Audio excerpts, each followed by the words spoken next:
Hi, hello, and welcome to the third leg of the Global Workplace Inspirathon, where we are now in EMEA, Europe, Middle East, and Africa. And for this particular section, we are spending some time in Africa and Europe, and we're so excited to hear from our lineup of speakers. We've got subjects from culture change, internal communications, diversity and inclusion, empathy, and thriving in uncertain times. We have already brought so much learning over the last 8 hours or so. So we've already been to Australasia and had some incredible speakers, videos, and a live music gig over there. And then we've also been over in Asia, hearing from speakers across the continent there on various subjects all around creating inspiring workplaces, remote working, culture, etc. And I don't know about you, I'm based here in the UK and it is only 7:30 a.m. and we've already been doing so much. We're so excited to welcome you here in EMEA. If you've missed any of the presentations so far because you were asleep or whatever else you were doing, that's totally fine. We will have it all available on demand. We will be sharing content with you after this as well. Before I introduce our first speaker here in EMEA, there's just a couple of housekeeping things to mention to you. So if you are watching this in YouTube, then you'll probably see here where you can add comments or questions to the speaker or anything else that you want that we can show live with the speaker and discuss with our speaker. We will also be continuing the conversation, the learning, the networking, all of our network breaks, and continuing bringing you that learning through our Slack channel. So we will post the link to our Slack channel just here in the comments section as well. And if you're watching it live on our website, you'll see that you can access the Slack channel there. So be part of the community and keep that conversation going. If you do hear, and I do come with a disclaimer because we're not in the beautiful studio that we have booked, instead you're in the inside of my home. And if you do hear any noises, specifically that sound like a screaming toddler, I have 2 of them.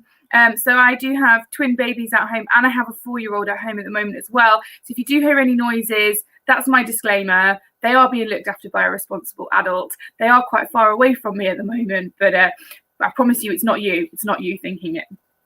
Okay, so I think that's it for the housekeeping. As I said, we're here in the EMEA, specifically the Africa, Middle East and Europe part of the Workplace Inspirathon. And I'm so excited to kick you off with our first speaker. Our first speaker is someone that I've heard speak many times, also one of the loveliest, probably don't tell my husband that, but one of the loveliest, kindest men I have come across as well. And I'm so excited to introduce you to him. His name is Gamil Yafai. He is an award-winning diversity and inclusion expert. He has worked with some of the UK's largest employers on their diversity and inclusion strategies, specifically around culture change, helping organizations in how they can attract people from diverse backgrounds, but also working with that talent to help them really reach their potential. He is an absolute brain box when it comes to all things diversity and inclusion, but particularly leadership and the impact of unconscious bias, which I'm hoping, Gamil, you're going to talk about again today. I really can't wait to hear you speak. It's been such a long time, Gamil. So, hello.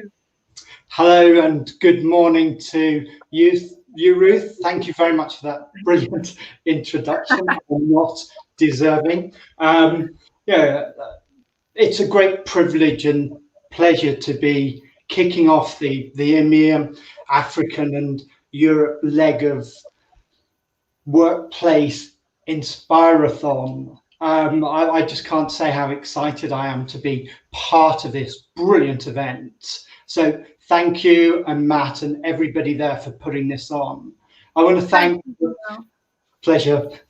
thank all of the audience for taking the time to come and join us today. So as you said, Ruth, my name is Gamil Yafai. I'm going to talk about a braver new world, moving the dial on diversity and inclusion. But first, just a bit of information about myself. I'm a proud British Yemeni, and I'm the author of Yemen Proud, which is probably my biggest achievement, which is literally a book produced for Yemeni kids to re-engage them with their rich history, their ancestry, and where they come from. I've also written a book with a colleague, Jitin Patel, called Demystifying Diversity, focusing on the simplicity of a topic that we make complicated, which adds to the confusion around it.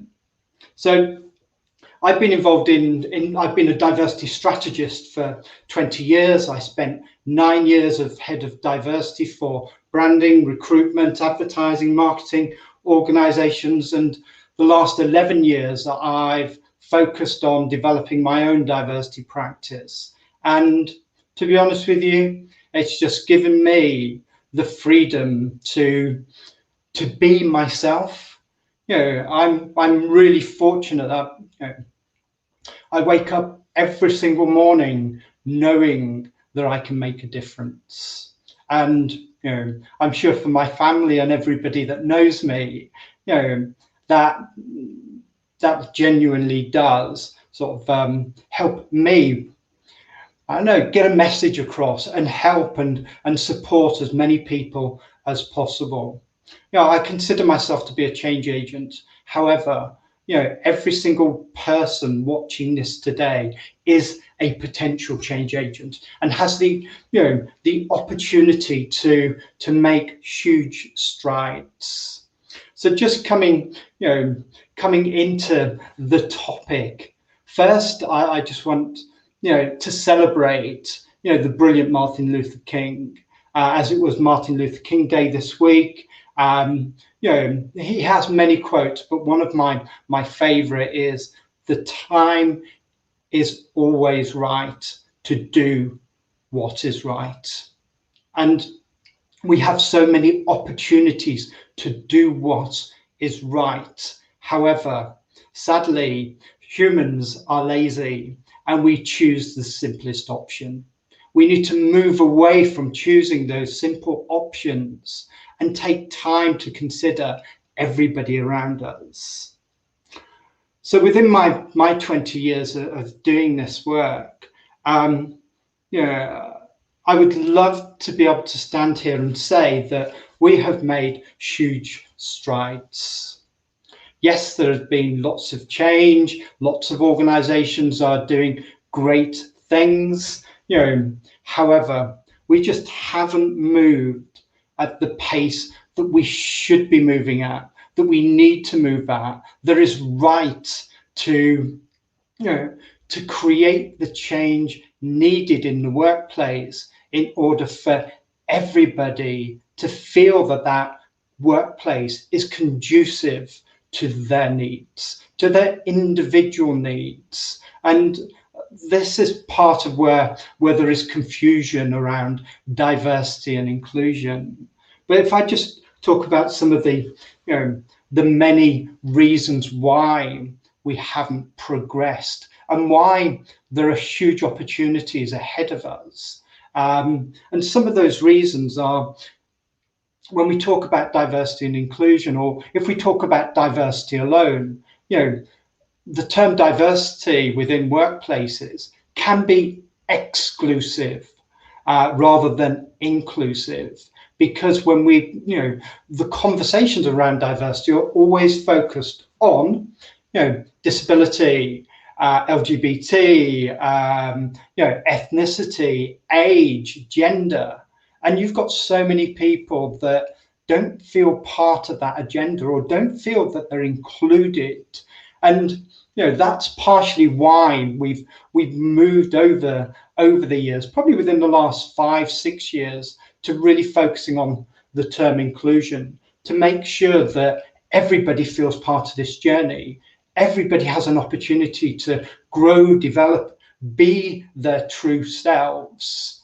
However, other barriers include the fact that even though, we're talking about 65 years since the Race Relations Act, 65 years, and we are still talking about race discrimination.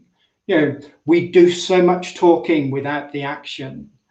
Also, organizations that are at different points in terms of their maturity. I still talk to hundreds of organizations that, the first thing they say to me is, oh, we're only just starting our journey. I'm thinking, you started your journey a long time. You chose, the direction of your journey. And, this wasn't really part of that direction. Other things include people see diversity and inclusion as an initiative rather than a business imperative. Those organizations that drive and proactive, really proactive and intentional about what they do in order to make the workplace a better place for their people are the organizations that are thriving, getting that difference of opinion, that different perspective, and that difference in terms of, cognitive diversity, which I'll talk about more in a moment. But other barriers, are the lack of senior leadership commitment.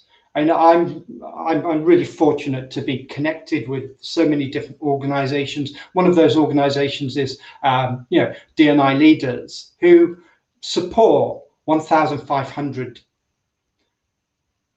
diversity leaders and heads of diversity within organizations. And doing research with them, shows the barriers that they experience when they're trying to move the agenda forward. So that lack of senior leadership commitment, the lack of resource, the lack of finance, and I experience it all the time. If I send out a proposal to an organization, money is always the issue. So the final thing, well, I say final thing, many barriers, but one of the others is that, diversity and inclusion is still predominantly seen as a HR issue. It is not a HR issue. Every single organization, every single department within that organization, every single team, and then every single individual has a responsibility for creating a culture of inclusion. So those are just some of the barriers that we've experienced. But again, very fortunate that over the last, I would say, 15 years, I've been involved in 36 pieces of research around, one, the external perceptions of different groups towards specific employers, but also the reality of working for those employers from different minority perspectives. And that's exploring the lived experiences of being in those organizations.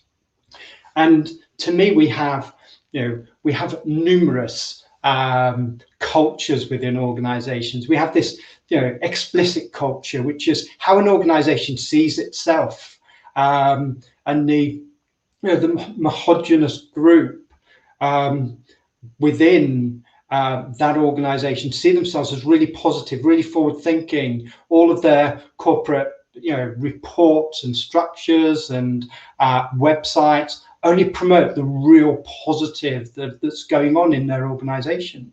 But when you start to talk to individuals from different minority backgrounds, and whether it's sexual orientation, whether it's gender, disability, ethnicity, you will find in every single organization there are hidden and shadow cultures. And that's the lived experiences of those individuals who are in the minority within those organizations. And you will find numerous micro inequalities that exist in all of those organizations because we still haven't moved forward. So with these 30 odd pieces of research, I often look back at some of the previous research projects. And again, all the questions are the same. We want the same pieces of information. If I looked at one of those pieces of research that I did 15 years ago, and I looked at one that I did in November, the challenges, I'd say 98% of the responses are identical, and the same challenges seem to exist. So we haven't moved as far forward as we think we have. We have still got so much to do. Sadly, over 2020 is going to be remembered for the devastation caused by COVID-19 and the death of George Floyd and the emergence of Black Lives Matter. All of these events also offer huge opportunities to make the workplace, society, and the world a much better place. If we focus on what we can do, rather than what we can't do, we will be able to make strides, within the next couple of years rather than the next 65 years. So just looking at COVID, apart from the devastation and the anguish and sorrow that it's caused, it has given us, access to global talent, the shift to remote working. And I'm really fortunate that my better half, Julie, works for a bank, and for years and years she's wanted to work more flexibly, work from home. What did the bank say? Absolutely not. Security issues, it's just not done. Within a week of COVID, her laptop, her computer was actually brought from the office and delivered to our lounge, and everything happened, within a week. We can move mountains if we really want to. We don't have to continuously wait for the next major catastrophe. We can do things now. So COVID has really opened up the world. If we think about all of those individuals with, let's say, disabilities who can't mix, who find it difficult to communicate face to face, working virtually is ideal for those individuals. And but also, sadly, one of the areas that has gone probably backwards over the last year is gender equality. And I smile because it's so sad, is that women, and we would have thought that working from home would have been so much better for the vast majority of women. However, with schools closing, more homeschooling, who takes on the major burden and the majority of the burden? Even though there are some brilliant men out there that do some phenomenal work with their kids, the burden is majority women. Plus, they're still expected to work, to do schooling, and for some unknown reason still required to do the housework. But we need to think about how we change all of that. But we've got huge opportunities, as I say, to access the globe. One of the things that Black Lives Matter did was it created this new focus on eliminating systemic, structural, and institutional discrimination. I've never had so many conversations with chief execs, with trustees, with boards than I had last year. That has started to tail down.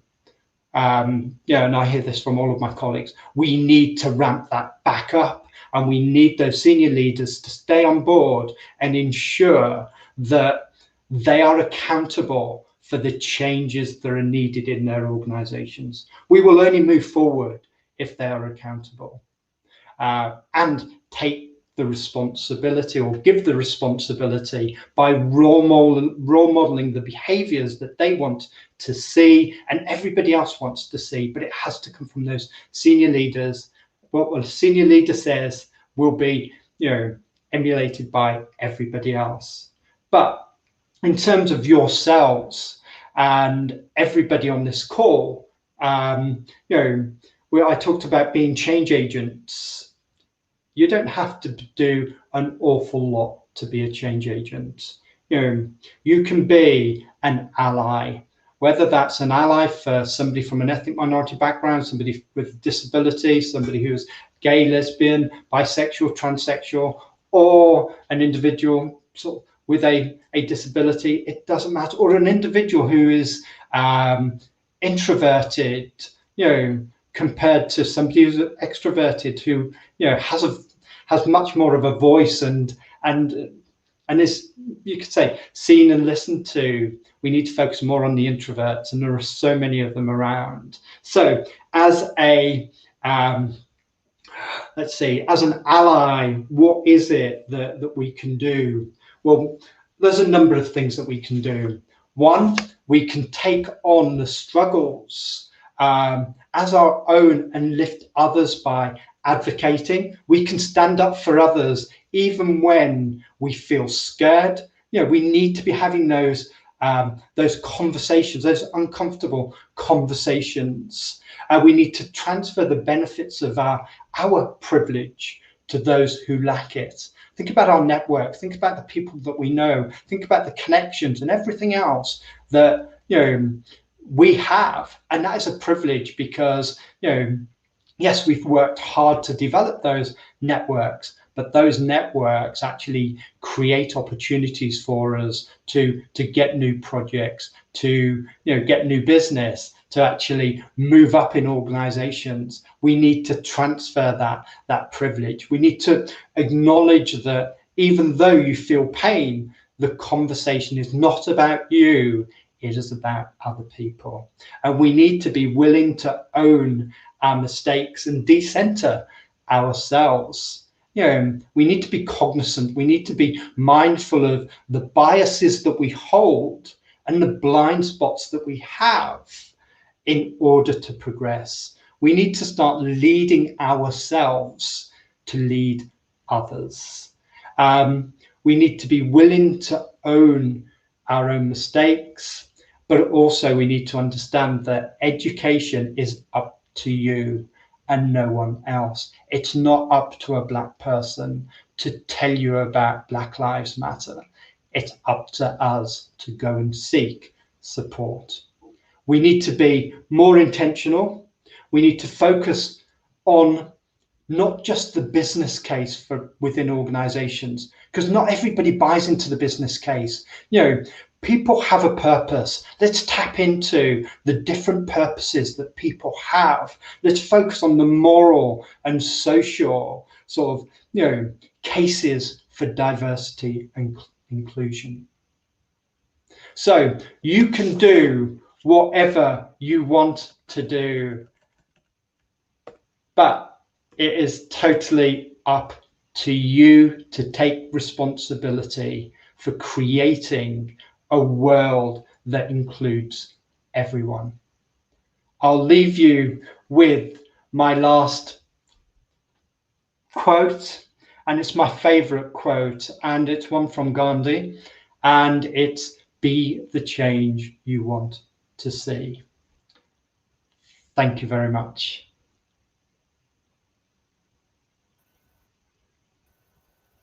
Thank you, Camille. I love listening to you speak. I really do. You just inspire me, and it's really interesting hearing you talk about the dial's not really moved, and 2020 did move the dial in some ways, which was actually so positive. There's some really great positives that have come out of 2020.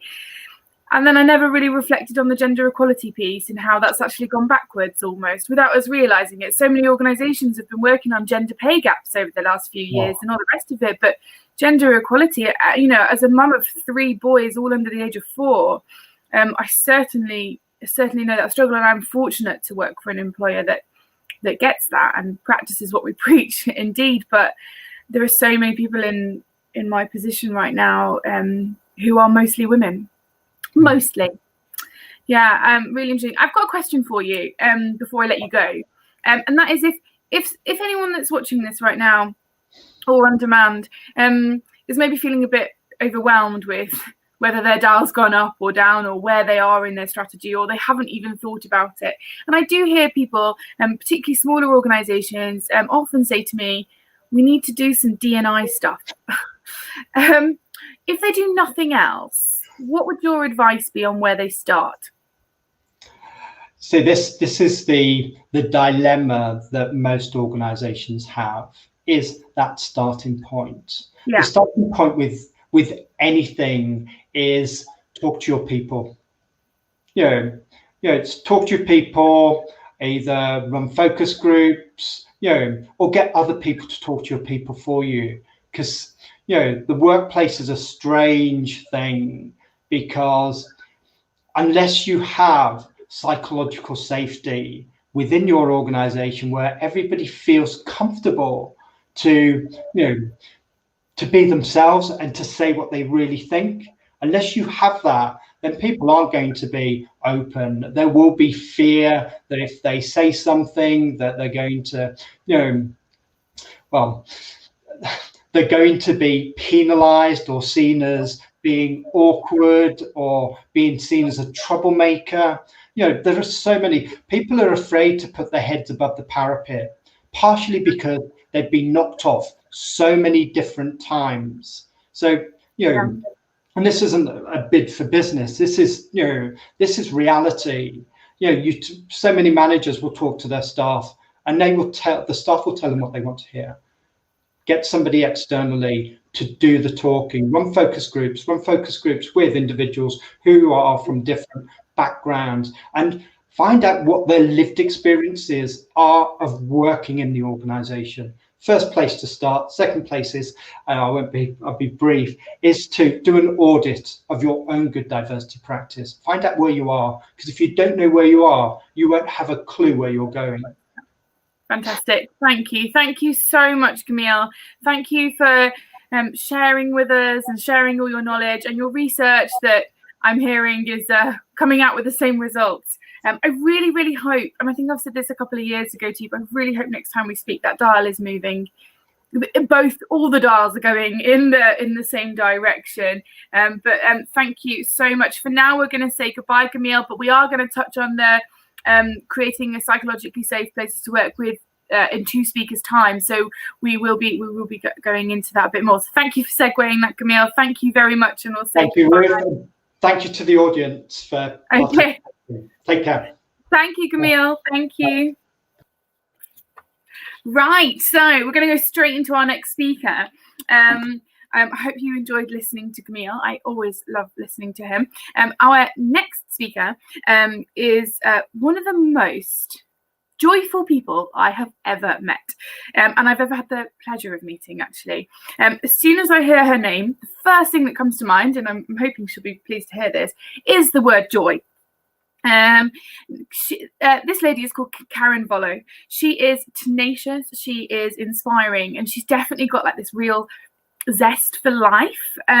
She uses her professional skills, but also draws on her personal experiences to work with individuals and work with companies. She runs accredited programs. She's an expert speaker. She's a regular blogger with the Huffington Post. She is a faculty member of the Institute of Inspired Organizational Cultures. She is a judge around the world for employee engagement programs. She's also an author. I mean, I really don't know. She's also a mother and also an author. She's authored 3 books. And her passion is about helping people live their lives, and she shares a lot about her own journey, but her purpose really is about bringing joy. Karen, I don't know if you were going to say something similar. That is my take on you. Welcome. Thank you so much, Ruth. That was such a beautiful introduction, so thank you so much, and it's great to see you. I see you got the memo. We're supposed to wear red today, right? Thank you, Karen. I'll hand over to you, okay? Great. Thank you so much. I don't have slides, so I am here to just be me and give you guys as much as I can in this very short time that we have together. And, I was so honored to be invited to this Inspirathon because I'm all about inspiration. I'm all about joy. We're going to talk a bit about that. And as Ruth mentioned, I've done a lot of different things in my lifetime. When she's rattling it off, I'm thinking, God, did I do all of that? But yes, I have actually. And I'm going to share a little bit about some books that I've written. One is called Engage, and it's about the cultural transformation. And I'm going to give you some great information on kind of the 3 key elements of creating an amazing company culture. But before that, I want to share a little bit of my personal story, because it's actually something that inspires a lot of people when they hear a bit of some of the things I've gone through and how it actually is somewhat pertinent to what is happening a little bit in today's scenario in a lot of different countries. One of the things I'll say just in terms of writing a book, it opens doors you didn't even know existed. And so when I wrote the book Engage, actually right before it came out, I actually got in touch with Matt Manners. And I've been involved in that journey with this whole inspiring workplaces and their evolution and things that they've done. So it's been great to see how we've kind of grown our companies in parallel, and fun to see that. And it's all about making a positive impact in the workplace. And I know that the people who are involved in this audience are people who probably are passionate about making a difference, making something good in the workplace, and really wanting to create an environment where people can thrive. So my journey, my personal journey, actually, I'm half American, half Swedish. So I am based in Stockholm, Sweden. And back in, and I'll just give you the very, very abbreviated version of this, but back in 2006, I was actually running an executive search firm. And I was just at the top of my game at that point. Like everything was falling into place. And I don't know if you've been in a time where like everything is just falling into place and it feels really good and you're in flow, right? And I'm just going to put this question out there, because have you ever had a scenario where something happened and it just switched, everything changed like in a heartbeat or in a second, and it like your whole life completely changed? Well, that's something that happened to me in 2006. I was actually working with a business mentor, ready to expand my business throughout Europe, and had this amazing week. Clients were calling me, business was growing. I was all lined up to start this franchising and expansion of the search firm. And right as I was getting ready to board the plane, I was back in San Diego at the time. I actually had a tap on my shoulders. I was waiting with my hot, tea ready to get on the boarding the plane, and I had a tap on my shoulder, and it was U.S. Marshals. And they actually said 7 words that froze my life. They said, "We have a warrant for your arrest." And they proceeded to take me into custody. Now, the story, or what happened prior to this, is that I had actually been married earlier, and my first husband turned out to be a professional con man. And when I moved to Sweden, I discovered that he had lied to me from day one of everything, and he had been convicted of fraud. And he was very abusive, and it was a long story there. I didn't know there was kind of a part 2 to my whole, drama of my life story, but they proceeded to take me into custody, and I sat in a high security jail in downtown San Diego for 1,352 days. That's almost 4 years. It was a nightmare. It was just, my life completely changed from the absolute best to pretty much the absolute worst. I'm sure there can be some other worse things, but not much. And it was a really, really difficult time. And basically, what had happened was that my first husband had used my name on documents, and they were trying to extradite me to Mexico. And I was in San Diego. I did not have contact, very much with my family. I mean, I was talking to them on a regular basis and writing letters, but I didn't see them that entire time. And I had 2 young daughters at that time who were 6 and 8 when this whole nightmare started. So I really went into a place of, how do I survive? How can I get through this on a day-to-day basis? We're talking about lockdowns now. I was like literally in a lockdown situation for almost 4 years of my life. And so during those 4 years, I just tried everything I could to try and stay in a positive frame of mind. I was meditating, I was doing yoga, I was reading books, I was escaping mentally, by all the books I was reading. And over time, I actually learned a lot of different things that helped me to feel in a better state of mind. And I did a lot of visualization, and in the end, my entire case was actually dropped. I was released. I was able to come home. I was exonerated. And that was exactly what I had been visualizing for all that time. So there is a book. I did write that story. It did come out. It's called 1,352 Days, if anyone is interested in that. But that really became the catalyst. It was like the darkest days of my life, and it became the catalyst because I knew when I came home that I was supposed to teach a lot of what I had learned. And I felt deep in my heart, I'm supposed to take this into the corporate world and into the business world, but I didn't know how I was going to do that. And so it was another journey to try and figure that out. And during those times, I was really doing a lot of soul searching and figuring out, what is my purpose? Why did all this, happen to me? And then I switched my questions to, why is this happening for me? So I could learn lessons. And I found a lot of different things that helped me. And I'm going to share a few of those with you. But I share that now just because it was such a catalyst in my life, and it's put me on my life's journey of bringing joy to the workplace. And joy, just so you know, kind of the background on that, I actually was writing children's stories for my daughters, and it was called Bringing Joy to the World. And it was this little girl in a red dress, actually. And it just helped us connect on a very deep level. And so joy became something to me that, even regardless of what the situations are, joy is something that comes from within. So for me, my definition of joy is happiness infused with love. And so it comes from within, whereas happiness for me is something that's maybe more external. There's a lot of research on happiness right now, and we're getting a lot of these big tangible items like purpose and joy and engagement and culture and all of these things that are big ambiguous words, but we're finding ways to actually measure and see that. So back in 2010, when I got, home, and I was going through, like, what am I supposed to do with my life now after all of this has gone on? Won't get into this, it's another long story, but basically ended up writing a book called Engage. And so that book came out in 2012, I believe it was. And that, like I said in the beginning, opened up doors that I didn't even know existed. So I was able to start speaking and became a professional speaker and talking about engagement. And at that point in Europe, it wasn't something that people talked about a lot. So I started to do a lot of talks on engagement, and people kept asking me, okay, we understand how important this is. How do we actually do this? And so that led to developing a certification training, which is one of our core trainings that we do at Evolution Academy, which is one of the companies that I run. And that's based on the framework of our book, Engage. And there's 3 key cultural elements that I've found over these years, pretty much the last decade now of doing this type of work, that really create an environment where people can thrive in the workplace. And so I'm going to share those 3 with you and break it down. I don't have the slides, so if you're listening, just take some good notes here. I'm sure we'll be able to get some information to you in one way or another if you want more details on this as well. So there's 3 parts. The first part is about engagement. And in our book, Engage, we had 5 cultural keys that really were the common thread of all the companies that we looked at.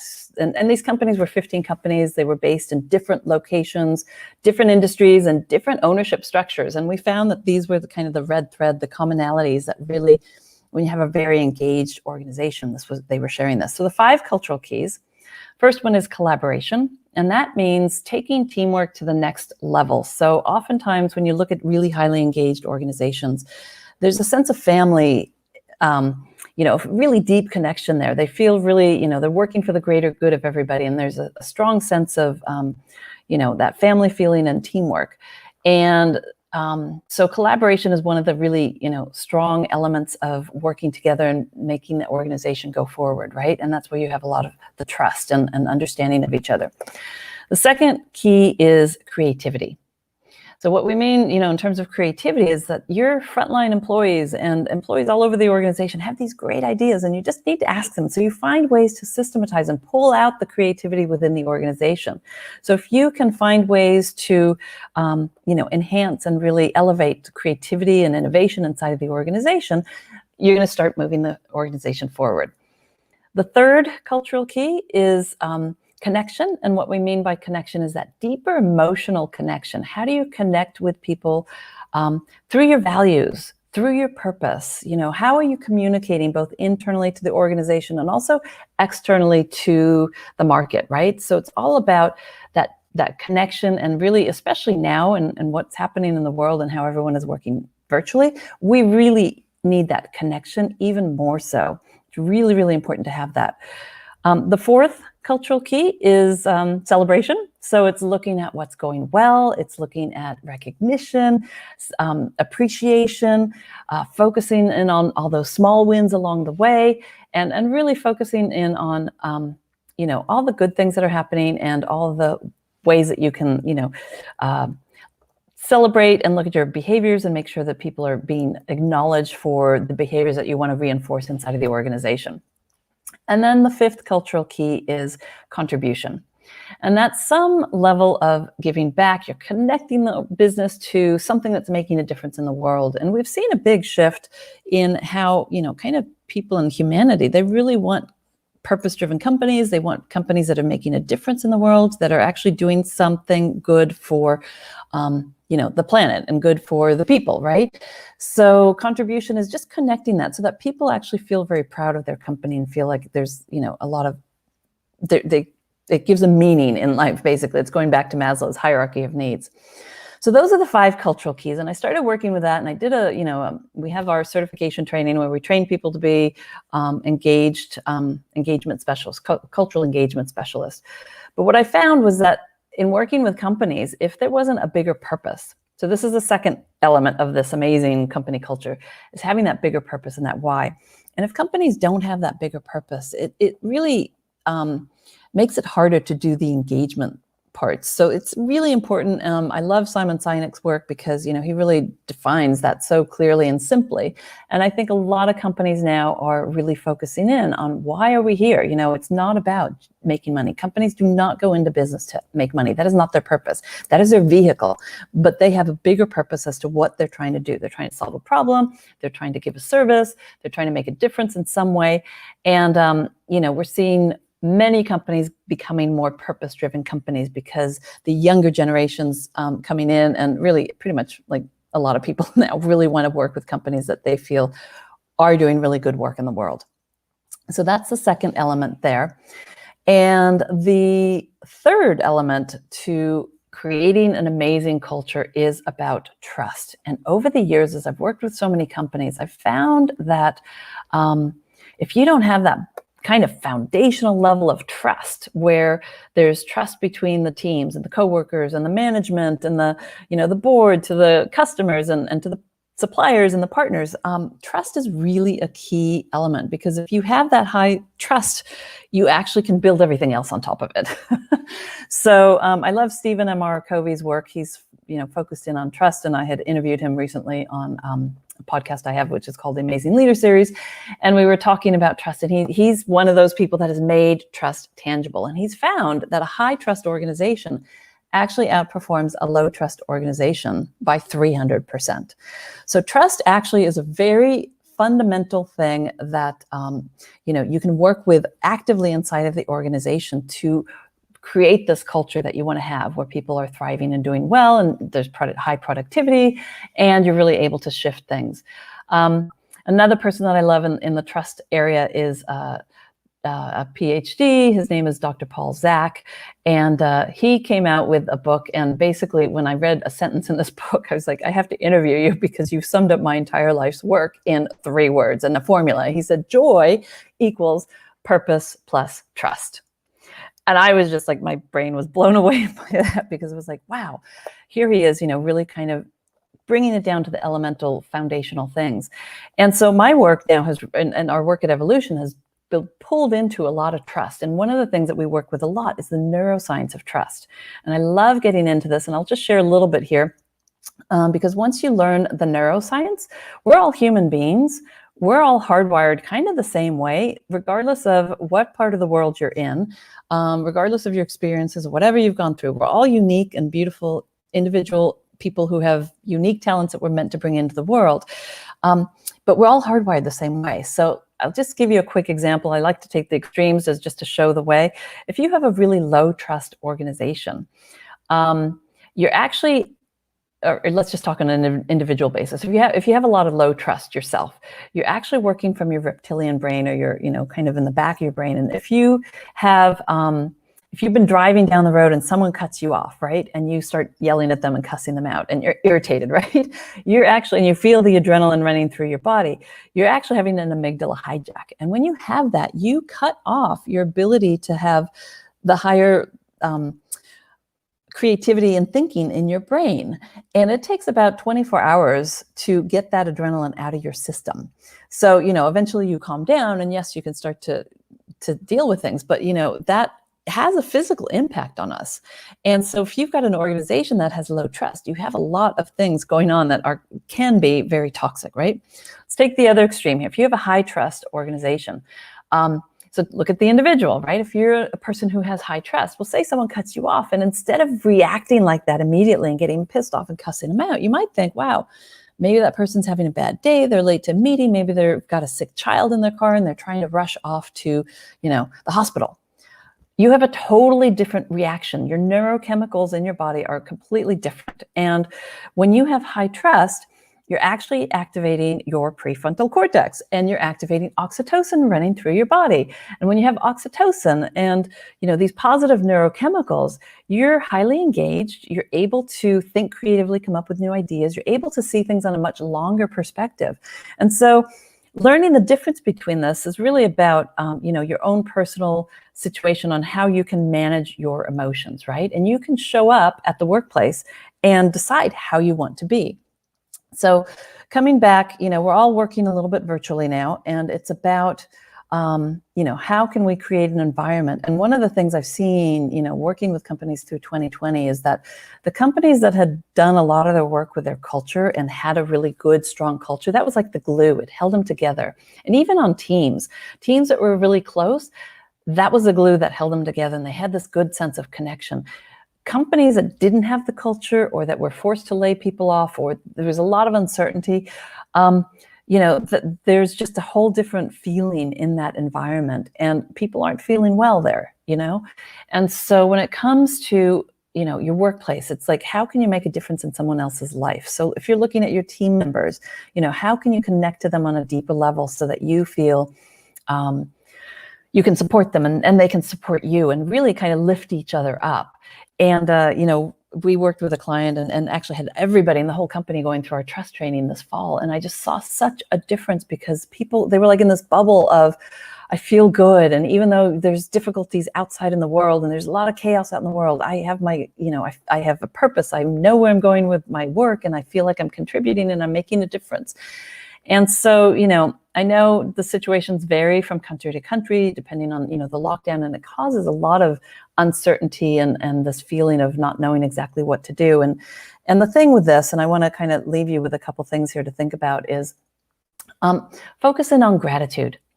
What can you be grateful for today? That's a really powerful question. That was one of the biggest lessons, I think, for me in those 4 years was, how the quality of the questions that I was asking changed the way that I felt.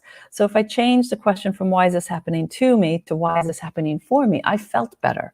So if we bring quality questions into, our self-talk of how we talk to ourselves, and gratitude is one of the easiest ways to shift your state of being and to actually get yourself into the prefrontal cortex and to get the oxytocin running through your body. So that to me is one of the most powerful things in terms of bringing joy into your own life, right? And then you can take that to others, and how can you help others and support others and, be a catalyst for making other people feel good. Because when you can bring a smile to someone else's face, you're actually going to have an impact. And we have these mirror neurons in our brain that if you smile at someone, chances are they're going to smile back at you. So you don't even have to speak the same language, right? It's these mirror neurons that are reacting right away.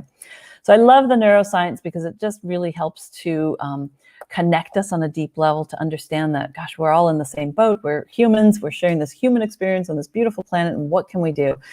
And when there's chaos all around and things are uncertain, just stay grounded in yourself and just listen to, how can you feel better? How can you do things that make you grounded, connected, and have joy in your life? And weave those into your day-to-day basis. And it's the simple things like taking your dog out for a walk or seeing your child smile or, fixing your favorite meal, or it's all those little things. If you can feed your day every day with the lots of little moments of joy, it actually builds on itself, and you can build a joyful week and a joyful month and a joyful year, and it goes on and on. So I hope you got a lot of inspiration from this. In terms of working with the culture, again, just to kind of recap, there's 3 key elements. You've got the 5 cultural keys, you've got the bigger purpose, and then also trust. And having that big layer of trust is kind of that foundational level that will start to have everything domino or the ripple moving into, positivity within the organization. So that's what I wanted to share with you today. If you want any questions or you want to reach me, I know you guys will, share my website and my name and all that, and we can, get connected in any way. Absolutely, Karen. Just wow. I mean, just to fit all of that into 20 minutes. I know. Is incredible, right? Like your story. I think there are so many of us around the world right now, wherever you are. I know the UK is currently in, I say lockdown number 3, but we've pretty much been in lockdown for about a year now. And people are feeling a little bit glum about being in the comfort of their own homes with their children and their families. And I think there's an awful lot of lessons we can take from your mindset and the things that you have learned and how you've repositioned questioning to yourself in you becoming such a joyful person after 4 years incarcerated, right? Like, and wrongly as well. I think there's so much to learn from that. I'm super jealous that you have interviewed Stephen Covey. Super jealous amazing. About that. This afternoon, when we head over to the UK, I will be running a session based on his circles of control and influence, and again, encouraging people to use like the front part of the brain instead of the amygdala hijack and reacting. So you've just segued that perfectly and explained all the neuroscience and trust. That 300%. Organizations outperform by 300% if they have a strong culture of trust. I think the same could be said for relationships, right? For friendships and marriages and everything else. And trust, purpose. I just music to my ears, but so beautifully put. So thank you so much, Karen. We will share your details and your website. Like I said, we will be doing follow-up content, a blog talking about what Karen's been talking about. So look out for that from us soon. But that is a huge thank you. We do have a comment here from Crispin in our audience, who said psychological safety is a cornerstone of an inspiring business. It is actually central to our Inspire City initiative, where we want to change the world through our Inspire City movement, which we will probably talk about later on throughout this Inspirathon. And it does lead us really nicely into our next speaker, who will be talking exactly about that exact subject, around creating psychological safety. So Karen, it is a huge thank you. We've just shared your website in the comments here in YouTube, but such a big thank you from us, and we will see you again soon in the UK, in Sweden, or wherever you are in the world. But thank you so much. Thank you so much for having me. I really appreciate this. And gosh, go out and make it a great day, everybody. And kudos to you guys for doing this for 24 hours. I'm blown away by that, but hey, rock on. Coffee. Exactly. All right. Thank you. Bye-bye.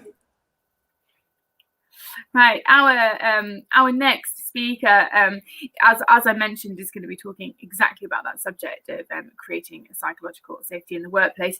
The last time I saw this speaker was maybe 4 years ago, maybe 3 or 4 years ago, and we were enjoying a few good glasses of red wine in London at the time, and I always enjoy listening to this man, and I'm sure today's going to be no exception, so no pressure. I'd like to introduce you all to Sean Trainer. Sean has an international career. It's seen him lead lots of change communications, predominantly across utilities, telecoms, aerospace, and more recently PR. Sean is very global. I never really fully know where he is. Are you in Saudi Arabia today, Sean? I am, thank you, yes. Thank you for that kind introduction. I think I vaguely remember that glass of wine, but I'm in a country now where we can't have any wine. I'm in the inspiring city of Saudi Arabia. Sorry, the inspiring city of Riyadh in the magical kingdom of Saudi Arabia. So thank you very much. You are welcome, Sean. So I'm sure you'll probably introduce what you're doing, but this is the guy that you need to listen to for all things to do with complex change and employee engagement, and definitely knows his things on psychological safety. So Sean, I'm going to hand over to you now. Any questions or comments that come, I'll let you know towards the end, but all over to you, okay? Thank you very much. Okay. And so welcome everyone. Thank you for listening. Hopefully I'll leave enough time at the end for questions. So today I just want to talk about psychological safety and specifically the why, the what and the how. I think the previous speaker already introduced Simon Sinek, so I think we're all very familiar with that concept. I would start basically by saying that if anyone doesn't know anything about psychological safety, or in fact just knows a little bit, this is the reference book from the highly respected author Amy Edmondson from Harvard Business School, The Fearless Organization. So a great book which sort of goes into quite a lot of the science and the evidence base around psychological safety, but also some really interesting case studies on organizations and programs that if only they had practiced what Amy preaches, then some things may never have happened, like the Challenger disaster, like Chernobyl, etc. So the why, to address the why, the clue is in the title of the book, but when you have strong psychological safety in a team and that team is working effectively, then it leads to improved learning, innovation, again, which was mentioned in the last keynote, and growth. And I guess I know what everyone's thinking, which is here we go again, because everyone claims this, don't they? I think the employee engagement movement has been claiming that employee engagement does these things for many years.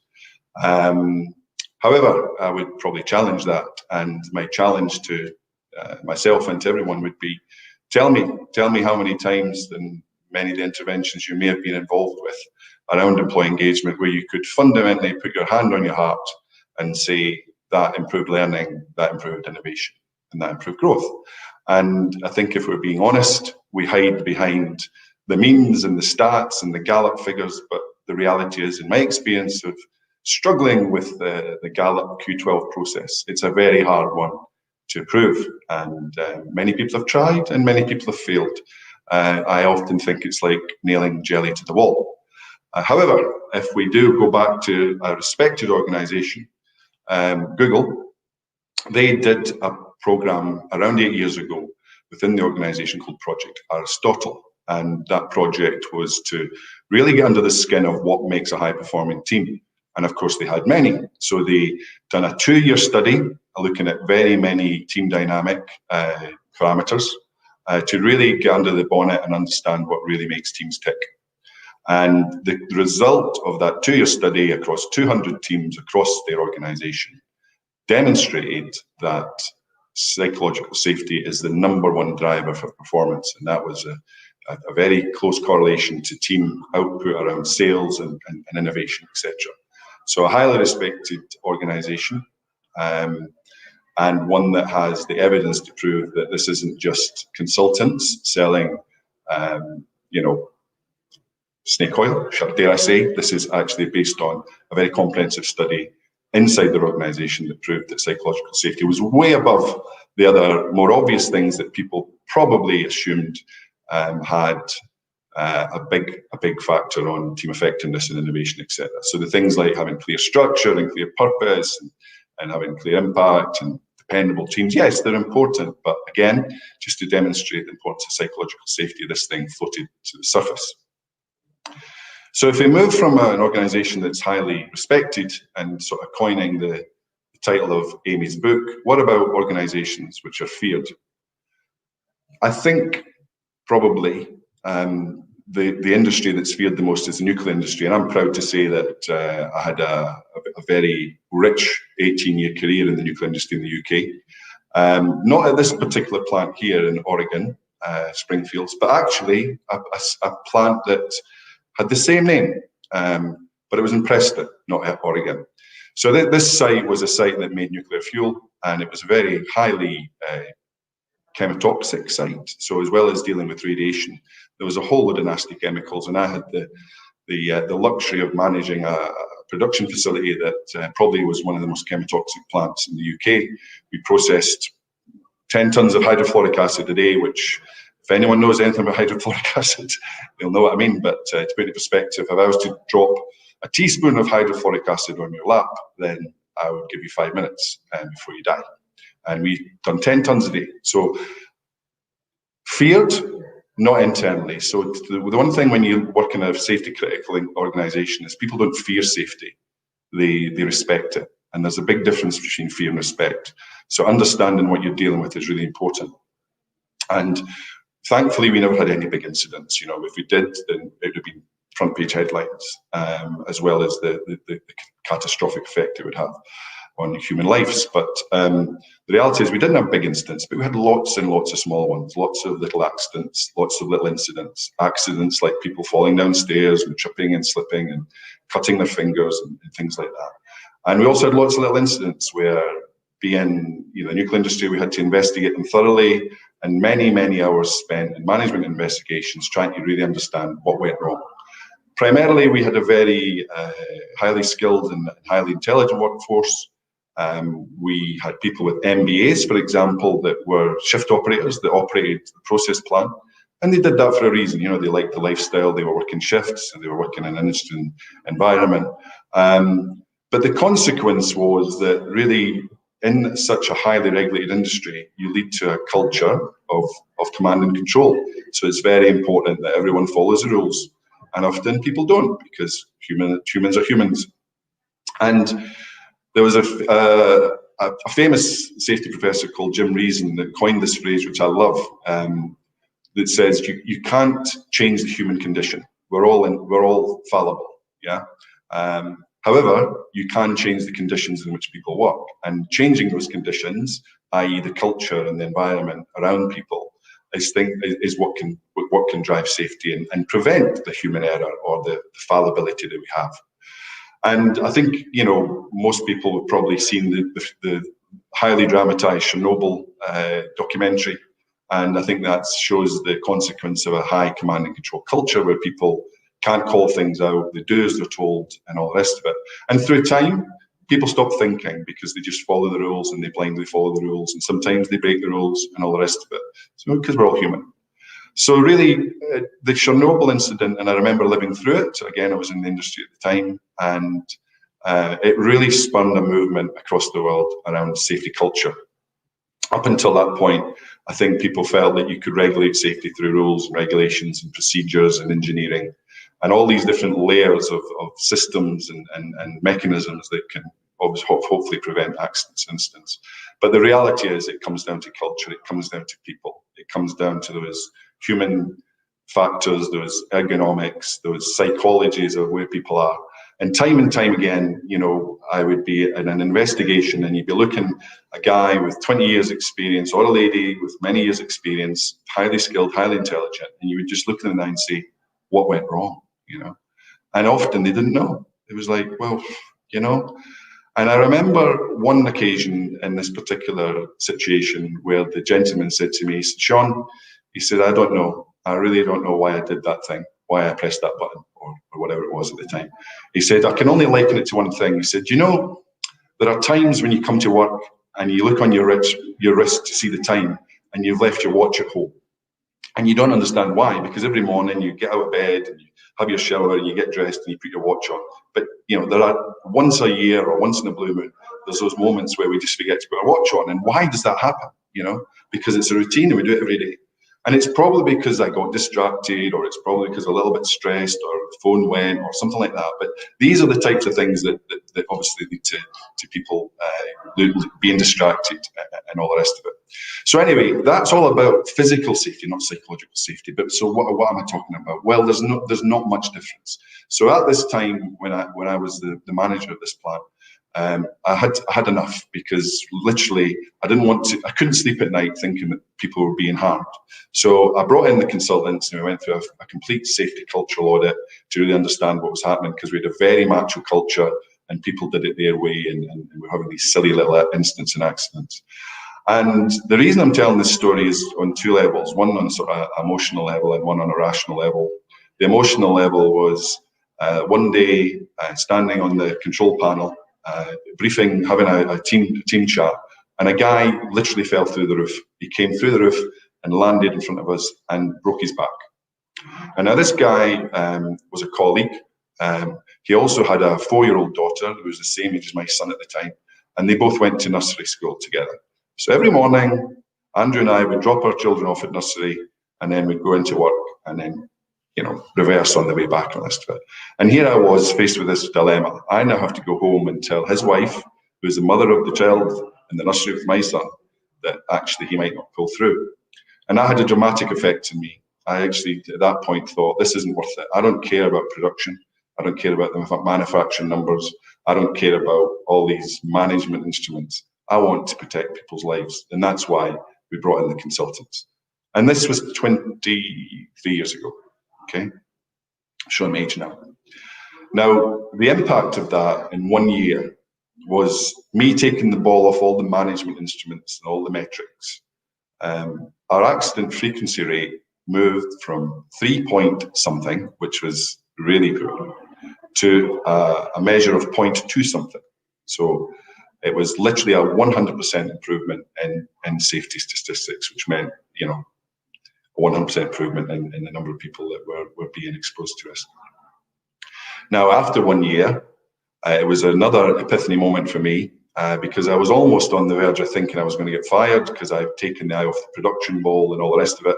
And I got a little bit too evangelic about the whole safety culture movement. But surprise, surprise, but of course, with hindsight, obvious, guess what? All the numbers went the right way. So in the 20-year history of this plant, it was the highest ever productivity, the highest ever production rate, the lowest safety incidents, obviously, the highest quality measures, the lowest environmental impact, yada, yada, yada. You know, so every single business metric went through the sky. And I didn't even focus on any of them. I just focused on people and respect and people's behavior and how can we move people to obviously protect their lives and in some cases their livelihoods. So that was a really interesting part of my career, and that's what spun my interest in both employee engagement and also safety culture and how you really get the best out of teams. And I've taken that legacy and moved from being a production manager to spend the majority of my career now as a consultant in communications, engagement, and safety culture sort of thing. So a really personal story, which had a big impact on me and my outlook, and then got me more into the whole concept of psychological safety. Because when you explore some of the principles of psychological safety, which are well laid out in Amy's books, and she's on YouTube, and she's you can watch all her videos. They're just some really fundamental things. And I'm going to take you through basically the 7 key questions that Google asked themselves. And this is very high level because it's far more complex than this, but it gives you a really good insight into how psychologically safe your teams are. Okay, so if you make a mistake in your team, is it held against you? So this is, if we come back to the why, the learning, we only learn if we fess up, if we openly discuss our mistakes, if we realize that we're fallible, especially as a leader. So this concept that leaders are infallible and some superhuman and we don't make mistakes is one of the things that really creates a toxic culture, a toxic environment.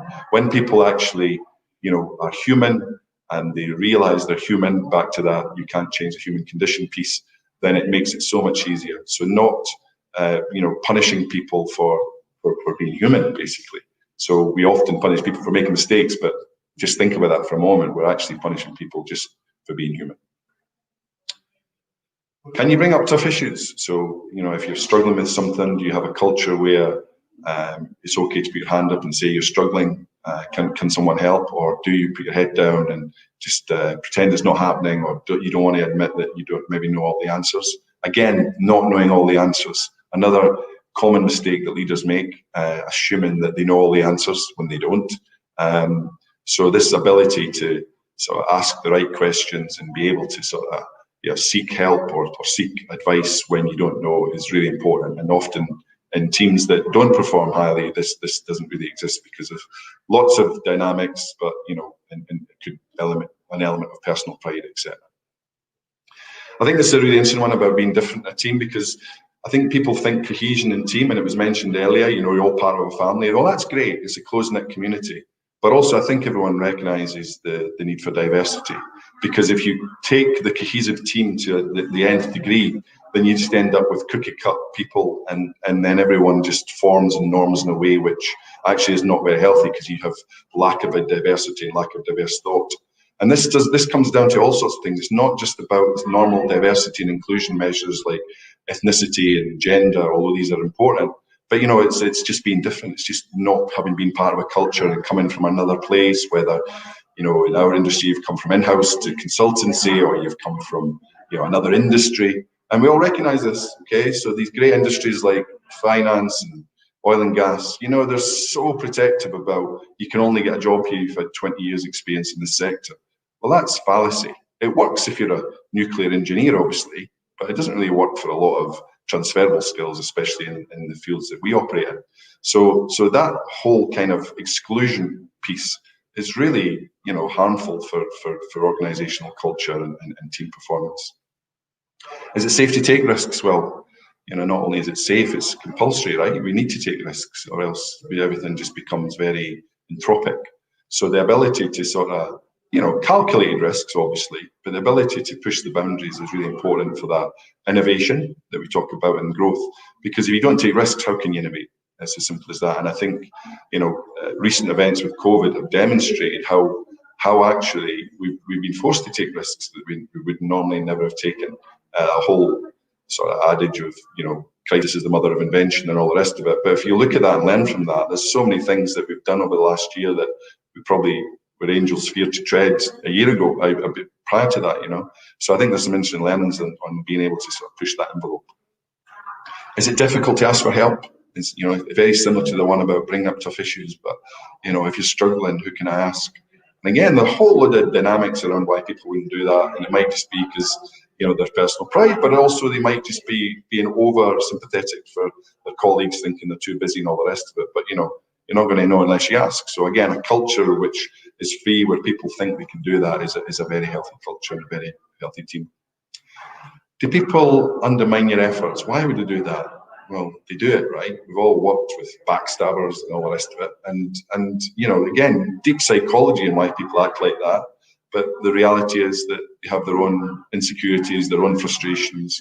And, you know, the reality is that if people can live in and operate in an environment and a team where people are more open, we recognize we're fallible, and we're prepared to ask all the difficult questions, then a lot of those insecurities go.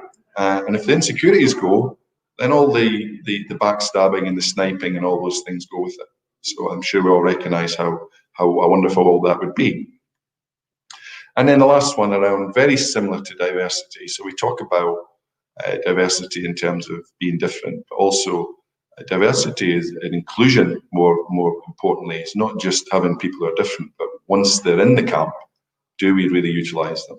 Do we really value their skills, appreciate their skills, and bring those skills to the table so that it's for the good of everyone, not just for their own personal development and growth and their ability to contribute, but actually it's that whole synergy piece, you know, 2 + 2 = 5. So these are the sort of the hows, okay? So I gave you the why around innovation, learning and growth, which has been empirically proven by the likes of Google. We've talked about some of the whats in my own personal journey around, okay, physical safety, but in there it was all around behavior and the psychological aspects. That's all these questions came up, and we addressed a lot of these, you know, before the book was written. These were the types of things that we were introducing so that people felt it okay to make mistakes and learn from them and push the boundaries and challenge each other and recognize we're all fallible, therefore you're more likely to fess up when things go wrong so that we can learn from them. So these principles were what I applied over 20 years ago. So I think there's enough evidence in Google and some of the work I've done and some of the work that big organizations have done. And a great example of that would be Alcoa back in the 1980s, the biggest aluminium extrusion company in the US, and the amazing work that the chief executive done by focusing on these types of things as well. So I'll leave you with one last slide, which hopefully leaves us opportunity for questions. But coming back to this thing around respect and fear. So respected organizations, feared organizations, respected journalists. But the reality is, it's not about, you know, fearless organization being brave and bravado and, you know, jumping over mountains. It's actually just having respect for everyone so that we all understand we're human, including ourselves. So it's okay to make mistakes. It's okay to call things out if you think they're wrong. And it's okay to make suggestions and ideas where maybe perhaps you might be embarrassed because people might think it's a silly idea. So I'll leave you this slide just to sort of underline the fearless organisation around Amy's great book, and present to you that actually it's all about respect. So thank you for your time. So I'm happy to take any questions. Thank you, Sean. If anyone has any questions, then put them in the comments here on the YouTube link, or any comments or anything.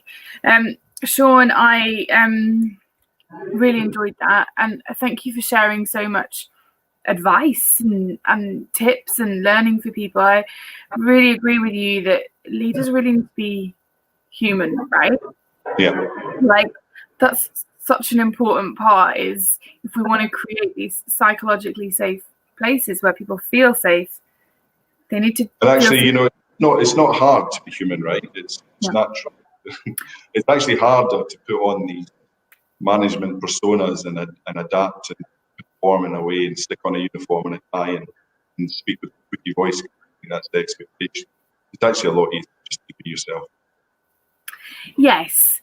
However, there are many, many, many leaders, and I'm sure you can think of many as well, that bravado has been put on for so long, and maybe even a learnt behaviour from when they started out in the workplace. Yeah. But changing that and becoming human, and therefore creating these safe, psychologically safe places for their people, can be quite difficult. Almost having to change and drop the bravado. Have you helped leaders through that? Do you have advice on that? Yeah, I always think, you know, coming back to the theme of this conference around inspiration, I think we always think as leaders as being very inspiring and, you know, leading people over the mountain and all the rest of it. But the reality is, in my experience, that a lot of leaders are driven by fear, actually. They're very risk averse. They're looking for predictability and growth, not just growth. They're as much as they talk about the desire for innovation and risk taking, they have boards and they have shareholders that almost drive a counter behaviour to that. So because of that, there's a very interesting sort of reframing of that psychology. And it's very similar to the work I done back in the nuclear industry, where we had very task-focused supervisors in this command and control environment. And really, how do we get them more people-focused? And the answer was actually quite simple. It was, we've reframed the task. We told them that the people was the task. And interestingly, these very task-focused people who get things done, when you told them the task was actually the people, then funnily enough, they were very good at it and they became very people-focused.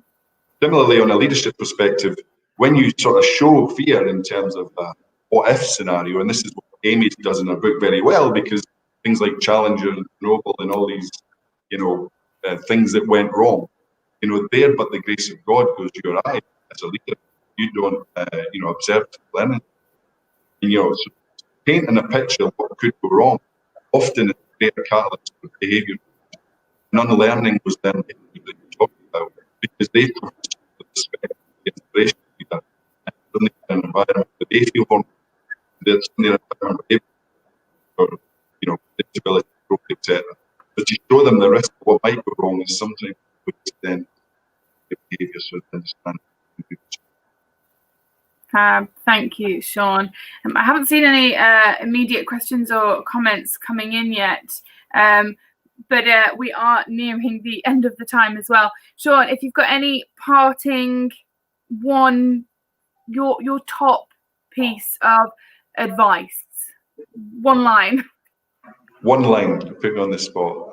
Honestly, it's what I think I've said. It's about having mutual respect for others, no matter what their background, ethnicity, gender, social status, being human as a leader, and recognizing that we're all infallible. Coming back to that great expression, you can't change the human condition, but you can change the conditions.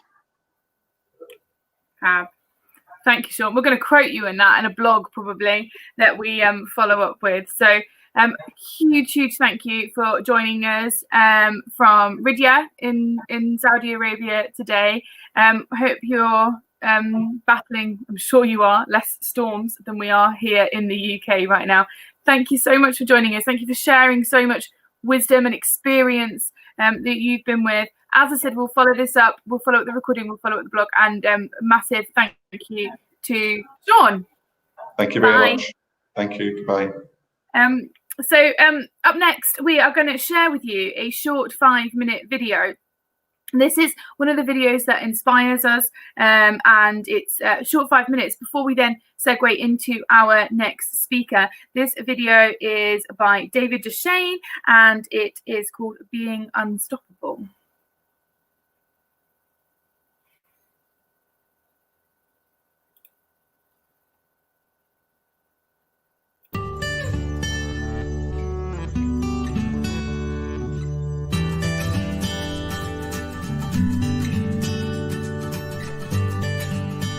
Hi, my name is David Duchesne. I am the founder of Autoliv. We are a consultancy house in Belgium, and we help leaders to build resilience of organizations, teams, and people. And the most fundamental question you can ask yourself in business is, how are we going to be unstoppable? This is about the future. And so you ask yourself basically, how can we make sure that we stay relevant and that we have a future? Now, in the past, maybe you thought this question is kind of philosophical, but business continuity is actually extremely important for all your stakeholders. And so if we talk about the future, we talk about strategy, and strategy is the path to go from A to B. It's the plan to go from A to B. And in the past, we said always, you need to make choices. You need to ask some questions. Whom are we going to serve? What are we going to do? And how are we going to do it? And we said in the past, okay, you need to be consistent.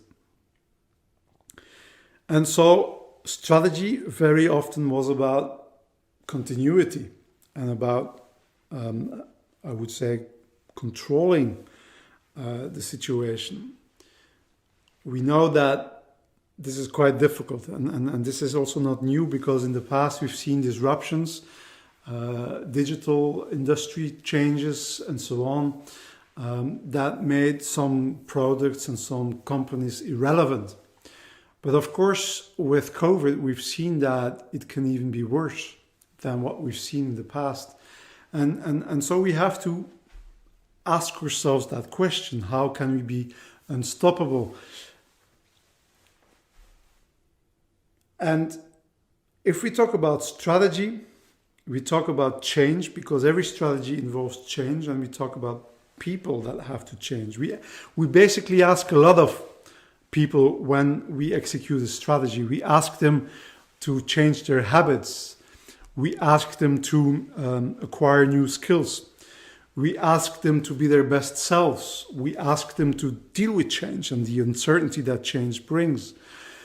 So that's a lot. And we know what people do, and we know that going from A to B is not a straight line.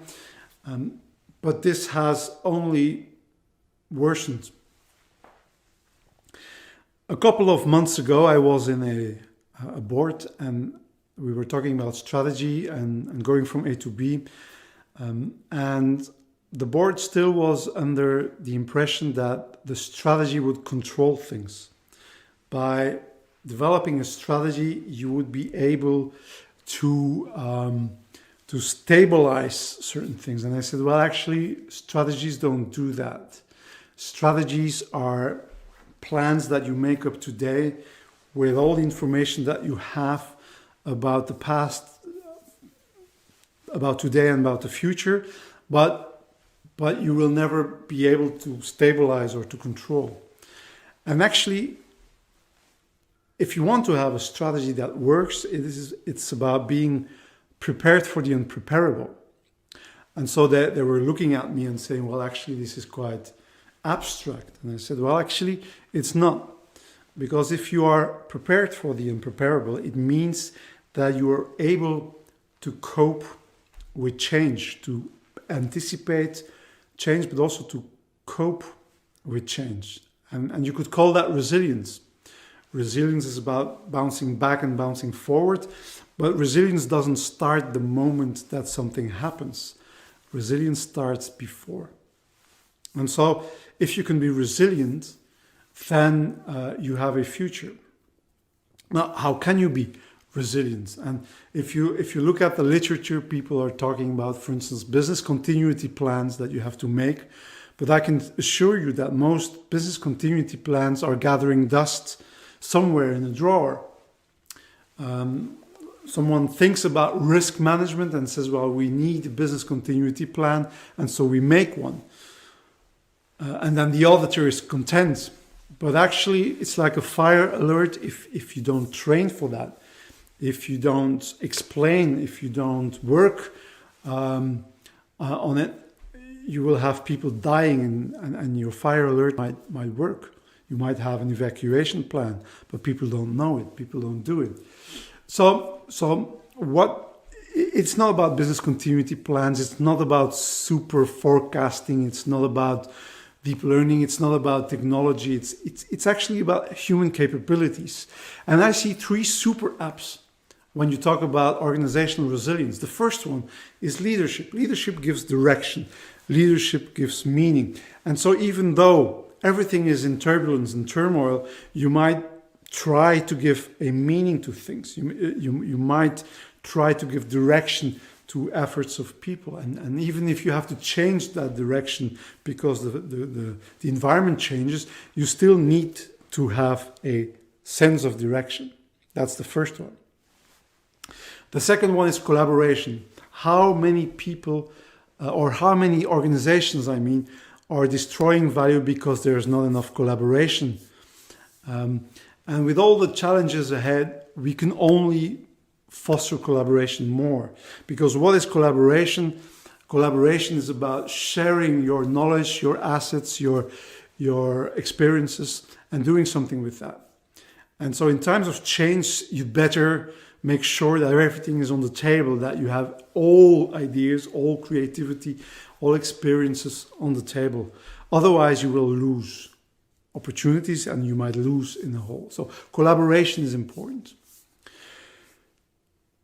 The third thing is learning.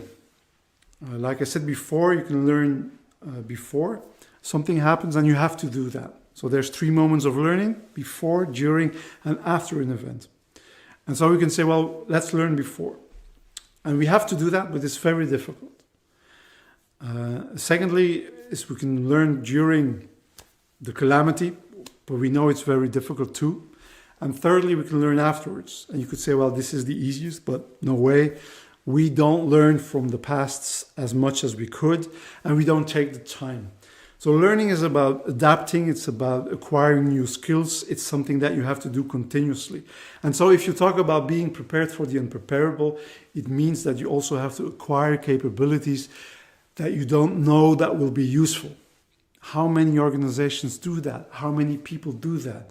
Not many people do that, but we need to learn continuously. And those 3 super apps, leadership, collaboration, and learning, make sure that you are resilient, that you can adapt to changes, and that you can be unstoppable. But I forgot something. There's one more thing, and that's trust. If you want people to collaborate, if you want people to learn, and if you want people to buy into the sense of direction, then you need trust. We need to trust our leaders. We need to trust our colleagues. We need to trust ourselves. And we need to be able to take risks, be vulnerable, and also change direction if needed. And if we don't trust one another, if there's no trust, everything becomes difficult. And so there's 4 super apps. There is collaboration, leadership, and learning, but there's also the trust. And whatever you do, if you want to be resilient, you have to build trust, psychological safety. You need to build leadership, capabilities, learning, and collaboration. And then you have a pretty good chance to be unstoppable and to have a future. Thank you. Think about it. Thank you.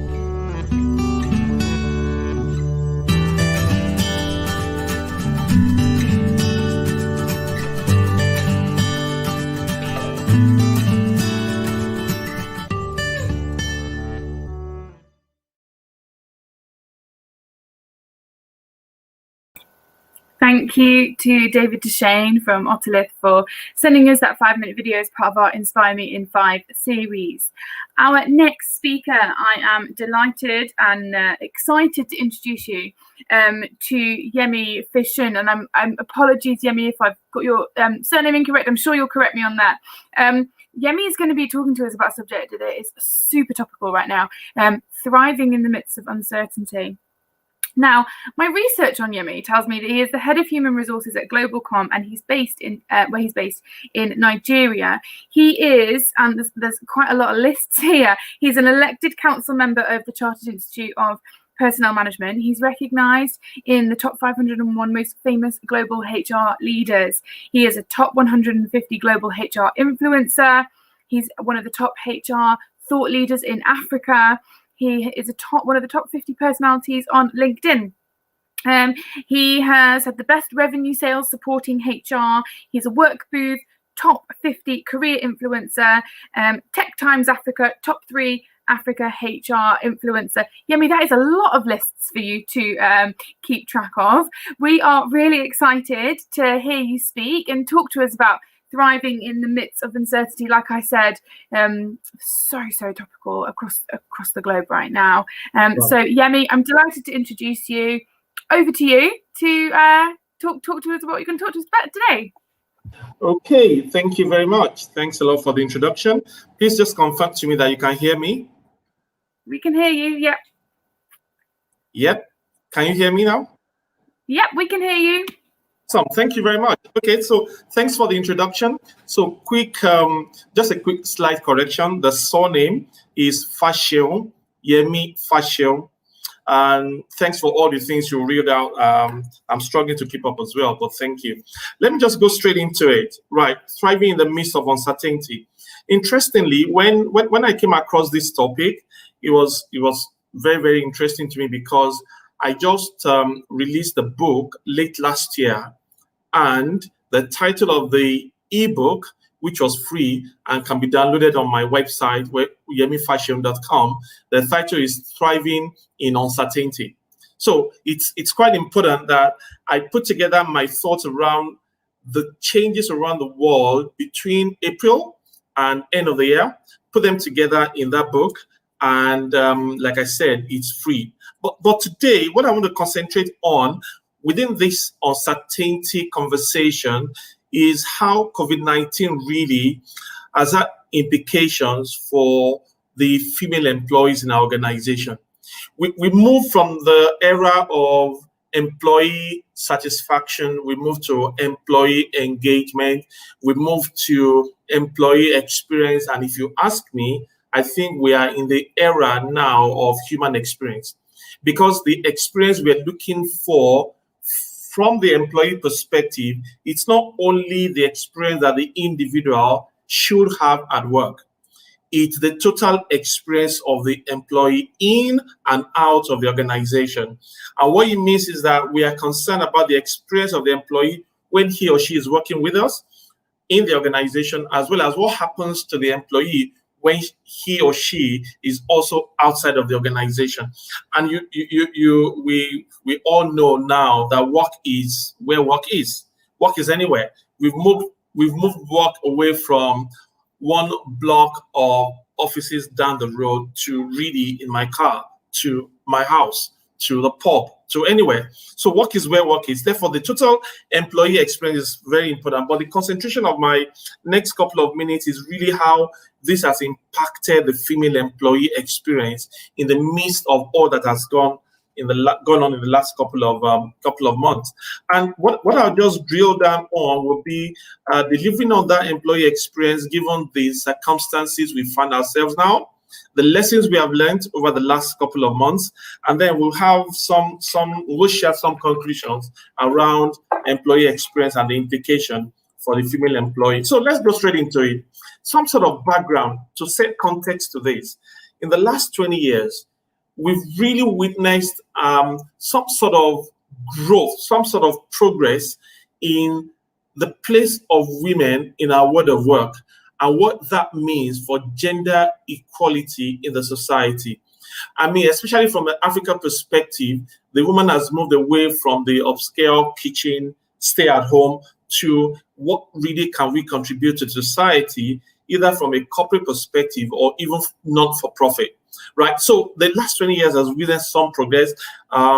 International Women's Day, it's been gender equality, it's been together for better, it's been all sorts of things, just telling all the stories why we must have equality, not only within the society, but also especially in the place of work. However, one of the things we've also seen is that there's a risk that that diversity and inclusion message or messages is again back on the back burner because of what has happened to us from a disruption perspective. So there has been, over the last 20 years, maybe prior to 2020, a steady progress around the messages and the initiatives, making sure that the society itself is balanced. However, in the last 10 months or 12, 13 months in some parts of the world, what has happened, it's shifting focus to everyone and not just the female employee in the workplace. It's everybody. It's the children. It's mom, it's dad, it's everybody at work. And there's therefore that tendency that D&I might just take a backstage again because of the issues we are dealing with globally. The third thing is employee experience. Like I said, it's no longer within the office environment. We are seeing a situation where we expect employees to bring their total selves to the workplace. So what happens to the employee outside of the workplace is as important from an experience perspective, is as important as what happens within the office. And lastly, why everyone is facing this unprecedented VUCA world, it seems to me, and maybe to some of my colleagues I've spoken with, that women are bearing the brunt of the economic and social fallout of the pandemic, because work is at home, gym is at home, school is at home, everybody's at home, and the woman is still expected, especially in some parts of the world, the woman is still expected to carry out some certain traditional responsibilities. So there is the pressure, sort of pressure brought about by the pandemic and the attendance situation on the women currently. And that's the context that I want to set for the conversation. So within that context, how do we then continue to deliver on employee experience, not just for the woman, but for everybody? But like I said, the focus for me is really around our female employees. Top priority for human resources in the last year, especially pre-COVID, was on employee experience. We were already moving along the continuum towards human experience. We were already talking about the future of work for the last 3 to 4 years. We were getting ready for all of that.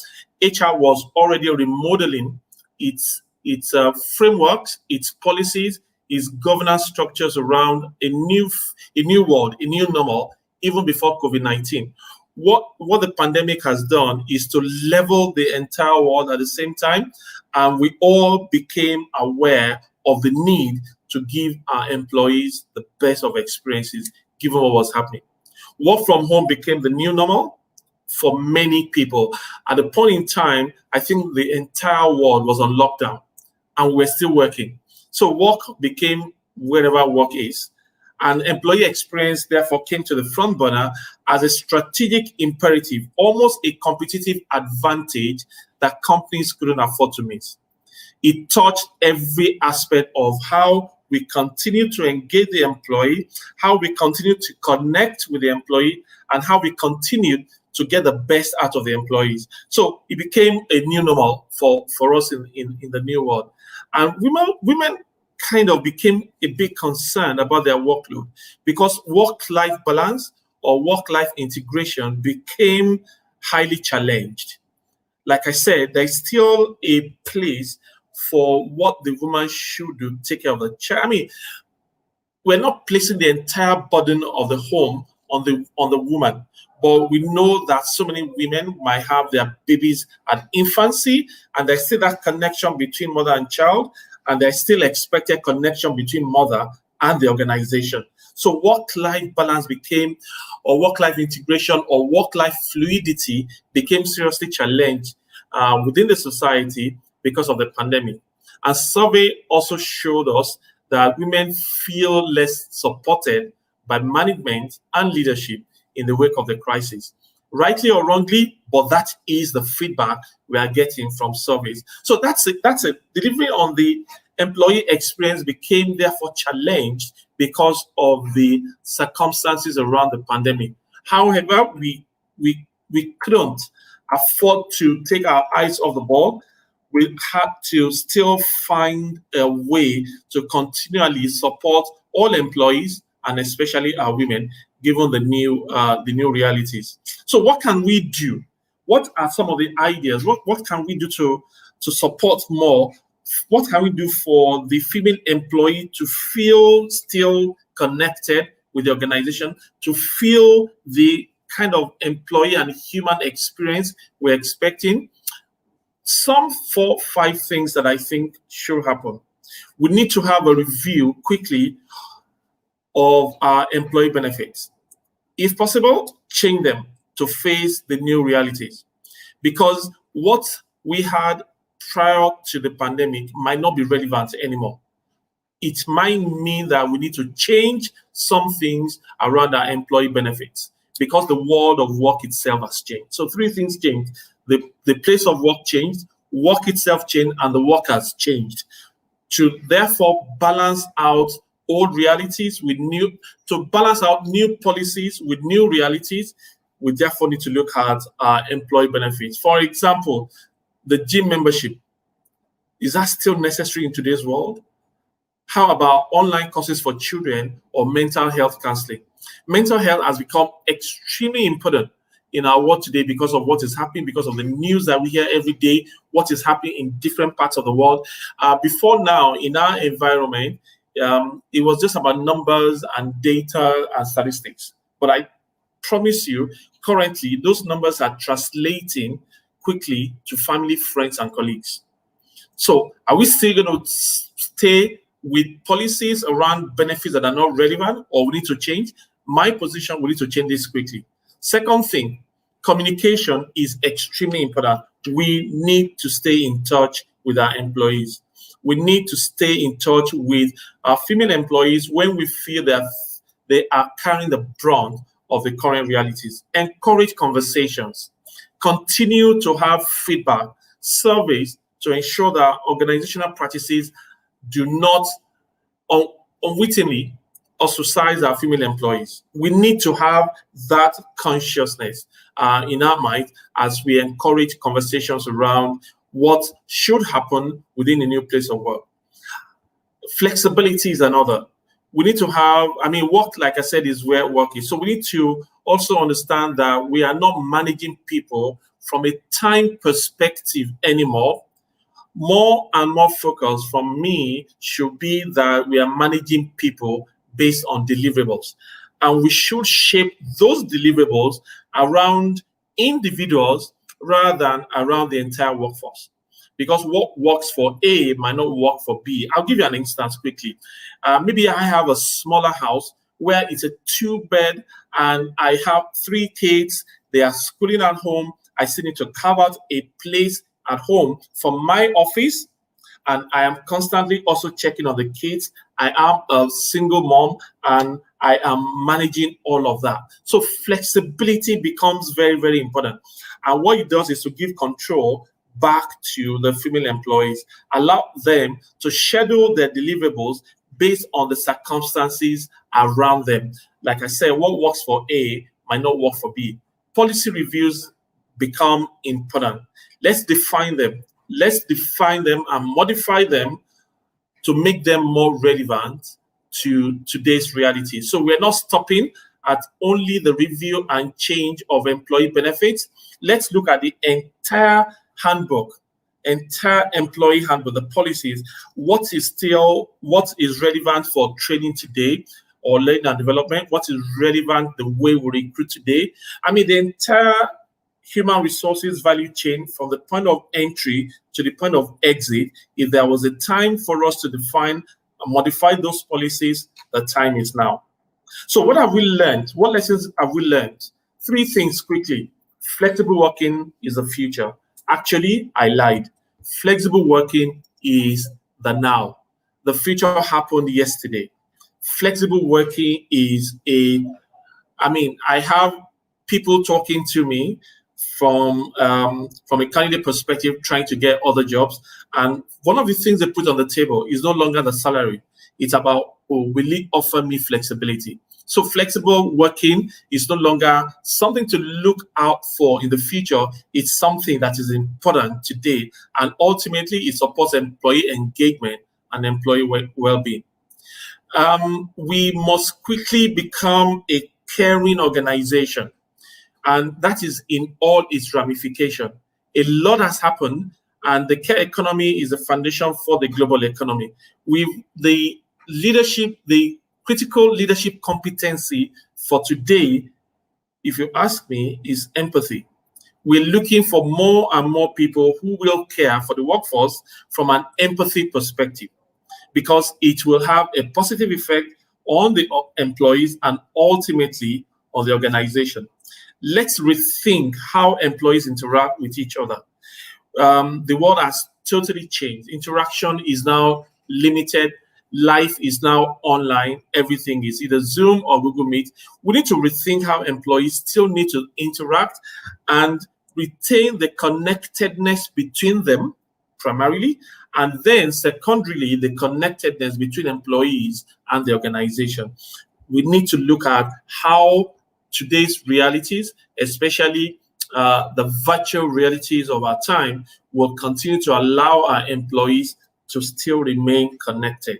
Okay? And for me, in conclusion, this is what I'll just say quickly, that understanding the work experience of different segments of the workforce puts leaders in a position to more effectively address disparities in employee experience. It is no longer a one-size-fits-all. The employee experience between genders is real, thereby making the workplace an engaging one for everyone. If ultimately the employee experience or human experience of each employee in the organization is important to us, then we need to address how the different segments of the workforce therefore continue to remain connected to themselves and then to the organization. That will be the conclusion of my presentation. Thank you very much. If I have any questions right now. Thank you, Yemi. That was, and I do apologize, I got your surname wrong. That was really, really, really interesting. Actually, a subject that came up maybe an hour or two before when we started this Europe, Middle East and Africa leg of the Inspirathon. Gamil was sharing with us about the dial on diversity and inclusion, and in some ways the dial has gone up in some areas, but particularly around the gender gap, and how women, the dial for them has gone down over the last year. You've just completely reiterated that and then explained in even more detail. So it's great to hear that we're hearing the same things coming out. We're hearing the same research coming out, even if it's not such positive news. It's definitely giving us something to really focus on. Certainly something that resonates with me. I have twin baby boys and I'm homeschooling my 4-year-old boy and I'm running this today, right? So, and let's not talk about the cooking and the laundry and everything else. So, yeah, I completely agree with that. I'm very fortunate to work for inspiring workplaces who are completely flexible, and I make things work around my family comes first, right? What are you doing at Globacom to put in some of these practices around helping the organization to thrive, and particularly around this increasing gender gap that's occurred this year? So it's a journey. I am not going to sit here and say, oh, we are the best, we are leading in this area. No, that's it. That's the reality. For some organizations, the experience of the future of work came and they were prepared for it. Some were not prepared for it and therefore learning through the process and therefore adjusting and tweaking. I think we are in the learning mode. trying to understand exactly how the impact of all of this has been on our business. And we are therefore now taking data and statistics and survey results to try and fashion out what the future will be. So it's been a lot of, we were in a learning phase in the last couple of months, learning phase. So this year we will move gradually into action. Like I said, it's a journey. So I'm not going to say I'm one of the leading organizations out there around this area. No, we are learning through the process and we are sharing with colleagues. Our colleagues are sharing with us. And this year we will see a lot more in terms of action. Fab, thank you. So hopefully we can bring you back next year, either in this virtual world, or hopefully we'll be able to see each other in person one day soon.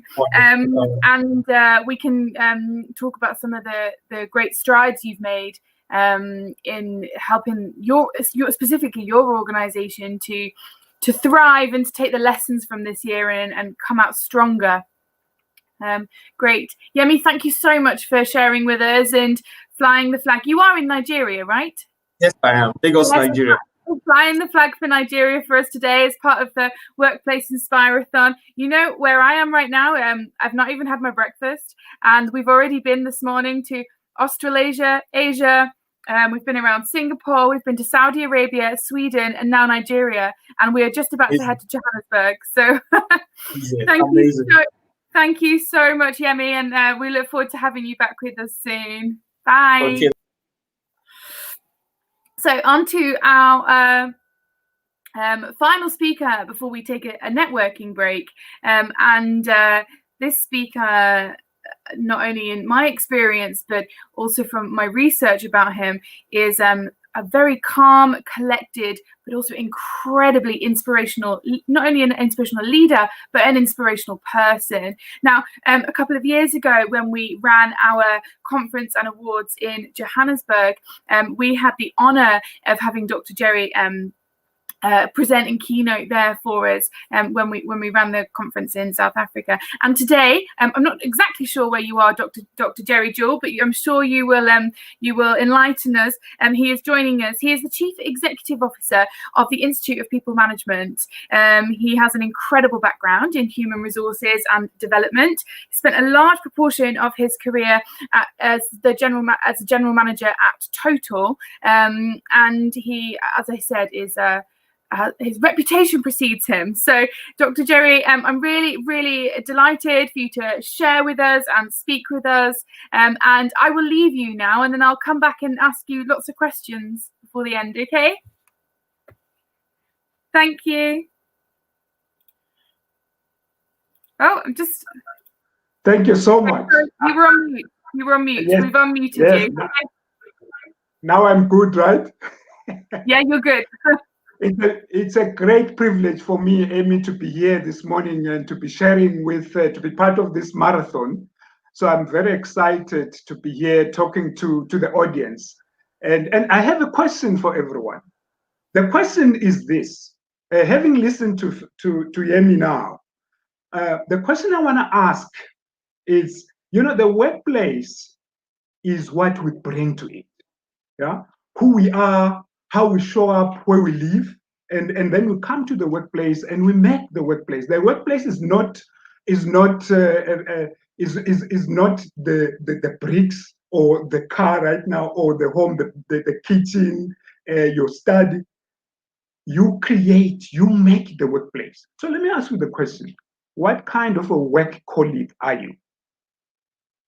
Have you thought about that? Have you taken time to say, each time I come to the workplace, how am I showing up? How am I behaving? Now that the workplace has moved to your own home, how are you showing up? How are the people around you feeling about you? When you put up that role, I'm working now, I'm a worker, I'm being professional in matter. How are they experiencing? I think that's important, because who we are, how we show up, determines how other people feel about us. In fact, someone has said that people will forget a lot of what we have said from them, but how you have treated them that may be something that would last forever. So how are you treating the people around you, even in your own household? Because that's important. Your house, your household, your place where you stay right now, as Yemi pointed out, Ellen, I'm sure other speakers have been doing so throughout this talk, is that we are now working differently. Brené Brown puts it this way. She says, we do not have to do all of it alone. We were never meant to do it alone. We have to do it as a collective. Humanity has to show up. And I think this situation that we find ourselves in as a globe has really emphasized the fact that we are each brother and sister's keeper. So that's why I ask you that question, that we are connected. In South Africa, we have a saying, umuntu, ngumuntu, ngabantu. I am because you are. And I think this is what I'm appealing. I want us to think about as we think about the inspiring workplaces. Because if we are not inspiring to those around us, if we bring gloom and doom, or doom and gloom, as it were, then we're not going to create spaces where people have a spring under their feet as they work. And they look forward to coming back to whatever your workplace might be. I mean, we know we're going to have blended workplaces, sometimes working away from the office or from the factory, but sometimes working there because of this future that we now live in, the now situation that we face. But so it's important to really think, to really make that choice as an individual. What kind of a work colleague am I going to be? Am I going to be creating this movement of inspiring workplaces where people bring their total self to the workplace? I think that is key, because I am because you are. I can't be happy when we're not said. I was part of a webinar a week ago talking about some of the things that happen in the workplace, the violence that can happen in the workplace.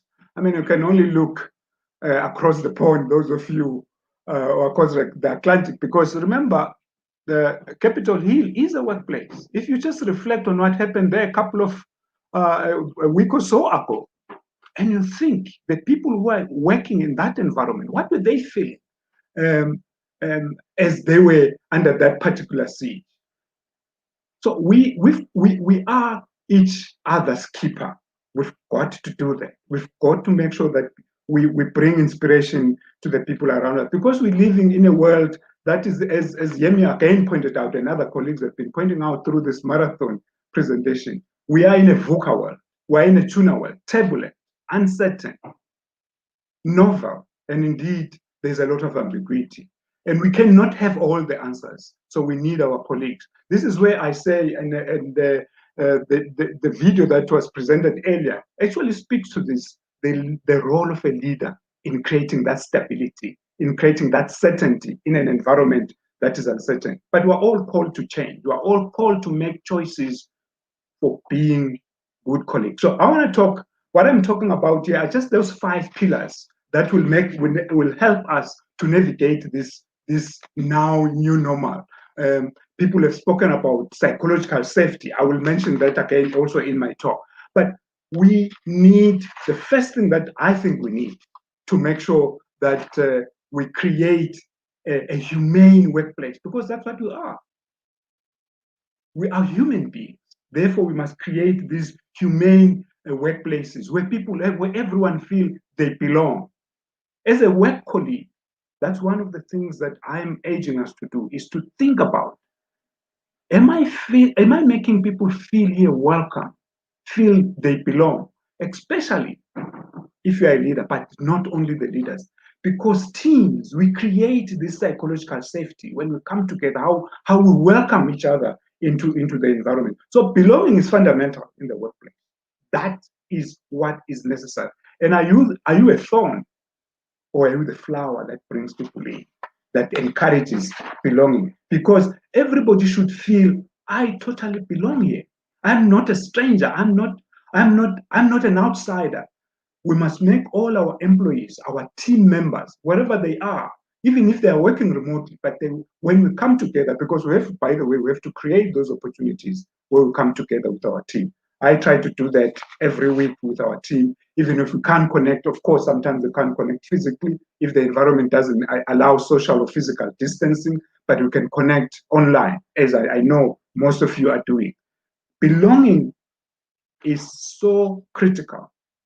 I mean, Maslow told us about this, that if you feel you don't belong, you feel like an outsider, you're not going to enjoy that work environment. So we must create workspaces where people feel they belong. But that means, as an individual, you've got to create that ambience of you, I am because you are, that people don't feel they're being excluded. So the 5 pillars. The first one is, of course, we must be sociable. What do I mean by being sociable in an environment where we are distant, we can't see each other most of the time? Of course, we use tools like this. We have meetings like this where we can meet virtually to encourage those bonds, to ensure that those bonds continue.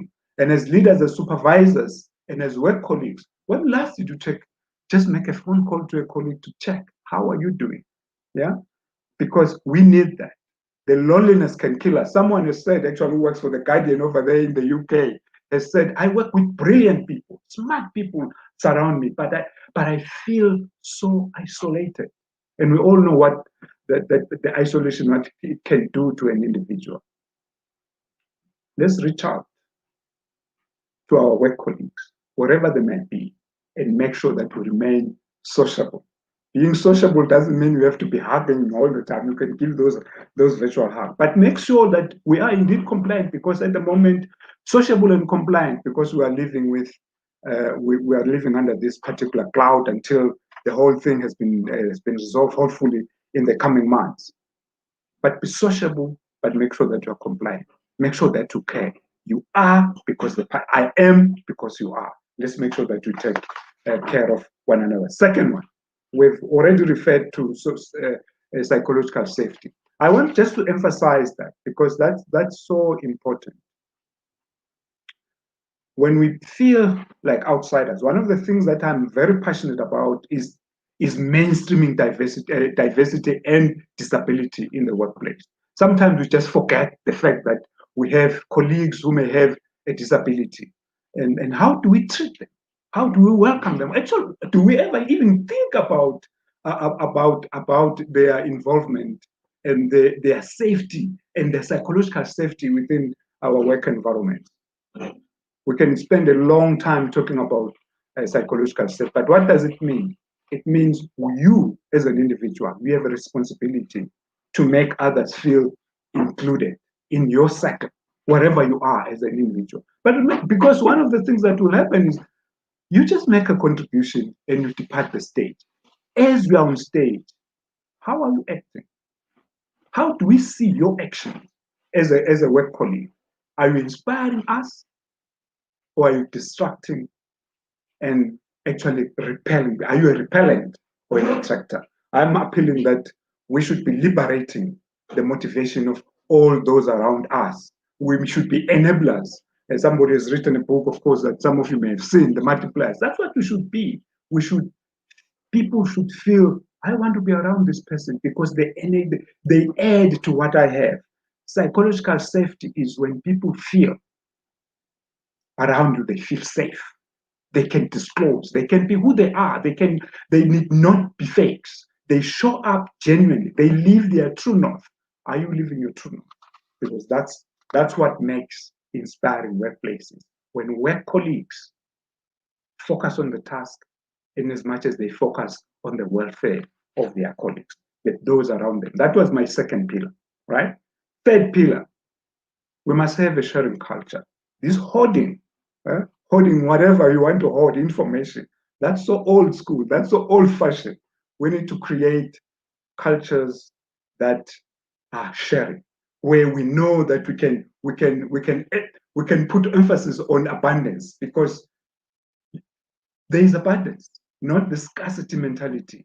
So we want the third pillar is that we must have a sharing culture, a culture where we know that we don't have to hoard information, we don't have to hoard knowledge, because knowledge is everywhere.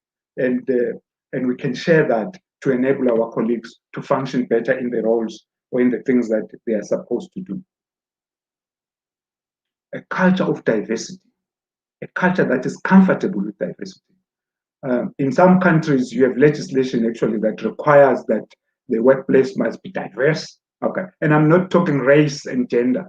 Diversity, when I talk about diversity, that's just the entry point. But it's once we have all the team members from different backgrounds, how do you actually allow them to be themselves? To share what they know, to share their culture, not to feel their culture is inferior to your culture, but that's how you show up. Hence the question, what kind of a work colleague are you? Are you a snob? Do you look down upon other people? Because if you do that, what's going to happen, you are going to sniff out this culture of sharing, because people will not be feeling comfortable. They don't know what to share. And it goes back to the point of psychology. Do we feel that we can be who we are, psychological self? So let's create a culture of sharing. Most organizations have values. We know they are always put on the wall. But the key thing with values is to actually make sure that those values are lived. We action them. We demonstrate and we celebrate when people live those values, when all of us live those values. Let me just give you an example. I work for an organization where the lowest, because we have these ranks and organizations, right? We have the people at the top and the people at the bottom, as it were. But these values united everybody. And whatever level you were, the expectation was that you live these values and they liberated. Because on the basis of the values, a value like diversity, for instance, that we welcome all ideas in this organization. People were able to use that value to say, I'm going to make a contribution because it is accepted. Everybody has said we are going to be diverse. So when I go out to recruit as an HR officer, I know that I can scour the market and get everybody here because somebody's going to call you out if you then base whatever decision on external factors, not the real factors that should be considered. Is this the most suitable qualified person for this position? Full stop. Nothing else. Because we have a value. So it applies across everything. How does our supplier database look like? Is it exclusively for that particular group of people, or is it diverse? So that kind of value enables employees, even the most junior employee, to question decisions that the leaders would make. That all leaders here, I mean, at all levels of this organization.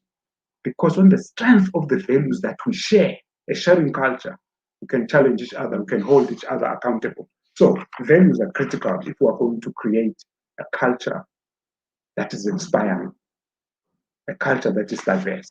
Fourthly, we've already heard from my colleagues, the other speakers, that structures have been demolished. The militaristic organizational cultures, or structures rather, have been demolished. We now are talking gig economy, networked economy.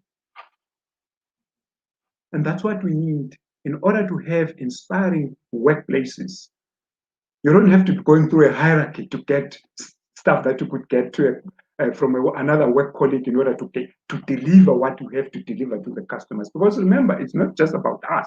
That actually reminds me that in our structures, it's not just about us, but it's about the people that we serve, the customers out there. How does this structure that we have, this structure of this organization that we have, enable that we can indeed deliver inspirational service or inspiring service? Because it's no use having an inspiring workplace and we go out of business.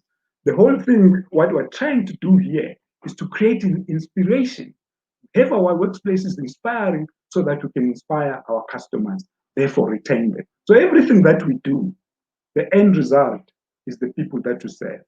You could be working for the state, the citizens that you serve. What kind of service are we giving them? Are we giving them a service where we're dragging ourselves to deliver this service? And it takes months and months and months.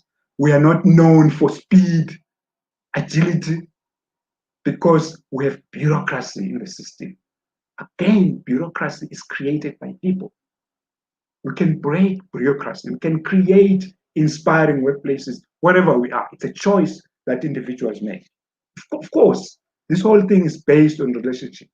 We know that relationships that we have with people in our supply value chain, how do we interact with them? Are we inspiring to them? So structures are important. It's the fourth pillar in what I think humane pillars, pillars of a humane or humane workspaces or humane work structures. That's what we need.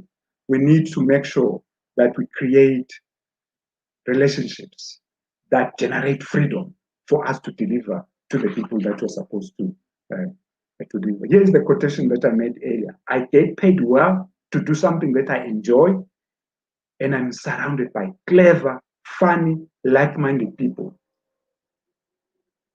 And for 40 or 50 hours a week, every week, I feel isolated. We don't want workspaces where people spend the bulk of their time, but they feel, I don't have any relationship here, even though I'm surrounded by the smartest people on the planet.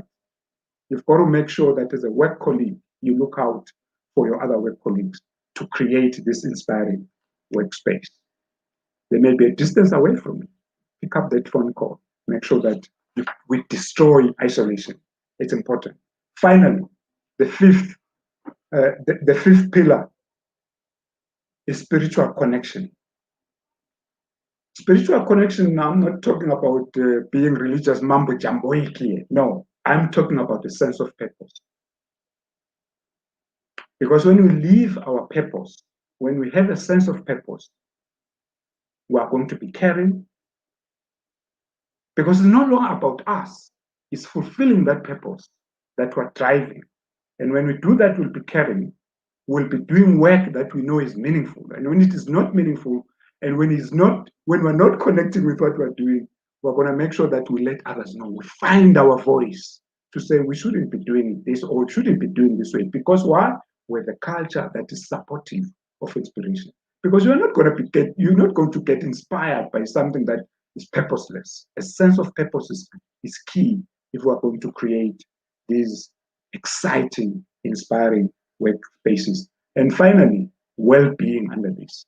Because if you have a sense of purpose, you're going to make sure that you take it. What makes you fulfill that purpose is because you're also taking care of self.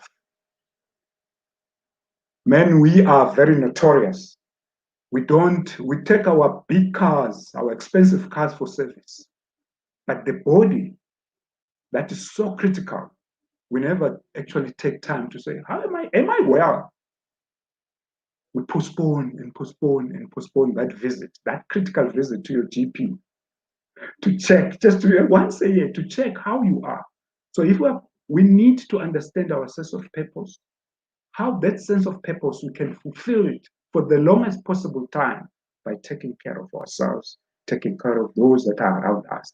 A sense of purpose gives you determination to achieve what you need to achieve, and it gives you the freedom to really have your voice, because you're not going to be stopped by or be distracted from your sense of purpose by things that should not be distracting you. So do you have a sense of purpose that inspires you to perform the task that we are performing? So we know that workspaces have been reset. That's clear. And my view is that they will continue to reset as we develop. Because this period that we're in has given us a lot to think about, a lot to do, a lot to change, and to change with speed. We know that there are behaviors that we need to embrace. And that one of them that I'm suggesting is that you, as an individual, must really show up in the workplace and be that colleague who inspires others. Ladies and gentlemen, that's the end of my talk. I'm challenging us to be good work colleagues that inspire others to bring their best game every time when they come to the workplace. And if you are not that, stop and say, why am I not that? What can I do to change? Thank you for giving me an ear. Back to you, Amy. Thank you, Dr. James. That was truly inspirational. I'm sure you'll all really agree. And you've really got me thinking about who am I and what kind of colleague am I, and really reflecting on that piece and who am I bringing to the workplace. I almost want to go and ask them right now. But they're all quite busy at the moment. Some are sleeping, some are working behind the scenes on everything else that's going on here. But thank you for sharing with that. You definitely gave us a lot to think about. And one question I've got for you: you talked about this creating these cultures of belonging. Very difficult if people are feeling like they're an outsider, when you want everyone to feel like they belong. And this theme of creating psychologically safe workplaces, this has come up 4 times so far whilst we've been in EMEA. I can't talk for what was discussed in Asia, but I'm sure it was probably discussed there as well. It seems to be a really, really strong theme coming through from some of the lessons we've learned over the last year about psychological safety and belonging. Do you feel like that is more difficult to achieve whilst people are working so disparate and a lot of people are working from home, or do you think it's more achievable? It is definitely challenging at the moment because, as Yemi pointed out, I mean, a lot of organizations, where a lot of us went into lockdowns thinking, oh, it's going to just be a couple of days. So not really psychologically prepared for what was going to come.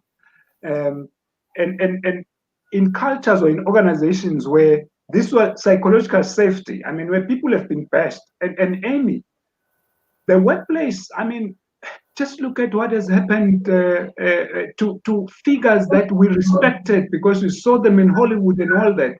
And the stuff, particularly that women have experienced, the Me Too movement. I mean, that to me speaks to the fact that the workplace can be really devastating if we're not careful. Therefore, it's difficult to create that. But until people know I can actually have a voice here, I have the freedom to make my voice heard.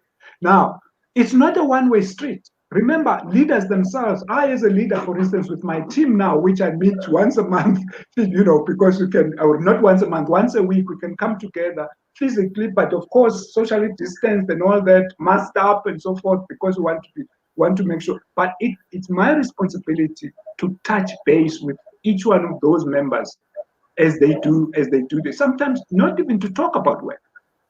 Because if an organization did not have a culture of letting people be heard, it's going to be difficult in this environment of lockdowns, working away, virtual working, to simply do that. But we need the employees to know that it's a two-way street. They also have the boss or the supervisors or whoever must make sure that they let their employees know that they can pick up the phone and call them. Yeah, and you've talked obviously about your 5 pillars of a humane workplace, and the key to all of this is, and I'm hearing this so much today, is about being humane, being a human, but allowing everyone to be a human, allowing them to be their true selves, allowing them to feel psychologically safe, allowing them to speak up, and creating this culture of belonging. And that can be a lot more difficult. We in the UK are back in a lockdown for the 3rd time, so we are all where we can, not everybody, but where possible, are back in our homes, and the only contact we're having is in such a way through a screen. And for some people that can be quite difficult to find ways to speak up. That might not be their preferred route. So I guess it's about finding different routes for different people, really understanding your people, and really listening to what they need to feel safe. Yeah. And in my meetings, Amy, every meeting, and I think the team, at some point, people should. In my meeting, the first item on the agenda, of course, all our meetings very well. You are welcome to the meeting, but really is to check in. How are you feeling today? And sometimes you ask that question. It is a dangerous question to ask, I must say, because sometimes you may have to stop your meeting and deal with the colleague who is actually, by asking this question, how are you, may immediately be thinking about stuff that's outside the workplace. But that's fine. That's fine. Allow people the opportunity to deal with the emotions. We must all understand there are Amy, we all are fearful, right? The vaccine is still, and we in the southern tip of Africa, we know we will get it. We will, in fact, the whole developing world is likely to get this thing last. And then people are starting to say, is that fair? That's another question. What I'm saying is that we're all fearful. You be a leader, you're a general employee, you are fearful. And leaders must accept, they must say, listen, I'm also fearful. I'm sitting here and I know colleagues that have passed on within my own family, people are, so you are fearful. Be genuine, in other words. Don't fake it. When people know that you are not faking who you are living you are being genuine. People are so giving. I'm just amazed to see that employees actually, if the leader is just being human, they know that he's one of us, and they go all out to make sure that you win, the organization wins. They feel inspired, in other words, the stuff that we're talking about here. When you are human, you inspire others.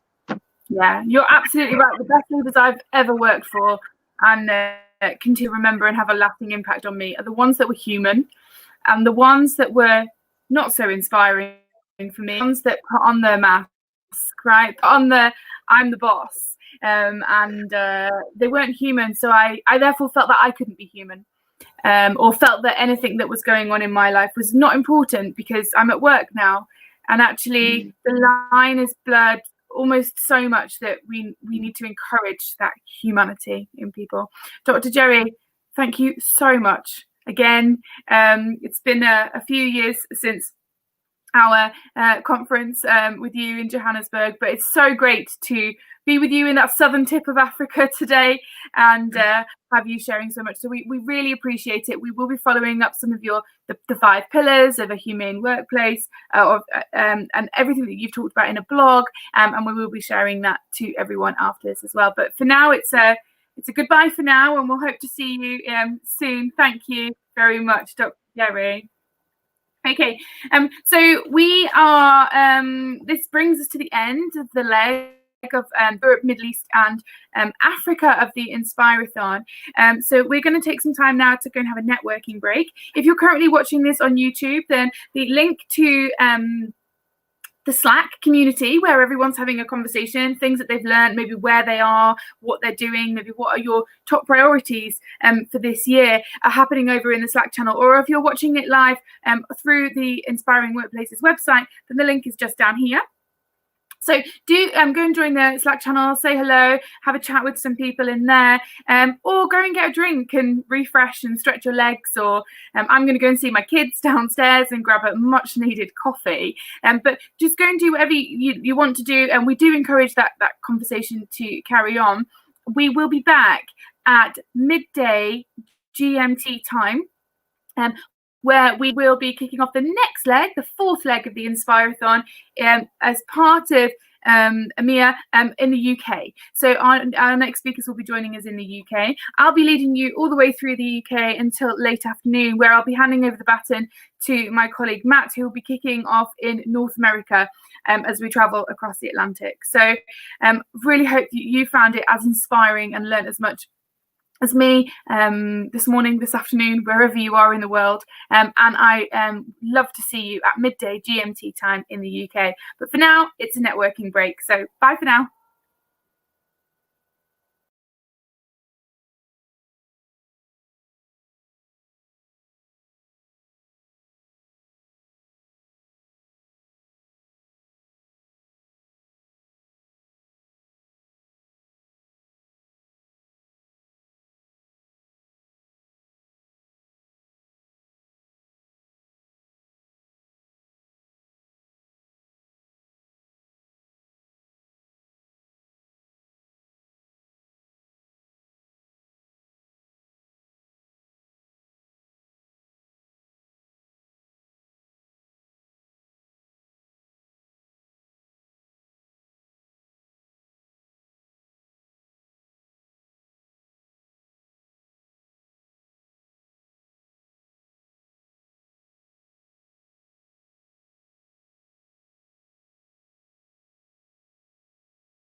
Welcome back, everyone. I'm Ruth Dance. I'm one of your hosts for this Global Workplace Inspirathon, and a huge welcome to the fourth leg of the Inspirathon. If any of you have been with us for the last 14 and a half hours, I am very impressed, and you should probably raise your hand because you do deserve a medal. We have had so much fun. So we started yesterday morning. It was for Australia time. In Australasia. We traveled around Australasia hearing from some incredible speakers. And then we moved into Asia. We spent some time in Singapore. We listened to different speakers around Asia on all sorts of subjects around remote working, culture change, diversity and inclusion, well-being, mindset, and much, much more. Then we moved from Asia into Middle East and Africa and Europe. We spent some time with Karen Volo in Sweden. We spoke to Sean over in Saudi Arabia. We met Yemi in Nigeria, and then we closed with Dr. Jerry in Johannesburg. There's definitely been some real strong themes emerging so far through this Inspirathon. Some of the learnings from 2020 around creating psychologically safe workplaces, creating humane cultures and places where people feel like they belong, really, really prominent, even more so as many parts of the world are probably still in a lockdown situation. I'm really excited for this next leg because it's here in my home in the UK. So for the first time in the last 15 hours, I'm on the same time zone. So welcome to everyone that's joining us from all over the world, and welcome to those of you that are here in the UK as well. And we've got some incredible subjects that we're going to talk about: energized workplaces, internal communications, lessons from advertising, HR priorities for 2021, your professional and your own personal growth, and much, much more. If you did miss any of the speakers and you're really keen to hear from them, we will have all of this available on demand. We will be blogging content and sharing it all with our Inspire community. Speaking of community, if you'd like to get involved, if you'd like to ask any questions to our speakers, then if you're watching on YouTube, just here, you'll see there's a section where you can put comments and you can ask questions. And we are also encouraging the conversation to and continue on Slack. So during the networking breaks, we've had people sharing what they're learning, sharing where they are, what they're up to, and that community of inspirers will continue after. So if you're watching this on YouTube, then we'll pop the link to the Slack group right here. If you're watching it live on our website, we'll pop the link to the Slack group right here. So do join that Slack group, do ask questions, and do get involved with our speakers as well. That would be great. We did have a really, really nice studio booked for today. For those of you that don't know, the UK are back in lockdown. So you get to see the top floor of my house. If you do hear any noises, I do have twin babies and a 4-year-old at home. I couldn't kick them out. If anyone's in the UK, we're in a storm today. So if you do hear any baby sounds or anything, I promise you it's not you. It's coming from this house. And probably another disclaimer is that Stefan, the linchpin of our team, the guy that does everything in the background for us, is really sadly unwell. We really do wish you well, Stefan. I hope we're doing you proud, but that does mean that you've got me and some other members of our team running things in the background from a technological perspective. So we've not had any bleepers so far, but I can't guarantee that won't happen. So just to recap, if you want to watch anything on demand, we will make it available. Comments here or here, join the Slack group. Any baby sounds, I promise it's not you. So on to our first speaker. Can't really think of a better speaker to kick off the first leg, so no pressure there. Our next speaker, his mission is to see more people flourish through their work, and he really wants to help shift organizations and for a force for social good. I am really delighted to introduce this guy. His reputation precedes him. He's very, very well known. His name is Perry Timms. He's the founder and chief energy officer of PTHR. And I don't believe this only because he doesn't look old enough, but he's got over 30 years of experience in people, learning, technology, organizational change, and transformation. And he's here to talk to us about designing organizations where people flourish. So Perry, are you there? Hello there, Ruth. I am. Thank you very much for the intro. Yes, I'm 53 years young, so yeah, I've got those 30 years under my belt.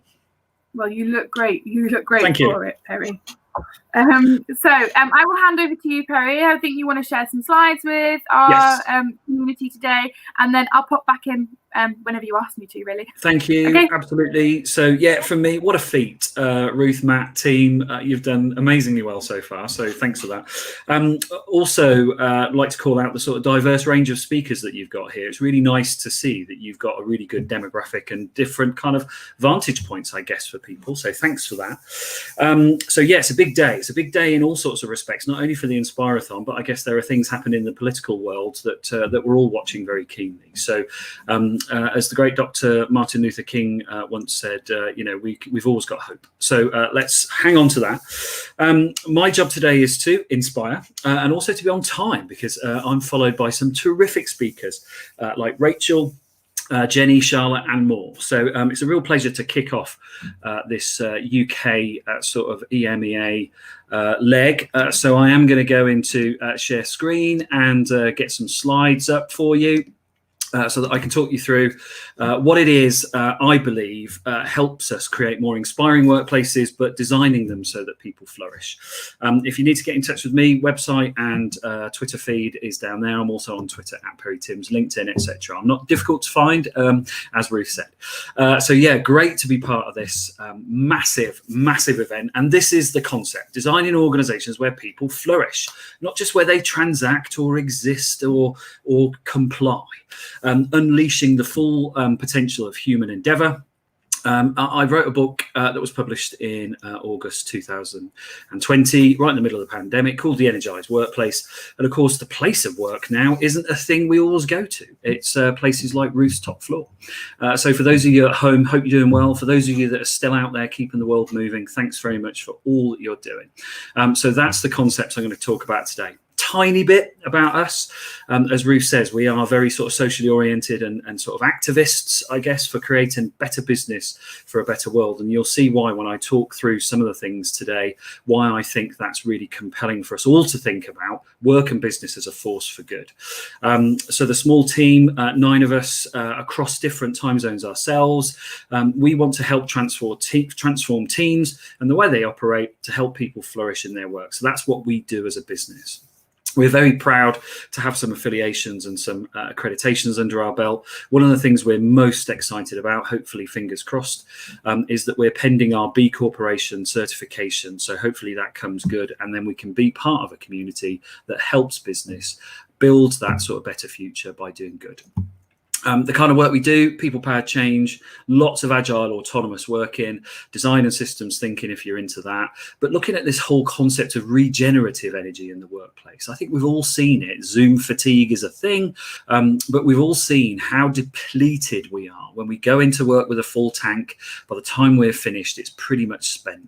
There's something about work that I like to think we can regenerate that during the process, so we don't just go home and collapse in a heap or retire from the workspace in a heap. Organization design and conscious businesses really interest me. So if you want to know more about that, I'm always happy to talk to you. But I thought I'd start with a little bit of fun because I never want to be one of those people who has a quote of something they said next to their own picture made into an internet meme. So honestly, that's a parody. But really, there is a kind of link to what I wanted to talk about today because I've already been quoted on it. I wrote a piece for the lovely people over at HR Zone. If you don't follow the work of Becky and the team at SIF Media under HR Zone, there's lots of really nice content they're putting together. Recently, they published their Cultural Pioneers, some amazing stories of companies and people within them who've looked after each other, who've challenged orthodoxies, who've seen us through the pandemic. So go check out the Cultural Pioneers that's been published by HR Zone. But Becky asked me to put my predictions to the test, really. I did it last year as well. And of course, I didn't predict a pandemic, but I did predict that we'd be working harder, we would need more agility, and then we'd have to focus on things like well-being and how we were. And that kind of came true, but in bizarre circumstances. This year, I'm predicting that we need to continue with that agile approach to work, but we need a lot more intelligence-led thinking and doing.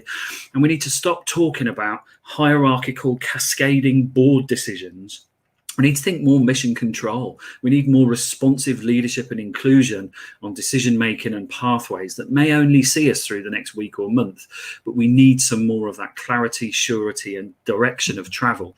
So these are the three things I am going to talk to you about today, amongst some other factors that I think help deliver those propositions to make the workplace that flourishing environment. And I want to start with this one, a really easy word to say. And of course, there is the sort of the phrase that said, you know, trust arrives on foot and kind of leaves on horseback. It's the kind of thing, it takes ages to build up trust, but it can be eroded with one action and one kind of sentence even that stops people feeling trusted or feeling like they're part of a trusted environment. But rather than just use the buzzword element to it, I wanted to go into some of the recent research that's been published by the Edelman Trust Barometer. If you've never seen the Edelman Trust Barometer, I recommend you do. Every year, something like 30 to 40,000 people are surveyed across several hundred countries around the state of trust they have with each other, with organizations for profit, with government, the media, and with non-profit, non-governmental organizations. Those are the kind of frames of reference, really. And as we can see from 2020 to 21, things haven't exactly got better. So if we look at government and if we look at media, they are seen as less competent and unethical. We are not in a state of trust with our elected officials and with those people who are narrating, commenting and sharing the views through the media outlets. Considered to be more ethical but still struggling with competence are the non-governmentals, the charities, the non-profits. And so if we look across, business as a reasonably competent and reasonably ethical force is about the only thing we seem to trust.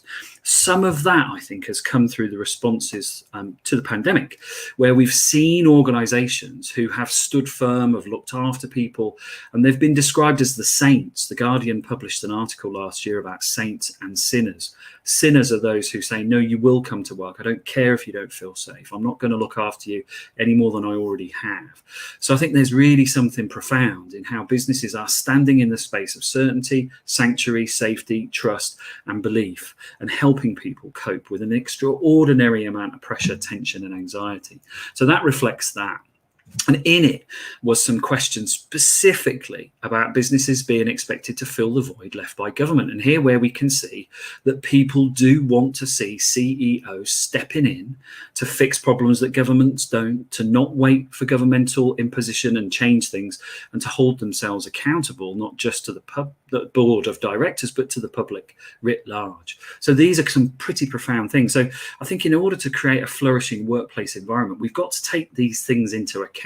It is perhaps the only place at times, either virtually or in reality, where we feel safe and trusted. And here's a few examples. When we saw the pandemic response, people like Brewdog said, we're going to stop brewing alcohol, but we're going to use some of our capabilities to create sanitizer to bolster supplies. And then in the same breath, the founder said, we're also going to plant a massive forest because we realize we're pillaging the Earth's assets. When it came to ventilators, people like GM, Ford, Tesla, and Rolls-Royce said, well, we'll stop producing cars and produce ventilators. I think it was possibly only some government inefficiencies that didn't take up that offer to create more capacity with things like ventilators. And of course, with Black Lives Matter, we saw some companies who went with the black dark square, but we also saw people like Ben & Jerry's put out a really strong statement that said, we've got to dismantle white supremacy, no sitting on the fence with them. So these are businesses and the people within them who are declaring an intent to do something beyond their profiteering. It leads me on to the next element that we need to think about a lot more. With trust also comes care, and with care, it also builds trust. And there's some really strong examples of organizations and people within them who show they care about their fellow humans, both in their employ and in their community and more widely. And so here's a really nice mission statement from a company that I've long admired ever since I first heard the CEO tell the story of his organization. We measure success by the way we touch the lives of people, not just employee, but people in a more broad sense, in communities, in their families and beyond. That company is manufacturing organization Barry-Wehmiller. It's a multi-billion dollar industry based in the US, but with a footprint across the world, who grow by acquisition, who are servicing the manufacturing and creative needs that we have. And there in the bottom corner is Bob Chapman, who I saw speak at a conference in 2016, completely blown away and moved by the ethos and the principles that he has in this organization. Effectively, they show their care by reminding people that their employees are not just a number on a job description. They are somebody's partner, daughter, son, cousin, nephew, neighbor, carer, whatever it might be. And he advocates this whole sense of wanting to send those people home so that they can be nice, kind, and appreciative of their family and their immediates around them. So Barry Wehmiller is not a place where overwork happens. Barry Wehmiller is a place where decisions about the future are taken collectively, where people feel the sense of family and belonging. So there are some terrific examples out there. And Bob's written a book called Everyone Matters, and it's worth checking out. Everybody Matters. The next bit I want to talk about is involvement. So we've got trust, we've got care, we've got involvement. If we're looked after and we believe that there's a trusted environment, we may want to have some say in how things are shaped and what happens and how our organization progresses through. So we need involvement. And so we have the concept of involvement here from Michelle, the CEO of Decathlon, again, a multi-global organization known for its sort of care and attention to the community, the environment and the people.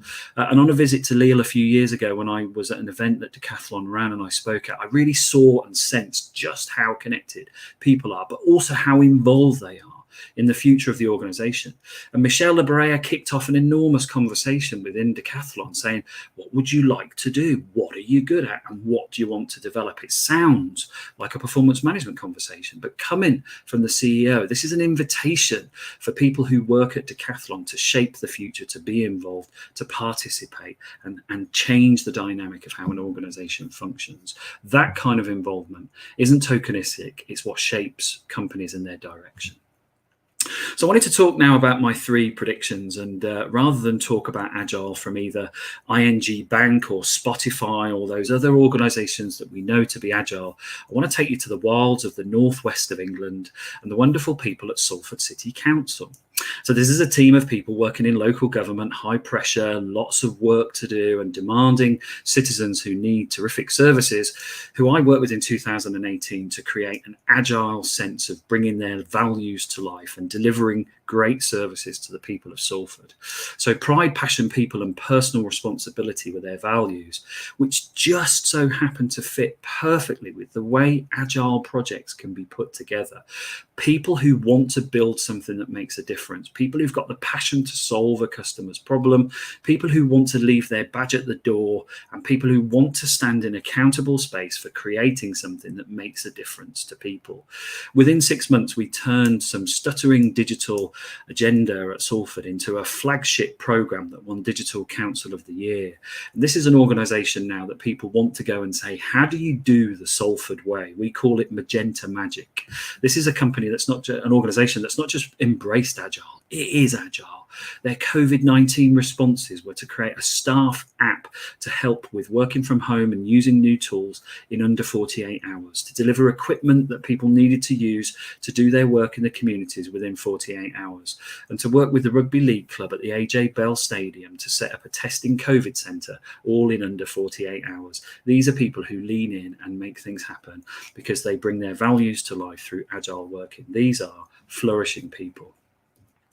And then we've got an organization based in Michigan that I spent some time with and recently reconnected with online. They're a technology company. There are about 80 of them. They're engineers who build software, Menlo Innovations. Now, they're an intelligence-led organization because they have a number of different facets that really bring intelligence to life and help people make decisions and do great work. For a start, you will see at the bottom edge of that picture, 2 people sat round a computer. Now, they are not just casually checking each other's work. They're working together as a pair. They bring their joint intelligence to solving problems of a technological nature in that moment. They have regular stand-ups. All their work is published, as you can see at the back of the room on a board. People can go and see what state pieces of work are at and can volunteer to help other pairs doing other work. But this is a team that's fueled by intelligence. And they have a small group of people in their organization called high-tech anthropologists. And they study the people who are going to use the technology in their normal day-to-day environment to make sure the technology is in flow and fits with how they need to operate and what they do. The example I really like about this is when they built an engine diagnostic system for the bus company in Michigan, and they noticed how engineers who are trying to fix the engines wear rubber gloves to keep them away from all the grease and grime.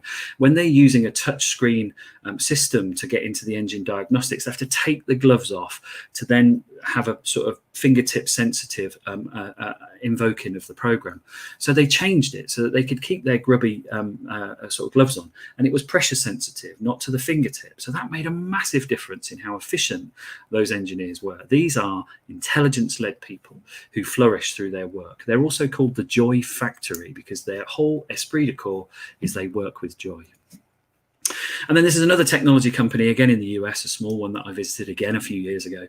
They're called Geonetric, and they provide systems in healthcare. So this is technology that enables people to share patient records, access, and get online diagnostics and so on.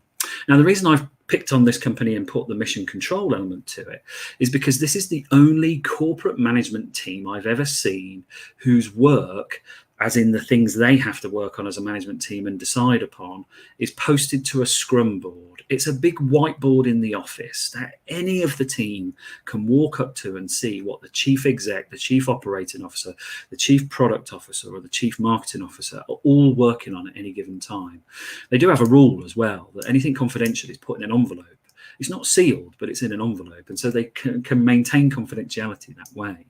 But this is where I think we've got this sense of not waiting for a cascaded board decision, but we feel like we're operating in some NASA-like mission control where we're tuned in to key strategic decisions, to big corporate initiatives and tiny little decisions that can make a difference every day. I think having that kind of feel of connection to what the real agenda is at the highest level and the most minute detail gives us a sense of being in control of our mission. And I think that helps people flourish in their workplace. Now, this is all kind of backed up a bit by some recent articles published in Harvard Business Review. So these are some extractions from an HBR article about agile leadership. And in it, it talks about the current status, static, almost like fixed ways of operating. And then this opposite, which is what we've seen in the pandemic, some chaotic, unhinged and perhaps completely random ways of working. In it, it says there's a sliding scale that we can put into the whole leadership dynamic where we can be agile, so we can lean towards the more fluid, but we don't have to completely detach from that which is stabilizing, is very governance friendly, helps us manage risk. So I think we're seeing this all the time now in how we both respond to the pandemic and how we come through the complexities of things like hybrid working. Without that approach, I think we've got a challenge on our hands for leaders to make the decisions that include and involve us, build trust and show care. So I think this is where we've got now the chance to have a mixing desk to how we operate as leaders. And it's nice to see them embrace things like individuals and engagement and working solutions rather than just documenting what's going to happen. I think we need as much action as we do sort of documents. So I think there's something really nice coming through in the leadership realm, which helps, I think, create a more flourishing experience for people at work.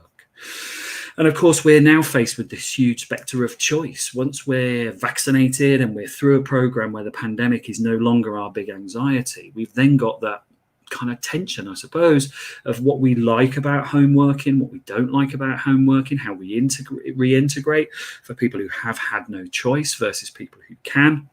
And Pew Center research quite recently picked on the fact that before the coronavirus outbreak, about 20% of us could work from home. But now there's over half of us who are saying, actually, I want to make that a massive feature of my working week. I've got used to exercise around me and being around for the family and taking the dog for a walk and all sorts of things that seem to be very difficult to fit in our previous commuting and place-based operation. Mixed with the fact that we miss our colleagues, we want to get together to do some spontaneous innovation and some planning and some real creative thinking. So I think we've got some real challenges to go forward in creating a flourishing workplace, even if that's not a physical entity. The workplace has now become wherever we are, and we need to make sure we're building those strong connections, keep the cultural vibe alive, but also fit with our newfound, I suppose, liberated living experience. And so what is an energized workplace? I think it's something where we talk about energy. We know it's precious. We value it. We regard it and we build it into our thinking. I think we've seen this come through a lot in COVID-19 responses. But it's also where the systems are very deliberate about how they're designed to take that into account. So if you're homeschooling and therefore you want to do that at the beginning of the day, and then the afternoon is where you'll deal with your work-related aspects, and then that can be engineered, then let's make that design something that we can follow through on. And make sure we have this regenerative element to it so that we're not just taxed by working, we are enhanced by things we can build to our working day so that we can individually manage our energy, not our time. That, I think, is the crucial factor, managing the flow of you rather than the ticking of the clock. And so I've kind of articulated that in the book, and people say, well, what does it look like? And so this is what I think the diagrammatic representation perhaps of an energized workplace may look like, with things like the leadership team still in their roles, doing their sort of outward facing intelligence gathering and sort of deduction. And then inside it, some specialist functions that really help us out because they're really vacuum packed and they really are specialists in financial modeling and our business intelligence. But then all the rest of the workforce in these fluid circles of people who are solving problems, who are tackling the issues of the day, but working strategically and really well aligned to have this flourishing sense of accomplishment, doing things, making a difference, getting a result, showing impact, creating value. All those things need to come into the day pretty much every day. And this might be the way we can engineer it. So Agile is the norm for it. Autonomy, alignment, and inclusion. Absolutely feels like that's the way to go, and that we design work more about energy, rhythm, and a balance. I think we've got to start looking at that when we talk about well-being and exhaustion and Zoom fatigue and this crammed diary. Got to start thinking, how can we look after ourselves? How can we create a system where our energy flow is optimized? And if we want to start looking at some stimulants, these are some of the things I think give us a spark. When we've got good relationships with people, we trust them, they look out for us, we look out for them, it's a lift. If we can spark something innovative, it gives us a rush of some kind of stimulation and energy that we can start to create something that helps us solve a problem. We might discover something new and research and get excited about that. Variety, the kind of promise of the trade between us and the team. I think all of these things in different ways are things we can focus on every day and say, if I'm not really touching any of these elements, am I really starting to spark my energy back into being? Because if not, I probably need to start thinking about how I can do that, and whether that's connecting to the purpose, whether that's understanding your interplay between you and the system. This is a cognitively aware, optional way of building your day into being more energized. So that's it. Trust plus care plus involvement equals an environment where people can flourish. And then agile approaches multiplied by an intelligence-led approach to what we're doing, and very nicely aligned and sense of accomplishment, and a mission control that can respond to the needs of now plus the long-term trajectory, means we can live the promise of Barry Waymiller's measuring success by the way we touch the lives of people. And I'd like to think of more organizations who would build that into their strategy, touch the lives of their own people. A little bit of philosophy. Howard Thurman says, don't ask what the world needs, ask what makes you come alive, and go and do that, because what the world needs is more people who've come alive. No greater energy source than the sense that you're really alive in what you're doing. So heed the words of Howard's very wise philosophy there. There's the team. You can find us online. We're not difficult to locate, and I'll stop there and go back to Ruth and the team. I think I managed to bring it on time, Ruth. Perry, that was just spot on. Like you rehearsed it. Yeah, a little bit. I mean, phenomenal. Thank you so much for all that research, that sharing, the case studies, everything that you share is just, I'm sure, inspiring people, helping people to learn, and helping to create workplaces that people flourish. Cool. I want to ask a couple of questions, of course you can. And also make a few comments. Yeah. Touching the lives of people. I mean, that there's not even a mention of manufacturing. There's not even a mention of anything, right? Like we just want to make the world a better place. I touch the lives of people, and that's not just their own people. I think it's phenomenal, and I agree. If other organizations could find ways to sounds cliche, but put their people first and weave the needs of their people first, I'm sure they'd start to see the similar results. I love the idea of a joy factory. Like, brilliant. You know, why not? And when we make joy.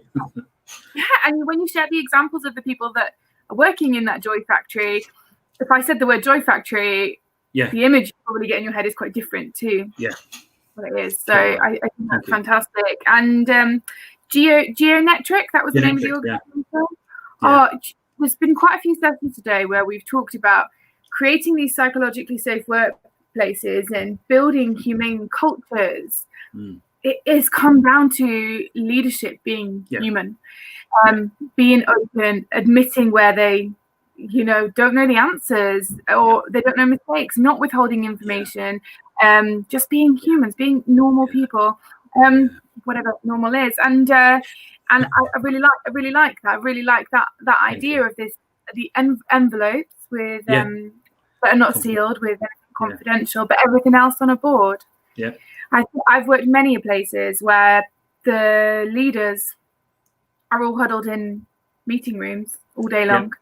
Gosh, can't go in there. Or even on a separate floor, even with a secretary maybe blockading those meeting rooms. And you feel so far removed from the end goal, strategy, and even the purpose of the organization, because all you get is it written on a wall rather than you feeling it and from your leaders. So I really like that. I love your org chart. I love it. And or your idea of how we made to design these workplaces. Now there's an amazing company that I love and that I follow. They're based in the UK. They're a very fast growing accountancy firm, probably not the first place you think of when you think of these flourishing cultures. And they're called Cooper Parry. You've probably heard of them. Oh yeah. Yeah, I've heard they are incredible, incredibly open, incredible workplace. Yeah, and what their CEO Aid said to me a couple of years ago was, many people have tried to copy us because we have such a great culture here, and it just doesn't work. And I think what's quite interesting, you've shared some incredible case studies, some incredible advice and research with people, but it can seem overwhelming for some people. Maybe they are a small organization, or they realize that they want to change or need to change their culture, but they really don't know where to start, and might start by copying what someone else has done. And everything that you've shared, if that does seem overwhelming for a leader, HR professional, or anyone that's watching right now, what's your advice on where to start? I think the indicators will probably be there when you talk to people about what's important to them. So again, it comes back to that involvement thing, I guess. But in order to do that, people have got to feel that it's safe. Oh, can you not? How's that? Any better? Any better? No? Hang on. Right. I can. I'm just going to check everyone else can. Yeah? Are we good? It's just me. I've just been told it's just me. Everyone else can hear you, Terry. It's just me. I can hear you again. So if I go back to the involvement thing, I think it starts there. And but in order to do that, people have to know that people care and it's trusted as an environment. So I think we do need a few people to have an Spartacus moment where the top team or CEO will say, I need some people to tell me what really matters to them so that we can start working on things. We've heard lots of examples of brilliant things, but we don't know what's right for us. And then involve people who can then say, well, actually, we do need a little bit more openness, or we do need a little bit more borders or boundaries or clarity or whatever it might be. And I think we build it up from there. So I think we stop guessing what it's going to be good for. And so if we think, let's all be agile and start doing that. And some people are like, that doesn't solve our problems though. So I think that's where we can get that co-creation thing going, and small scale experiments. So say to people, look, we don't know whether the whole company want to work in this flexible way or whatever it might be, but let's find some people who do, experiment, learn, reveal, and then start thinking, how does that apply in other areas? So I think we need this aggregation. I think we need this evidence base. Because some people might need some persuading, some people will just be very heart-led and go for it. But to try and do it in a boardroom, I think is just daft. I think it just has to come out. It has to be in the wild. People have to be able to play with it, get their hands on it, and understand what it means. And if you're in a big company, that might seem really difficult. But a big company is made up of lots of little cells of small units of people. Start with them. Yeah, that's absolutely fantastic. If anything, actually, this year, we'll coat the pandemic.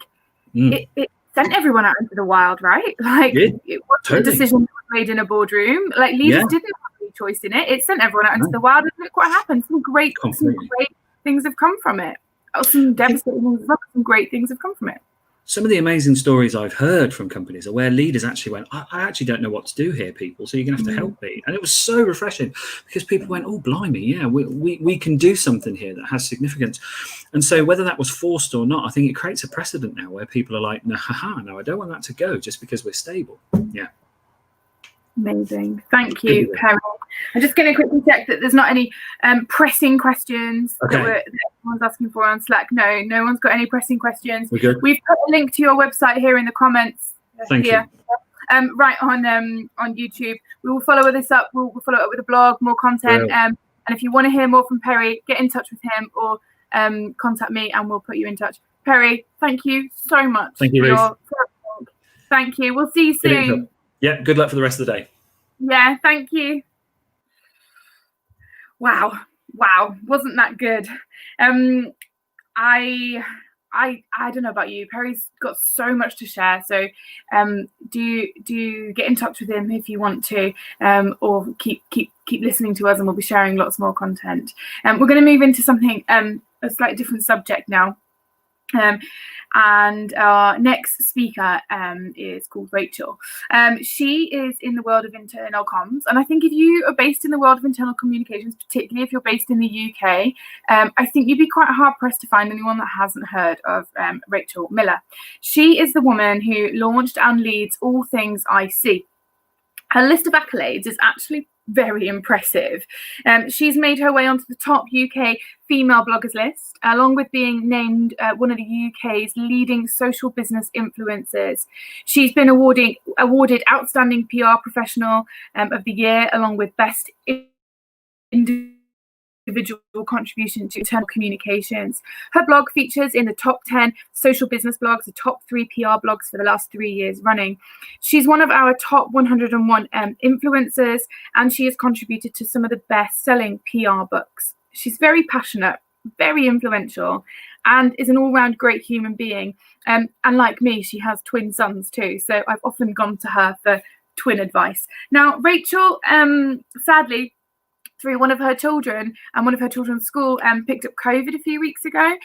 So she's not very well. And if any of you have had COVID and had it not too great, you'll understand that presenting live can be quite difficult, particularly the breathlessness and the coughing, which she didn't want to do, even if it is in a virtual environment. So we never fear, Rachel is still going to be with us, but she has pre-recorded her session for us today whilst she's in COVID recovery. We will pop her details on, and she has said to me today to message her, tweet her. We'll give you all her details if anyone does have any questions during or after the session.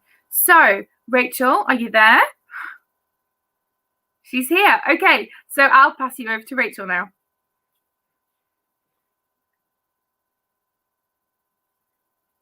Hi, I'm Rachel Miller, Director of All Things IC. Welcome to this session.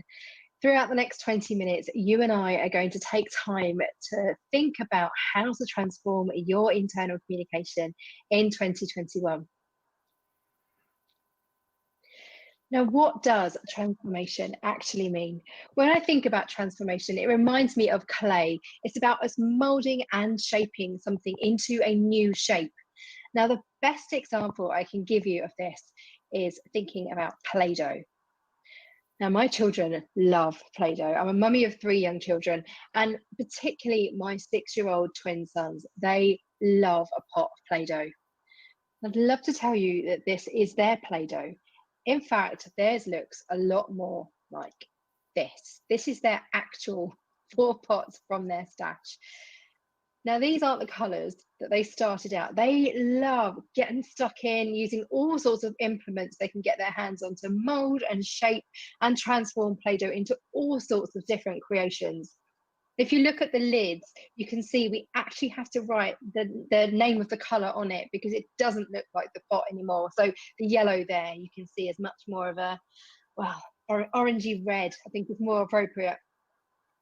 Now, if I think about transforming an organization and I think about molding and shaping it into something else, the most important thing is that you know what you're starting with. You know what the original color is, if you like.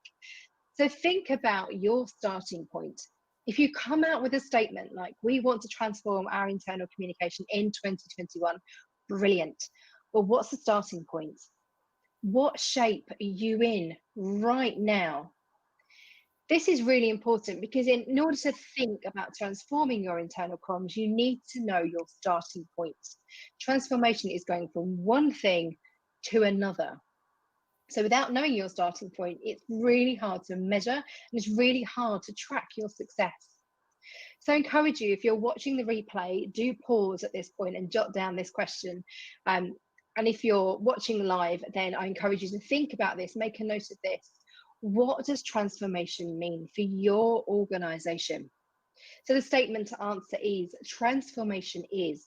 Now, there's not a magic answer here. There's not a blueprint here that I can give you because it's unique to every single organization. So what does transformation mean for your organization? Make a note of that. And then I encourage you to test it. So what it means for you might be different to what it means for your teammates or your peers or your stakeholders. So why not test that? Before we zoom off into 2021, let's think about, what do we mean when we talk about transformation? I believe it's really important to set your intentions when it comes to transformation, particularly transforming your internal comms. Now, if we think about the humble caterpillar, he doesn't just go from being a caterpillar into being a beautiful butterfly. There's a process, there's a series of steps he or she needs to take to get them from caterpillar to butterfly state. The same is true for our internal comms. If you're thinking about transformation, what are those key milestones, those key steps along the way? You can't just go from one thing to another. You need to iterate, you need to evolve constantly. Spend time thinking about that. What does good look like? What does success look like? What are the steps that are going to get you from A to B? Through this session, I'm going to share a couple of things with you that will help you focus on the transformation. I've broken it down into two different parts. The first is mindset, and the second part is skill set. Now, it's important that we think about both if we're thinking about transforming our internal comms. So let's start with mindset. There is a temptation right now in January 2021 to step on the gas. There's a sense of, we need to hit the ground running, we need to start doing things, we need to start rolling things out. But before you do that, I encourage you to pause, reflect, and analyze. Take time to think through the last 12 months. You cannot achieve 2021 internal comm success with 2019 thinking. What do I mean by that? Well, think about this time 12 months ago. Think about the mindset that you were in when you were planning your 2020 internal comms. You were doing so with everything you knew about the preceding year in mind. The same is true for this year. When we're planning our 2021 internal comms, we need to be mindful of everything that's happened over the preceding 12 months. We've encountered so many different things over the last 12 months. We've maybe had to furlough employees or make employees redundant. We've had employees working from home. And if we think about the press and the media and maybe your own internal comms, how we've talked about that has normally looked a bit like this, with people, juggling with caring responsibilities, with pets, with children perhaps, and it's all a bit like this. However, is it really actually a bit like this? Are our employees feeling burnt out, anxious, tired, overwhelmed, exhausted, overloaded, and had a big adrenaline crash? I certainly know from the conversations that I've had with clients and comms friends, that adrenaline that kept us going in crisis mode very, very quickly became exhausting. This is where we're at right now. If we're planning for 2021 transformational internal communication, we need to do so with an accurate mindset. You need to reflect the reality of your organization. It's not all jolly hockey sticks right now. There's a lot of people feeling these emotions. You may well be feeling these emotions too. So we need to use emotional intelligence. We need to be listening and tapped in and tuned in to our organization to make sure if you're planning on transformational internal communication, you do so from a mindset of reality. So what do we need to be mindful of in 2021? We are loading up the year and we're thinking about all the things that we talked about in 2020. And perhaps you talked about belonging. We want to create a sense of belonging in our organisation. Or maybe we want to connect our frontline workers a bit more to be one organisation. Or maybe you talked about trust and increasing employees' trust in your organisation and in your leadership team. Or maybe you said for 2021, we need to do more about diversity and inclusion. The things you need to be mindful of are the promises that you've made. What promises did you make to your employees last year? And if you're not sure, ask them. Be really tuned in and tapped in to your organisation. I believe it's our business to know our business as internal communicators. So think about all the promises you made and all the things that you need to keep for 2021. I believe what happens inside is reflected outside. I had this beautiful artwork created when All Things I See turned 5 back in 2018. And it's got a dual purpose for me. If I think about an organisation, I believe if you have a positive culture, it seeps out. I also believe if you have a toxic culture, it seeps out. So that's one way that I use this thinking. Another way that I use this thinking is to think about the mental health and well-being of employees. What is happening? What is showing up on the outside? Is it all the words that we just saw on that slide? Is it actually what's happening inside? Is they are struggling, they are stressed, they are anxious, they are scared, they are tired, or maybe they're doing okay. They've built up some resilience in 2020, but we need to make sure we're tuned in, we're tapped in, we're listening, being mindful of what is happening inside our organisation, because that will show up on the outside. The impact of our employees feeling like this is maybe productivity goes down. You'll see it in your attrition rates or your retention rates. It may also be that customer service changes. This isn't a soft and fluffy thing. It's business critical to understand what happens inside and how it shows up on the outside. There's often a mindset of if it ain't broke, don't fix it. I think that's dreadful for internal comms because we need to be constantly improving, evolving, and iterating our approach. The mindset we actually need is a growth mindset. And what I mean by that is we need to really understand what's going on and the reality of our organization. We need to take stock. We need to constantly looking for ways to improve. So we're thinking about pressing that start button. We're getting ready to transform our internal communication. And there is that temptation to just zoom on in. Oh, sorry, gone backwards. There we go. Something I encourage you to do before you press the start button is to really create certainty. As humans, we crave certainty, particularly in times of change. However, if anything in the last 12 months has shown us is that we can't predict what's going to happen next. So what I look for when I'm planning internal communication is to create certainty. And I use a model which is my known knowns and my known unknowns. It's really straightforward. Get a Word document or a document or a piece of paper in your notebook, score it down the middle and map out my known knowns and my known unknowns. And then write it down. So let's think about 2021. What are your known knowns? You may know that you've got a new product and service coming out. You may know that you have a merger and acquisition. You may know that your CEO is leaving, for example. But your known unknowns might be the dates, the times, who's involved, whether the leader's going to be replaced. So get it all out, write it all down and look at it. And it helps me to really plan effectively and prioritize effectively by creating certainty when it just feels like chaos or it just feels like it's all very, very turbulent. So do that. Write down the certainties, your known knowns and your known unknowns. I've created some statements here. I'm just going to move myself so you can see that one. There we go. Created some statements here, which are comms principles. So you could think of these as outcomes. These are statements that I normally find inside organizations where comms teams use them to hold themselves to account.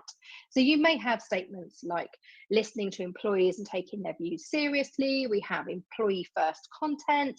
We're one organization. And we often find these sorts of statements, and I'm sure that you'll recognize these. You may well even use lots of them. I encourage you, if you're thinking about transforming your internal comms, how are you going to hold yourself to account? Now, it might be you use your vision, your mission, your values, the purpose of your organization, or maybe there's an opportunity to create a lens which focuses on internal comms, and it's your comms principles. So I use comms principles as a check and balance. So particularly if I'm auditing or analysing internal comms in an organisation, I'm looking at what do we say about ourselves, and how does this be true in our channels in our organisation. So if we say we have united leadership, for example, where's my evidence? How can I see that? How can I see the photographs of everyone on a virtual call if it's not all sat in the boardroom together at the moment? Where's my evidence? So think about that for your organisation. I wonder if you could do something like that and use comms principles. Just going to move myself back.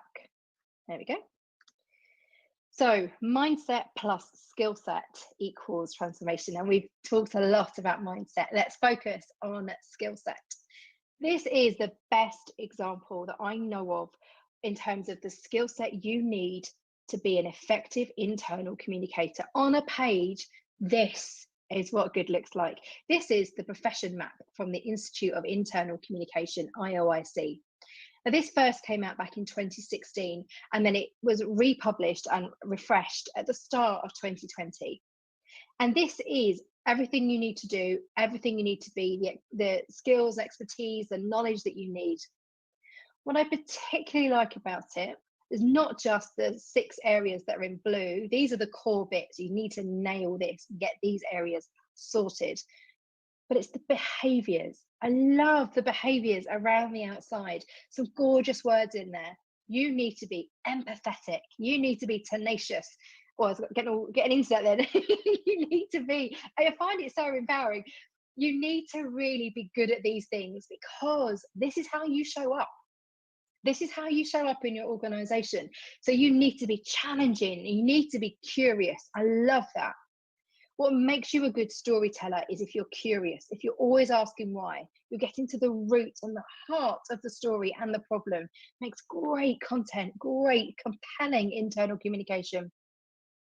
Now, the best bit of this model is the PDF that goes with it. It's really detailed. It's on the IOIC website, and it's also, I write a blog about internal comms. It's also on my blog at the link on the screen, and that helps me spot the gaps. So if you're trying to transform your internal comms, you're thinking about your skill set, but actually you look at this and go, yeah, I'm all right at doing research, but I don't think I'm very good at curating conversations, or maybe I'm good at planning, but not so good at strategy.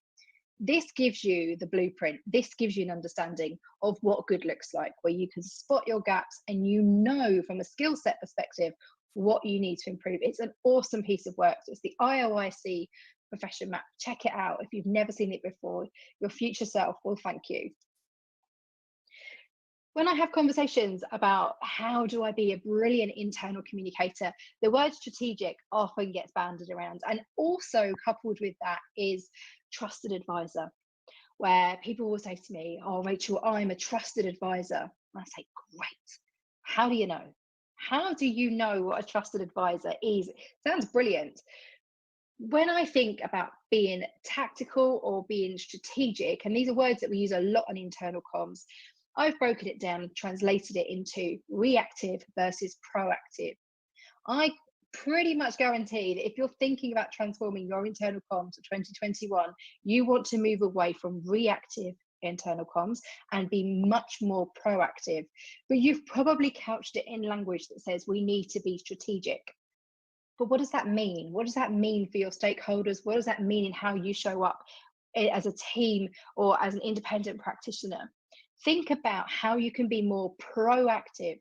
And that might be things like doing an editorial calendar, for example. It might be doing things like 30, 60, 90, 120-day plans, for example. It's about doing the thinking before you zoom off and do the doing, which is the tactical bit. when we think about the skill set we need, I encourage you to think about what's going to stop you. So we've had all of these conversations and all of these thoughts, and we've got a couple of good models in there, but what is going to get in your way? It might be your leaders, it might be your channels, it might be that there's something you wanted to do last year, you've not had a chance to do, that you know is looming for 2021. I encourage you to answer this question. And really, it's down to barriers and blockers. What is it that's going to get in your way? And therefore, what do you need to prioritize as a result? This is really important. You can have the best, beautiful laid plans in the world, but if you're not aware of what's going to get in your way, they might trip you up or they might be a surprise. So take time to do that, invest time in doing that, and really take an opportunity to pause, reflect, analyze. And if you're not sure, think about what stopped you last year. It's not just coronavirus. Think about what stopped you last year. What were the barriers and blockers that you had? I also encourage you to think about what you want to keep from 2020. I've been asking my clients this question quite a bit recently, because it might be that your leaders, for example, have got comfortable doing their own videos in their spare bedrooms, like I'm in now, and they don't need us to hold their hand. Actually, that's brilliant. There's a less reliance on us as internal comms professionals, and there's more resilience and more capability from our leaders. Awesome. Let's keep that. Let's not go back to the way things were. Let's not go back to having to have hand holding and scripting, for example, for our leaders. So you'll have your own examples. Do take time to think about that. If you're thinking about transforming internal comms in 2021, what are you going to carry over from 2020? What is it that actually you want to keep and you want to make sure you keep on doing? It might be a channel as well. This is my intentions framework, and I'm sharing it with you because this is how I measure internal comms. Before I do anything, I am really clear in my mind what I want people to do, say, think, feel, and sometimes I add differently. So do, say, think, feel differently as a result of my communication, and how do I want them or need them to behave? It's quite straightforward, and it's really important, because if I haven't set my intentions, I haven't got a hope of measuring. If I'm not clear what I want to achieve from a poster or a video or a campaign or initiative, how can I possibly measure? So you might have a version of this. You might have do, say, feel, or think, feel, do. For 2021, if you don't have feel in there, if you don't have emotional intelligence in there, add it in. That's going to be absolutely super critical for all the reasons we've already talked about. So I'm going to draw us to a close shortly, and in doing so, I want to encourage you to really take time to think through how you're going to transform your internal comms in 2021 by thinking about action planning and prioritizing. So if you cast your mind back, particularly over the last 12 months, what is it that you need to stop? Sorry, it's falling out. What is it that you need to stop, start, or continue? And that's important, because if you're trying to make a plan, it's important that you're really clear in terms of this isn't adding value, or, you know what, this is a really good thing that we've introduced. We need to do more of that. Let's continue doing that. So think about it in that way. What do we need to stop, start, or continue if we want to transform our internal communication? So we've looked at mindset plus skill set and how you need both to transform your internal communication. Thank you so much for jumping into this session with me. I hope that you enjoyed it. If you have any questions, feel free to get in touch. My details are on the screen there. And best of luck with transforming your internal comms in 2021. Thank you. Thank you. Thank you, Rachel. We all wish you well and hope that the after effects of COVID are starting to ease, and we're so glad that you're in recovery and feeling better. There's definitely so much that resonated with me in that session. Was it the same with you? The bit around what you do on the inside reflects what happens on the outside. Absolutely. I can think of so many brands that I used to interact with. So shops I might go to, or cafes, or anywhere where I may be as a consumer, and how people interact with me in those places definitely gives me a reflection on what their internal culture is like, maybe what their leadership is like, and how they generally feel in their jobs. And I know sometimes that might just be a snippet of a day for them, but it certainly gives me an idea the more I interact with that organization. And I love that Rachel touched on the subjects around, just spelling it out, around like tactical and strategic is really about being reactive and proactive. And that's something that I'm going to talk about in a slightly different way next. And that bit around your mindset and who do you want to be and where do you want to be and how do you want to get that across. So Rachel, thank you so much for pre-recording that for us, and we've popped the contact details just here into the comment section if you want to contact Rachel on Twitter. And as I said, we'll be following up with a blog with more content and a summary of what Rachel discussed from this session. So thank you very much again. Right, now the next speaker is someone fairly familiar because it's me. So I'm going to share with you my slides. This is probably where the bloopers really happen, right? Because this is like the most scariest part is having to share my own thing. Right. So hopefully everyone can see my slides. I'm just going to just do a quick check that you can all see my screen okay. And I will get started. So I would like to spend the next 20 minutes talking to you about staying focused. So it's probably is very topical right now to be our most productive selves. We're in a continually and very fast changing world. It can be very, very common right now for us to feel quite lost, maybe stuck in a bit of a rabbit hole and really wondering when we're going to come out of things, whether that's for people that are currently looking for a job and they've lost their jobs as a result of the last year. They're really lacking in any sort of clear direction, either in their personal lives or their professional lives. But really, this is about an opportunity for us to really take control of our mindset and our energy. So I would like to just explain a bit of background about why I'm running this session. So Inspiring Workplaces, for those of you that are interacting with us for the first time, we want to change the world with you, our Inspirer community, through the world of work. And I'm Ruth Dance, and I run the Academy, which is the learning and professional development arm of that mission. So you'll often find me running interactive learning sessions. So today I just wanted to give you a very small taster. So this is your opportunity to sit back and do some self-reflection. This is me on a slightly brighter day. So as I said, I'm the Managing Director of the Workplace Academy. I'm a trainer. I have 15 years. I'm also a facilitator. I'm a qualified coach and a conference speaker. And most importantly to me, and above all else, I am also a mum of 3 young boys. I originate from Wales, if anyone's trying to detect an accent there. But I now live in the south of England, where everyone pronounces my name Ruth Dance, whereas I say Ruth Dance. So that's a little bit about me. So what are we going to talk about? So we're just going to talk about 2 things over the next 15 minutes, 20 minutes.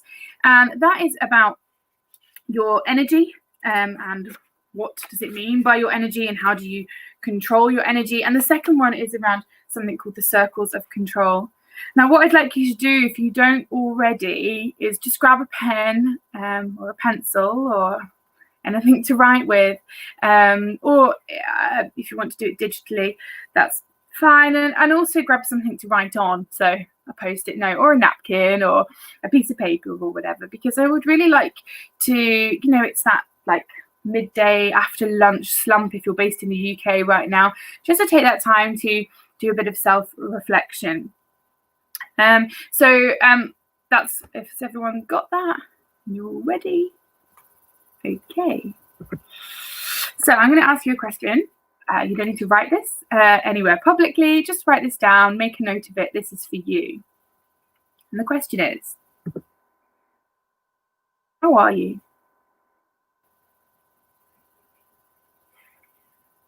So just write that down. Write down your answer.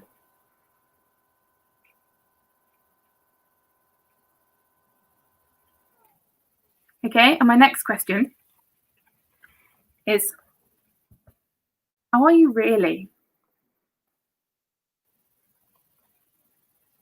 Really, how are you?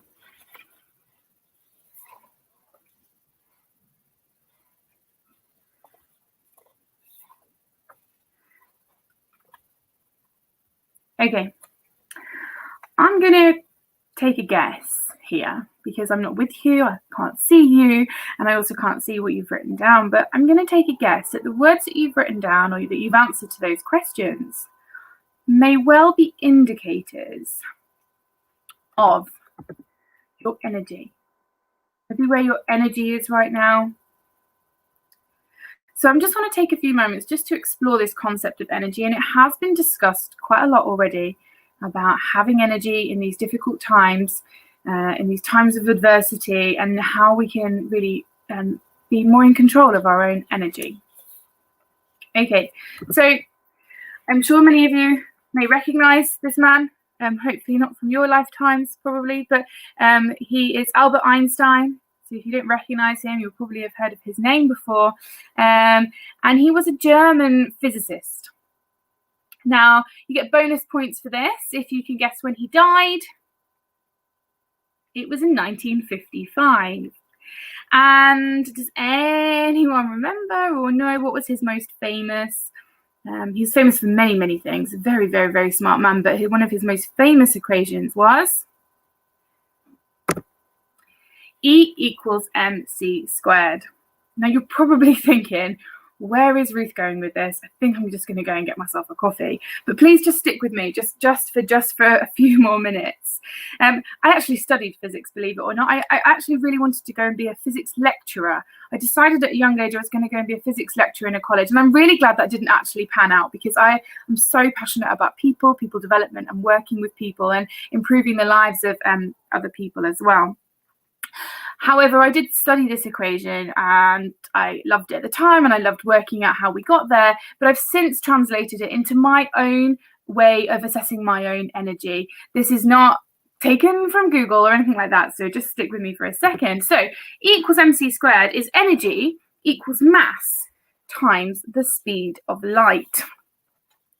So thinking about this thinking about the question I asked you about how you are and how you are really, I'd like to just you to think about where your energy is at the moment. And I think about it in one of two ways. The mass is the things that weigh you down. And I'm not talking about all the chocolate biscuits that you've maybe eaten during lockdown.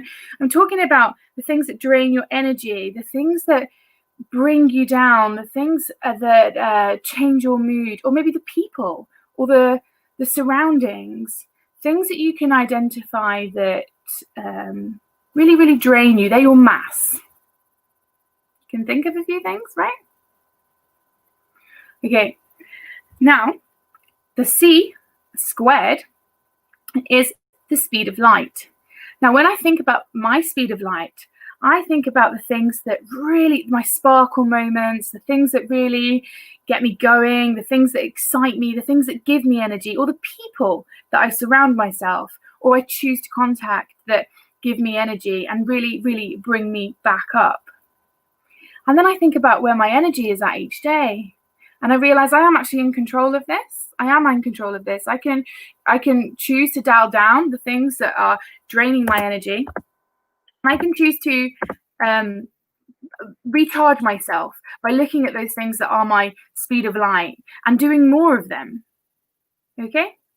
If you ever see Einstein again and you think of E equals mc squared, I mean, I don't know if you will, but really, really, really think about it like that. What is my mass? What is my speed of light? And what am I doing to recharge my energy and to stop myself from becoming drained? Now, in a world right now, staying focused is quite possibly one of the biggest challenges. We're in a pandemic. We're still in a pandemic a year later. There is an awful lot of economic instability. We're worrying every day, whether that's things externally to us, such as the media, things that are happening in the political world. It may be things that are happening in our family, but keeping our mind focused on end results, things that we really want to happen, can be even more challenging than they ever have been before.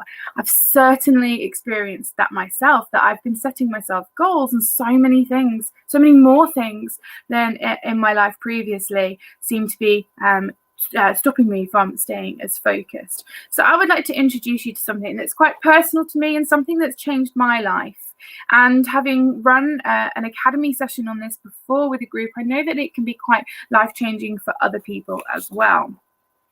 Okay, so Karen Vollo, who joined us from Evolution from Sweden in the previous leg of this Inspirathon, she talked about Stephen Covey and that she'd interviewed him recently, and how jealous I was that she'd done that. And Stephen Covey wrote a book many, many years ago called The 7 Habits of Highly Effective People. It's an oldie, but it's a goodie, and I do actually really recommend it. And in that book, Covey talks about 2 behaviors that people and that we produce. And Rachel just talked about this in her previous session when she was talking about being strategic and tactical. And these 2 behaviors is, 1, being proactive. These are the things that produce our energy, the things that when we're in control, things that we work on, and the things that we are doing intentionally, like Rachel just so wonderfully explained. And then the second behavior that we produce is being reactive. These can often be energy draining things, focusing on things that we're not in control of and reacting to things. So in Covey's book, 7 Habits of Highly Effective People, he talks about these circles, and are we staying in control and being proactive, or are we not in control and being reactive? I've since seen this adapted in many ways over the years, and one adaptation of it that I adore and use so much that it's actually on our fridge downstairs at home is right here down at home, is something called the Circles of Control and Influence. Okay, so I like to run through these circles with you. So circle 1, these are the things that we have full control and influence over. So for me, it would be what I decided to wear this morning, where in the house I decided to sit, what I've decided to eat or drink today, who I've decided to speak to, how I've decided to speak, what is coming out of my mouth right now, what I'm saying, etc., etc. So these are the things that we have full control and influence over. The second circle is the things that we probably don't have full control over, but we maybe have some influence. This can be things such as whether I get that job that I'm trying to go for, whether I get a pay rise that I want, what political party might be in power at the next term, the behavior of my children. So they are downstairs today. I certainly can't control what they're doing, but I definitely have some influence over whether they decide to come and interrupt or not, or even how they behave on a day-to-day basis. And then the third circle are the things that we have no control and no influence over. And this can be a lot of things like the weather, the fact that there's a global pandemic taking place, whether we're stuck in traffic, maybe the behavior of the Kardashians or some of our political leaders. There can be so many things that we have neither any control or any influence over. Okay, so here's an example that I must credit when we send you the blog of this, and I'm happy to send examples of this on to you as well. Here's a Blue Peter version of one that's been done earlier, where you can see that we're trying to show you as many examples of what we mean in these circles. So you can see in circle 1, it's from your mood to your attitude, your mindset, the choices you make, the reactions. And I know that a few of our speakers have touched on this, about using your prefrontal cortex in your brain, the rational, logical part of your brain that makes those conscious decisions for you, that we have full control over.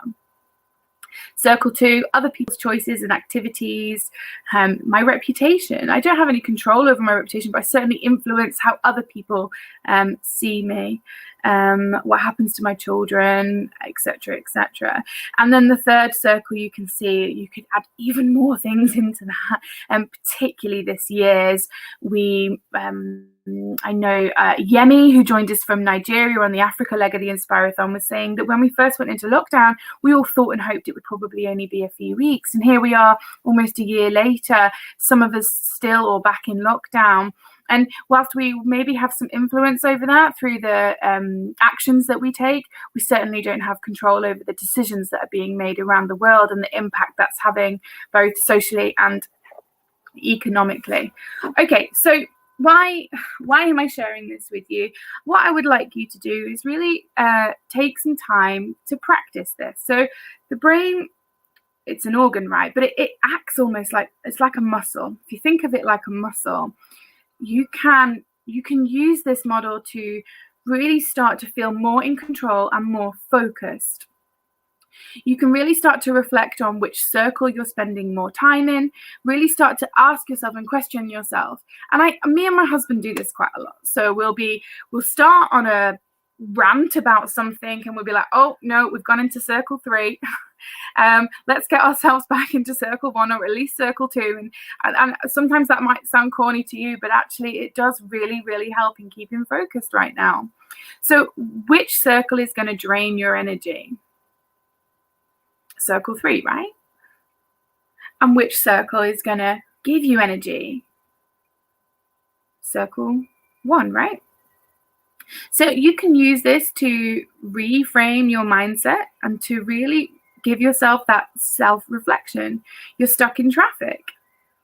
Well, there's nothing you can necessarily do about it, about the fact you're stuck in traffic, but you can control what you do while you're there and where your mindset's at. And Karen, who joined us from Sweden, like I said on the EMEA leg earlier, she was sharing with us an incredible story about how she was wrongly incarcerated for 1,352 days. And she used a model very similar to this to get her through and to reframe her mindset. So sorry, Karen, I'm sharing your example. But I think it's so true that she said, instead of asking why is this being me, is asking the question, what is this doing for me? And I've had to use those questions an awful lot. A year ago, I gave birth to twin babies. And as you can imagine, the last year I've been in a lockdown situation where I've been homeschooling my older child for everything apart from 6 weeks, where he was in school, as well as trying to raise twin babies. And often ask myself the questions in the early days, why me? Why now? Why when I've got new babies at home, etc., etc. But actually reframing that into what do I have control over and what can I do out of this situation? So not only thinking about this on a personal level, thinking about how this can work for you, but think about how you can use this for your organizations, maybe in a team, using it as a self-reflective tool when you do your catch-ups. Where are we spending our time at the moment, team? What are we spending our time? Where are we spending our energy? Maybe with your leaders, or maybe as a leader, and also on an organizational level. Have you ever done something at work and thought, I don't really know why we're doing this. It's not really anything that we have control or influence over. And certainly right now when there is an awful lot of instability. Okay. So I'm going to come to a close now with a few more self-reflective questions for you to write on that post-it note, napkin, piece of paper, or wherever you're writing it. And that is, as a result of knowing this, what might you do differently? Okay. Or what will you do differently? And if you practiced this model from Stephen Covey, these circles of control and influence, what would success look like for you in a week or a month or even longer?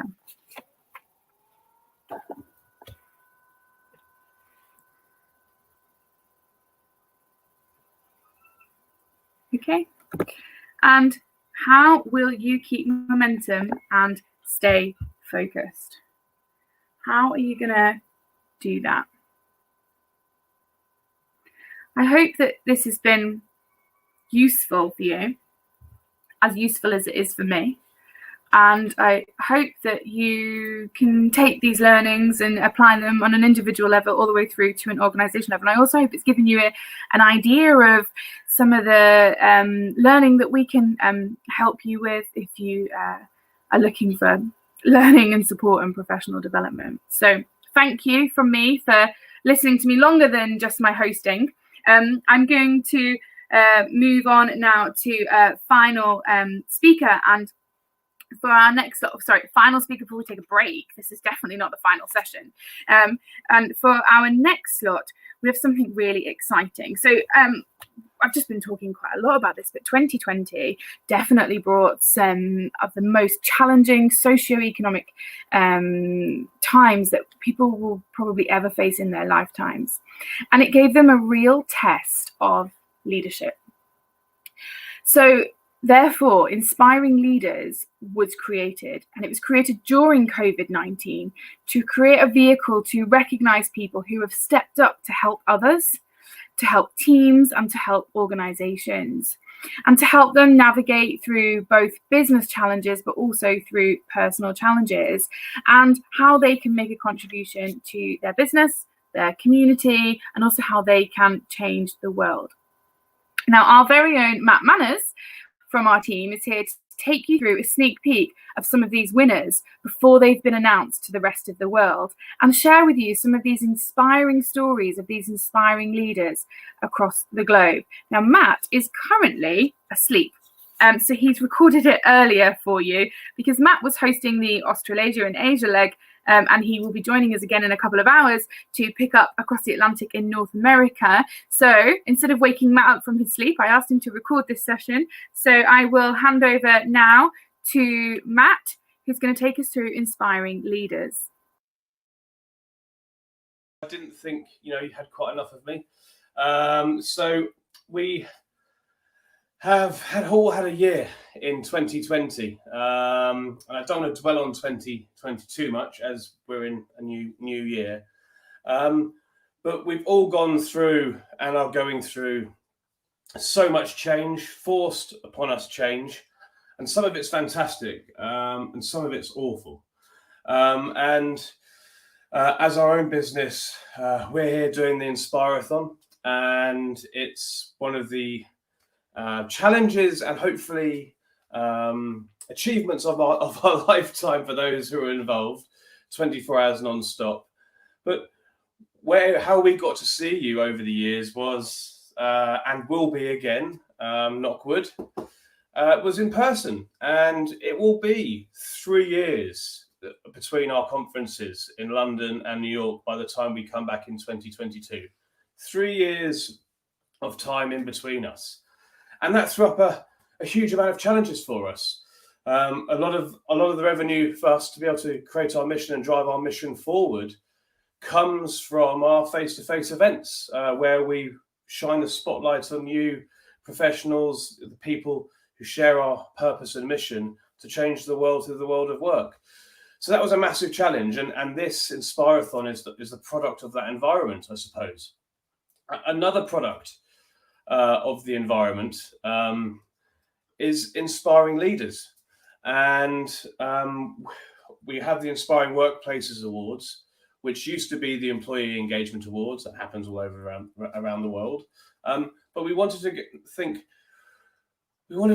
shine a light on those people that have stepped up. Like, inspiring people at work are essential. And we need them, but more so now than ever, last year and right now. And we wanted to really celebrate them. So we created a program called Inspiring Leaders. And I thought today would be a fantastic platform to celebrate those people, and to bring that positivity into the world. And also to show you what we think defines an inspiring leader. Many definitions, and we're not saying ours is the right one, but what we think goes into that mix. Whilst we talk about inspiring workplaces and trying to inspire you and to create change in 2021 and beyond. Very quickly, I also wanted to quickly ask, actually, before we get into this, is to take 2 seconds and think, do you know somebody who's inspired you at work right now? Not in the past, but who is that person, and what is it that they do that inspires you and that you need at work? And I'm just going to give you a second to think about that.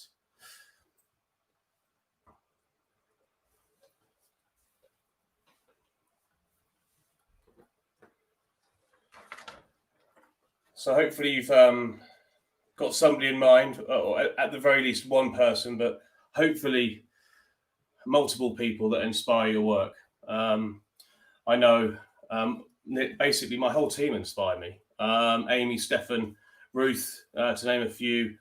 In different ways, we've really come together, and we've worked together better as a team than we've ever done before. And I like to think that's because of we care for one another. When this hit, we just went, we are going to make sure that we're all okay. And we did that by working harder and collaborating and listening to one another better. And I know that won't be the same for everybody, but that really happened at Inspiring Workplaces. So every time around now, this time every year, I'm usually on an extreme diet to get back into a tuxedo for our UK gala dinner for the awards part of the business. And I am on an extreme diet because for the last 6 months all I've done is eat and drink. But no tuxedo needed, only the cap. But at the gala dinner, in the UK anyway, I always do an address, and I always reference something called the Edelman Trust Barometer because it's published this time every year. And last year I spoke about how we have to empower our people and trust them. That to say you earn trust is bullshit because you're employing these people to do a job. So trust should be there instantly. Unless somebody does something to warrant it being taken away, but you don't earn it. It should be there. And then obviously COVID came along, and people who didn't believe in it or didn't believe in empowering or trusting their people had to. It was thrust upon them. So that was a fantastic change. But the Edelman Truth Barometer was published last week, and it reveals that business is the only trusted institution, the only one, more than government, the media, NGOs. So just think about that. The only institution in the world that is trusted. Actually, one of today's speakers, Rachel Miller, she's in the UK, and I'll definitely watch her session later on in the 24-hour period, states that truth is a constant conversation in our organizations. And I couldn't agree more with that sentiment. The report itself states at the beginning that after a year of unprecedented disaster and turbulence, the COVID-19 pandemic and economic crisis, the global outcry over systemic racism and political instability, that the barometer reveals epidemic of misinformation and widespread mistrust of social institutions and leaders around the world. So it just shows you that now's the time for those people at work, those inspiring leaders, to step up, to rebuild trust in these institutions, and business has a huge role to play in that. I've spoken about the blurred line. We all have the blurred line between work and home for years.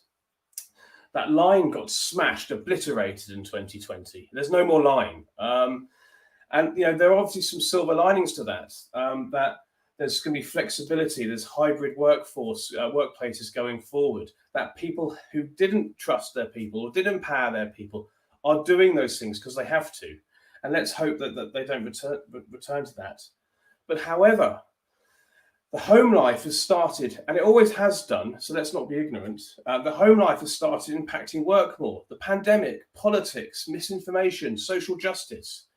These were always there, but they've escalated to a point that they can't be ignored. We can't just park them at the work door anymore. We have to realize that these things are going on in people's lives, and they impact their lives positively and negatively. So I think we're at a nexus as we come out of what this world's been going through. What world do we want to create? Not of just work, but the world in its entirety. What world do we want to create? And I think inspiring leaders, inspiring people that exist right throughout the organization. By no means this is at the top level. This is right through the organization. Can have an impact on that, an impact on change. And you watching this are probably one of those people. So before we get stuck in, I just wanted to ask you again, what one word describes an inspiring leader for you? And just take a second or two to think about that.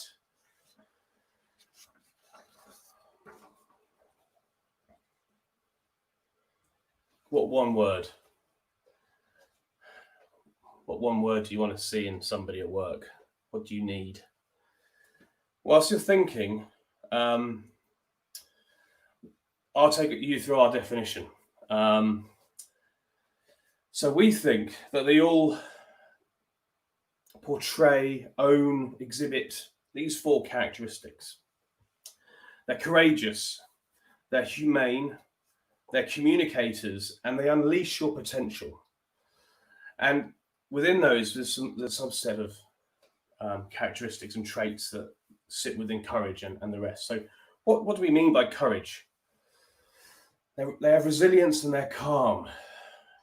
Talk about a steady hand needed over the past 9 months, 12 months and onwards. You need to see that resilience and that calm. They give you a sense of certainty and control. They make the abnormal seem normal, and they're forward thinking. I heard a really interesting fact about when this first started a year ago from another one of our speakers, actually, Robert Glazer. And it's referencing the Blitz in London and during the Second World War. And that after about 3 or 4 days of bombing, that was just the new normal. That despite its horrors, that people just adjusted and were used to now the bombing on a relentless day-by-day session. The abnormal had become normal. And if you have a leader that was able to take controversy, challenges, and give resilience, calm, a sense of certainty and control around it, and make that abnormality seem normal, then they're also forward-thinking by definition and are able to inspire people. Humanity. What do we mean by that? That they show human traits. Too often do we leave humanity at the door, that we become this robotic thing at work that doesn't really show our true selves. One of our key functions in what we do is we want to make the world psychologically safe, where you bring your true selves to work without fear of persecution or being questioned for it. And inspiring leaders have humanity at their core. They're kind and grateful. They're inclusive. They include you.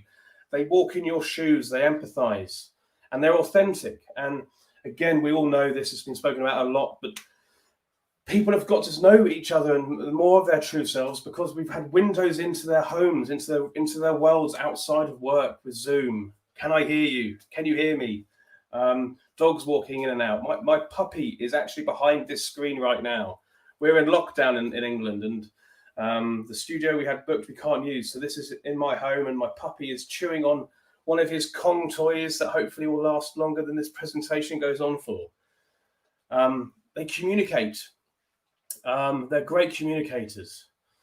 They do so clearly, consistently, and all the time. They're transparent with facts very quickly, again, making abnormal seem normal. These things overlap. The transparency is critical at the moments of time of crisis, but all the time. They give you a voice and act on feedback. They listen. It's active listening. There's a conversation. So trust is a conversation, as Rachel Miller said. They foster collaboration and they lead by example. They unleash your potential. So what do we mean by that? They trust you. They empower you. They help you develop and they build belief. Now, I'm a huge champion and advocate of empowerment. I think just you're bringing people in for their amazing abilities. Give them the tools to do their job and get out of their way. Trust them to do their job and get out of their way. They'll surprise you. Have positive intent. Assume that everybody's going to be doing the right thing, and then worry about the 1 or 2% that don't. And they champion your career. They want you to develop, whether it be for your organization or the next. And they build belief in you. There's nothing better than somebody having belief in you. It just pumps you up to a whole new level. And again, these guys are, and women, I'm really bad at using the word guys, and I apologize, but they are everywhere.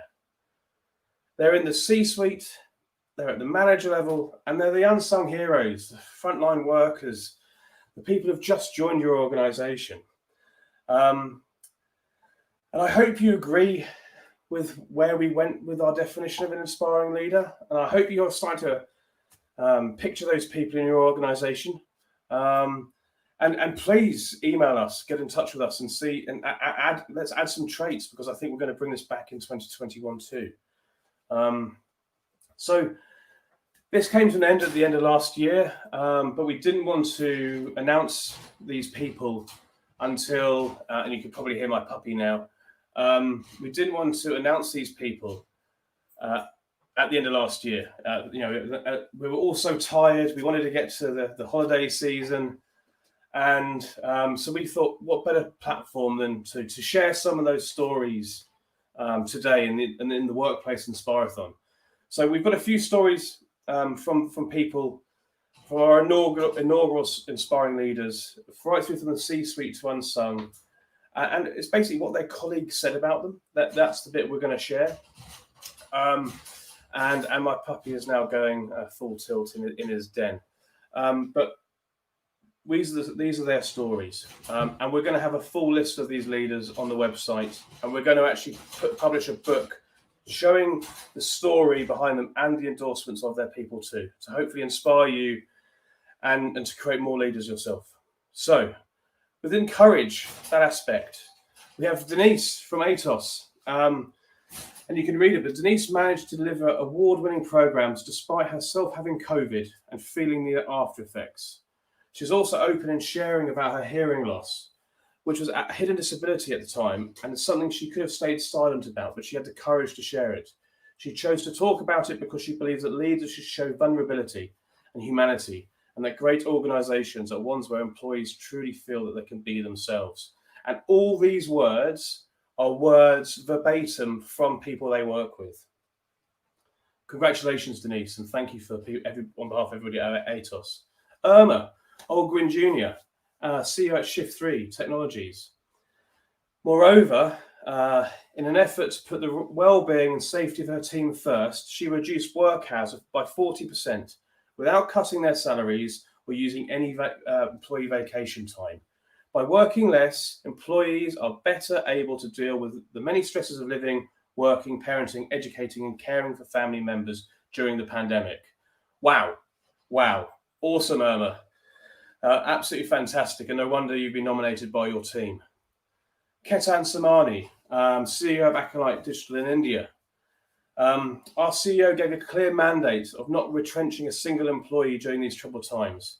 Instead, many of such employees are reskilled in other technologies, so developing them. Forward thinking. When companies were finding various avenues to cut costs during the pandemic, our CEO was clear that the financial well-being of our employees is of prime importance, so that it does not put any stress on them without the many stresses of living, working, parenting, educating, and caring for family members during the pandemic. And I know so many people in England right now, mothers and fathers, have to homeschool their children on top of doing their daily job. So thank you, Ketan. Within humanity, and we have about 50 to 55 inspiring leaders that we'll publish, but this is just a taste of the kind of people that exist in the world of work, and we probably know people exactly like this. Carl, a senior manager at Greenpath Financial. When the pandemic hit and we had to take everyone remote in a couple of days, Carl worked day and night to order the equipment, follow the shipment online, all the way to our offices, and ensure people scheduled to get it.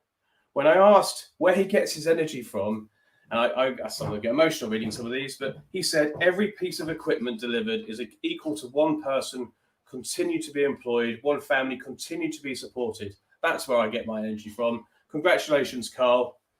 Absolutely stunning. What a man. Paul Gask, back to another level of the business, from manager to EVP, from a colleague at Hughes Network Systems. Paul is much like Casey, and that's General Casey, a Vietnam general, in that he leads from the front. He doesn't ask people to do things he hasn't already done himself. No other senior manager comes around to offices like Paul does to see how we're doing, to ask about them, their families, if they need anything to get their job done. He's almost always the smartest guy in the room, but he lets his people do their job, learn from mistakes, and helps them to get to the next level. I think that just sums everything up about Paul. Congratulations. Rob Gioloretto, President of the Consumer Protection, British Columbia in Canada. The COVID-19 pandemic has highlighted what makes Consumer Protection BC unique and unusual. The way the company truly cares about its people and the way our people genuinely like each other has never been more apparent. Rob has fought hard to mitigate job loss despite declining revenues, and I imagine this is no small feat that does not go unnoticed. Congratulations, Rob. With regards to communication, Aruna, at VP at Cisco for WebEx, talk about a tool that one of the tools we've been using right now. Yet while it was a critical time for our business to thrive, she helped make sure we all knew what we needed to also find time for ourselves, to relax, to recover from this crazy, busy time and balance the other important parts of our lives. Thank you, Aruna. Joelle Smith, Chief Experience Officer at First Advantage. Joelle has long been passionate about DEI and believes it is critical not only for employee happiness, but for company success. I totally agree with that. Additionally, in response to the social unrest in the wake of the George Floyd murder, Joelle responded immediately. She personally reached out to her African-American team members to see how they were handling the news from a personal perspective. She asked if they had suggestions or ideas on the ways First Advantage could improve its DEI efforts before any formal action was taken by the company. Thank you, Joelle. An incredibly tough time, one that we need to keep the momentum up on. It can't just stop when it fades from people's memories. Anti-racism is something we need to keep campaigning around. To Alistair Craig, Managing Director at Anabas, despite facing a number of challenges himself, he understood the stress the staff would be going through and made sure he was visible and accessible throughout. Simple, but so vital. And to unleashing their potential. Michael Pape, CEO of Waggle. He is someone who inspires me as a leader. He listens to everyone and considers many points of view before making decisions. He keeps it real. He cheers for the team and takes ownership if we've gone off track. He doesn't ask anything of his team that he wouldn't do himself. Mostly, I admire him, how he approaches work with grace, grit, and a dash of humour. I will always have his back, and I know he has mine. How powerful. I will always have his back. Team. And amazing. Trevor Patty, CEO at St. Paul's Homes down in Australia. He has encouraged his management team to step up, work autonomously, but with support.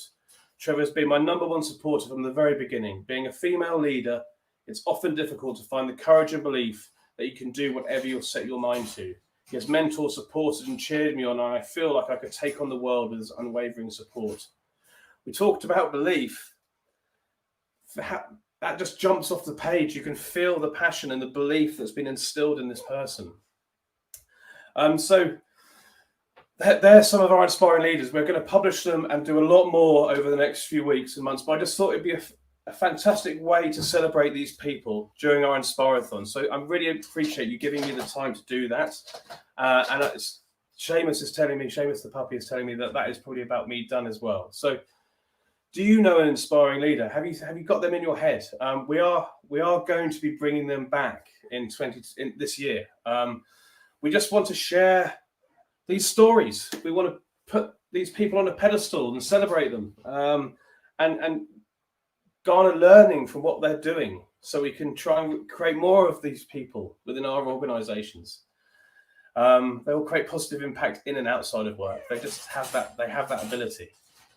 So thank you and congratulations to all our inspiring leaders this year. Thank you to you. I'm going to be around a little bit more as I'm the host, but for now, I just want to say thank you so much for your time and joining us on the Inspirathon. Oh, Matt's gone. I'm back. Hi. And thank you to you, Matt. Yes, you will be coming back soon. You'll be taking over from me when we finish later on this afternoon and taking us across the Atlantic. The Atlantic, is it that way? You'll be taking us over the Atlantic to North America, where you have a whole full host of speakers there. So thank you, Matt. And yes, if anyone does know an inspiring leader and you really want to get them recognized for how they've inspired you, helped you, supported you, or really gone about wanting to change the world, particularly this year, but do get involved and do get in touch. We'll post the link to you all. So that brings us now to a break. I don't know about you. I think it's coffee time, and it's also stretch my legs time, and it's also pop down and see the kids time. The pros to doing things from home, hey? So we're going to take a short networking break. Before we do, I just want to tell you what's coming up. When we come back from the break, we are blessed with not one, not two, but 3 speakers all at the same time. And they're going to be talking to us, or discussing between them probably, the link between professionalism and influence. They are 3 people that I highly rate. So I think that's going to be a great session. We're then followed by one of our Inspire Me in 5 videos. This is a 5-minute video of inspiration brought to you by our partners at Masgroves. And knowing the guys at Masgroves, it's going to be good. We then have Stephen Frost at Work Buzz, who will be taking us through a session, followed by Charlotte Dahl at Woodreed. And then we have Lucy Bramley from Microsoft, who's a people manager at Microsoft, who will be presenting to us. So that's 3, 4, 5 people, 6 people who are going to be taking us through the afternoon. And then when we finish, which all going to plan, will be around 4:40, potentially even a little bit earlier. We have a gig to share with you, some specially curated music that is that has been done especially for us, and that is to take us over the Atlantic and hand the baton over to Matt when I hope he's awake soon. Okay, so time for a break. As I said, join the Slack community if you haven't already. The link is just here in the comments if you're watching on YouTube, or just here in the section below if you're watching on our website. Join the Slack community, say hello, share some pictures, tell us where you are, tell us what your top priorities are going to be for 2021. And maybe someone else in the community will have some similar challenges, and you could, who knows what could happen.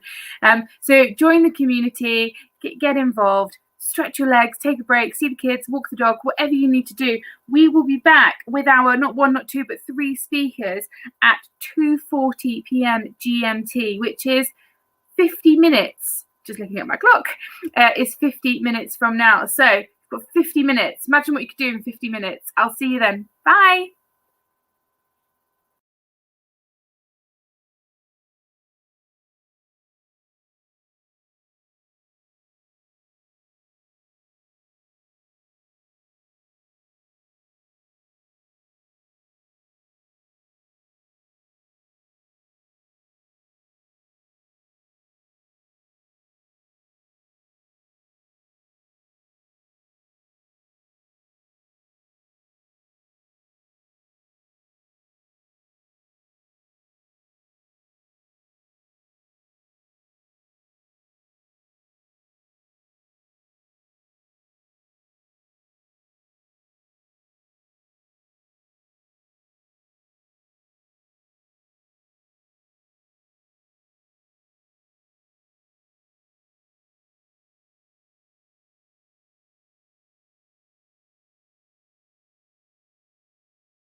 Hi, welcome back. That 50 minutes flew by. If you were here before or if you weren't, 50 minutes feels like such a long time, and it absolutely flew by. But I did manage to fit in another coffee. I know you're all gagging to hear how much coffee I'm drinking. And I saw the kids and I caught up on LinkedIn, so it's been quite a busy break. So welcome back to anyone that's still joining us in the UK. I know that someone is also joining us who was with us last night, this morning in Australia, and is now joining us again for the UK leg and joining us to go across the Atlantic to North America soon. So welcome to some of our avid loyal followers. And if you've just joined us, I'll just run through a very quick few housekeeping points. I know in particular our next speakers would love if you've got any comments or questions for them. So pop them here in the comments if you're watching on YouTube, or directly here if you want to join through the Slack channel. We'll keep an eye on all of those. If you do hear any noise, because we're not in the lovely studio that we did have booked, because we are here in the UK in lockdown, I can confirm that I have twin babies and a 4-year-old in this house. They are under a responsible adult right now, but if you do hear noise, I can assure you it's not you, it's my house.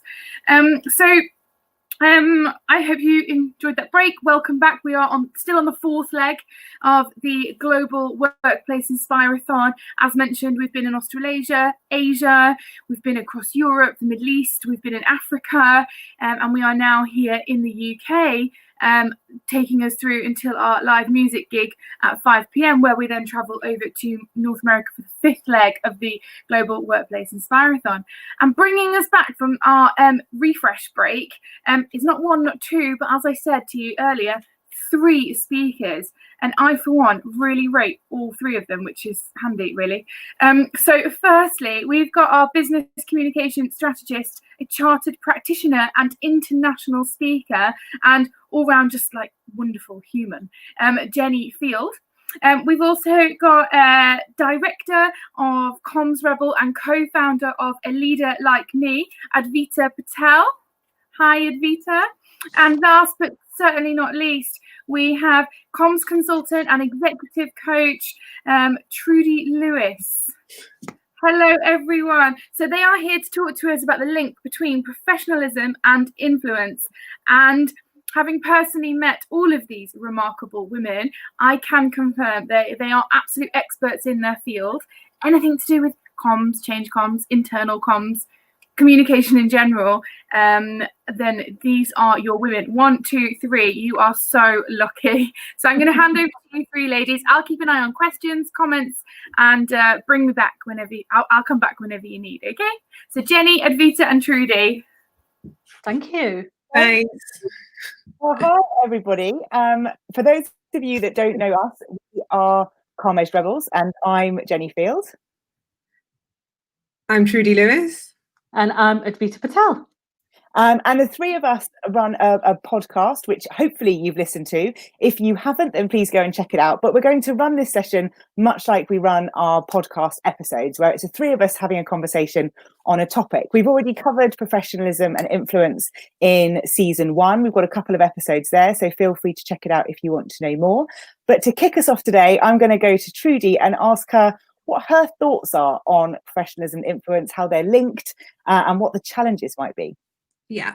Hi, everyone. For me, I think as a practitioner, professionalism is incredibly important, and that there's more to one side to that. There's the professionalism in terms of becoming part of a professional body, but also professionalism in how you conduct yourself and some of the things that you sign up to as an individual.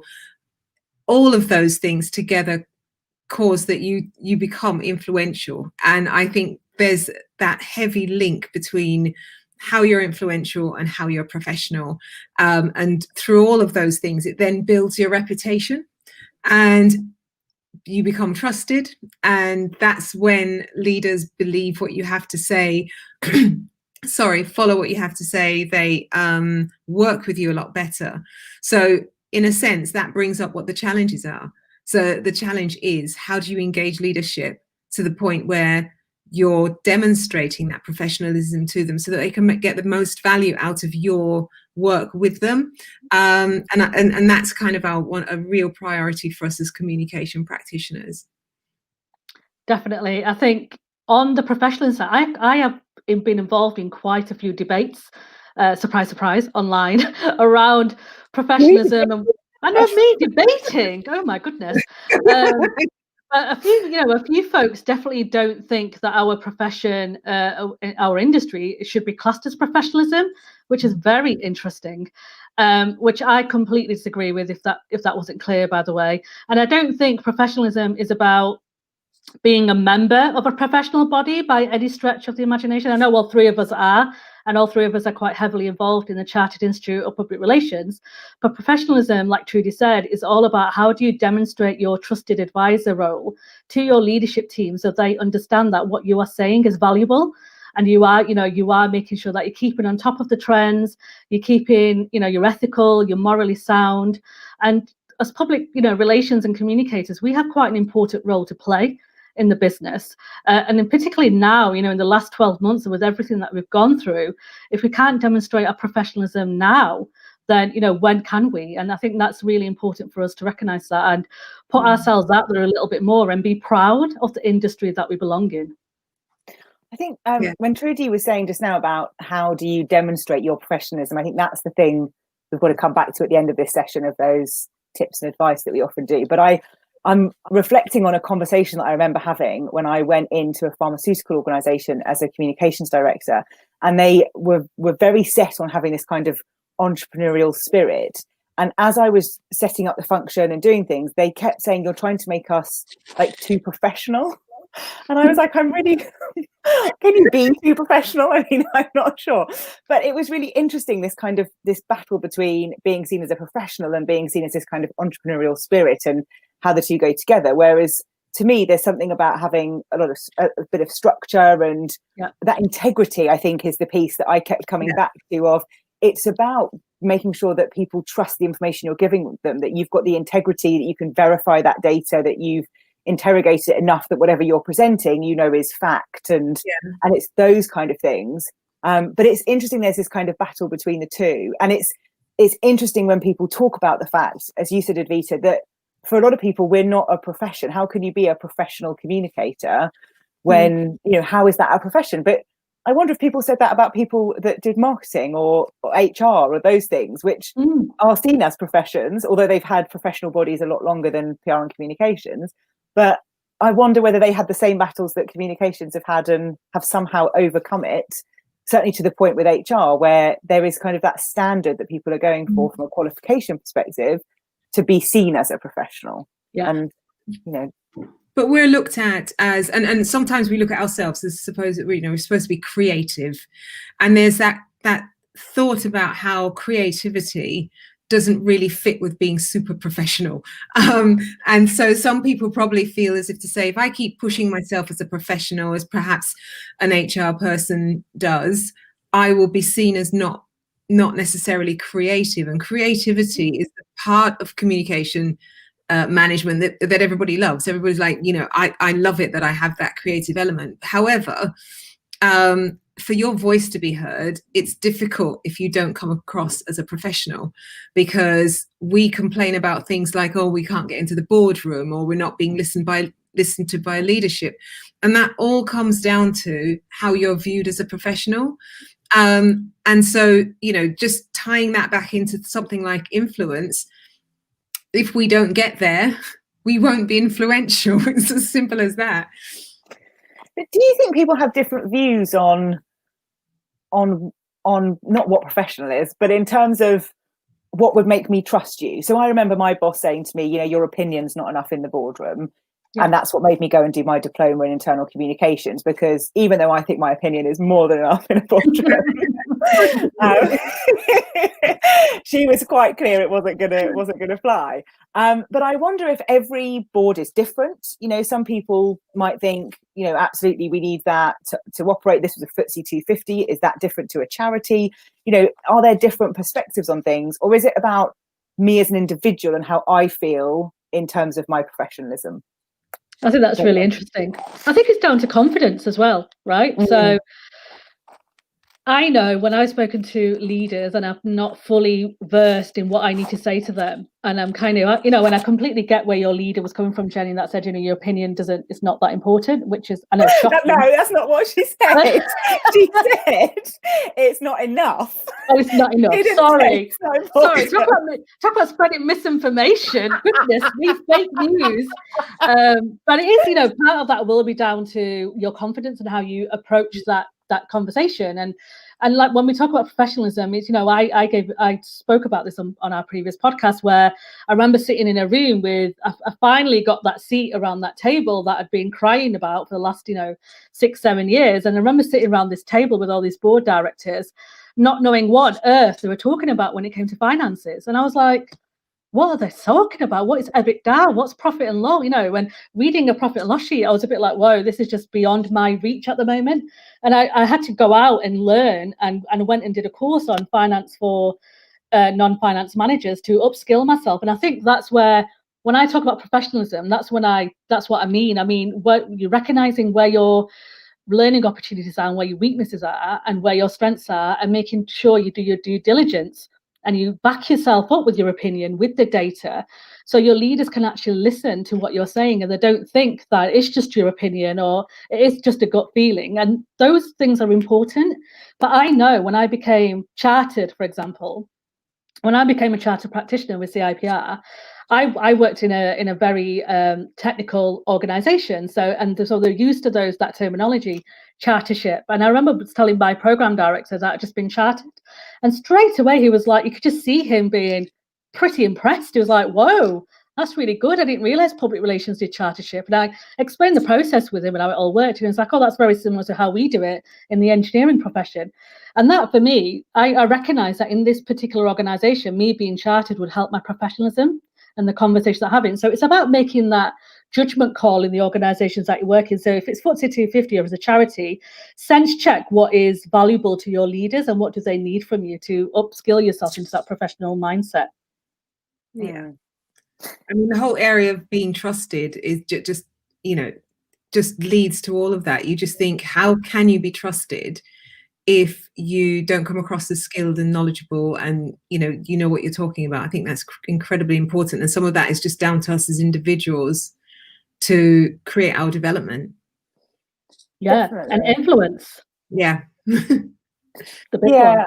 I think networking has just been so valuable for me because it's allowed me to, I mean, I'm not a fan of benchmarking. I'm not going to get into that conversation today, but it's allowed me to kind of sense check what I'm doing with my trusted peer group. And I think from a professionalism perspective and also from an influence perspective, it allows you to show a real breadth of what you know and your knowledge. So people that are listening and attending this event at the moment could log their, CPD points for this, for whatever body they belong to, if they belong to one. But in doing this, you're coming and you're learning and you're networking with people and chatting on Slack or whatever it might be to just get a sense of maybe what you are doing, whether it's right, hearing different opinions, learning, growing, changing, all those things which allow you to have that influence. I know when we've chatted about this in the past, I'm sure one of us, I think it's Avita, has said about how, talking about the fact that you've got this network and, I was talking to so-and-so at this company and they do it like this, just adds to that, like you're quite connected and you know what's going on, and just creates that continual influence with senior leaders, which I think shouldn't be underestimated either. Yeah, definitely. Totally. So what about tips? So top tips. Yes. Yeah. How we end every podcast. Oh, I love to top tips. I think for me is don't look at development as just going and getting a degree or training and so on. We develop in loads of ways, and like you said, kind of reach out to your networks, read widely and understand. I think it was last year I was doing events that just brought out topics that reminded us of some of those connecting things that help us to understand communications better or deliver it better. And I think that's incredibly important, just making sure that you're feeding yourself with as much knowledge as possible. We talk a lot on the podcast as well around business acumen, and that is critical. But how you get that is just by reading widely and understanding what the organization's going through, understanding the current economic climate and all the things that kind of a leader would be worried about. And once you've got that, that's the kind of thing. So it's about upskilling yourself. And I think that would be my biggest tip. And don't overthink it. Just get as much knowledge as you can. Yeah, I love that. I think mine would be for me. Oh, go on. Sorry, Jenny. That's right. Go for it. No, go on. You go. Okay. Oh, so polite, aren't we? You go. Okay. Sorry, just completely. I'll do it. Yeah. Sorry, I'm just going to lead. I'm just going to lead on from Trude and say, for me, it's definitely about your community. Those people who know me and follow me and stuff like that will know that I put a lot of emphasis on building a community and surrounding yourself with folks that can support you and can give that help and lessons learned in a way as well from other people's kind of history and examples and stuff. So don't discount the community that's around you, because I know at the moment there's a lot going on for communicators. There's a lot of pressure on you to kind of keep delivering work. You've got probably homeschooling your children, you've got other stuff going on as well. So I know it can be a little bit of a big task when you might set yourself to go and get a diploma or doing a master's or doing some kind of professional course, but don't forget the everyday learning that you do as well. So, popping onto a Slack channel or connecting on conferences like this, or just sending out a little note on LinkedIn or Twitter to kind of ask people's opinions and questions, or, you'll be surprised how connected we all are with each other as well. So if you are ever looking for that support and just knowledge sharing, then do reach out to your community. And I would say that if you're not already doing that, then make sure that you do get in touch with people who you value and respect as well in the profession.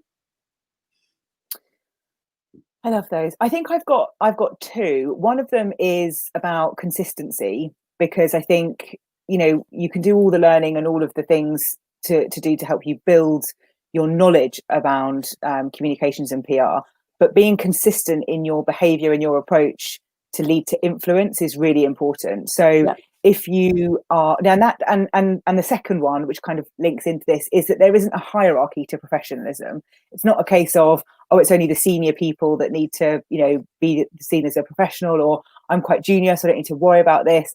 It's not really about that. It's about the kind of the ethics and the stuff that Advita touched on earlier, but it's making sure that you have got that consistency in your behavior. So you're building that trust, and people know what to expect when they talk to you. They know what you're like, because you're consistent. You're not sort of one way this week, one way that week. There's that kind of consistency in things. And the hierarchy piece I just think is important, because I do think we can get a bit stuck in thinking that it's only for the more senior people that we kind of look at doing development or things like that, whereas actually everybody should be doing professional development, no matter what level they're in. And everybody has the opportunity to do that, because there's so many ways of doing it. But talking about it, using it, and referring to it, I think that's the thing as well. You guys both mentioned books and podcasts and all different things. I refer to the things that I've read and learned all the time, and don't shy away from that. That's not a bad thing. I think if you're reading and doing things, then absolutely talk about it, because it's really important. Definitely. And just one final point, actually, before we go into questions, is we talk a lot, and I did touch upon that, about having that seat around that table, and we've all spoken about this, Jenny. I know you have as well, about influence. And for all of us, and I know we've all said this, is having that influence that's much more important than having that seat around that table.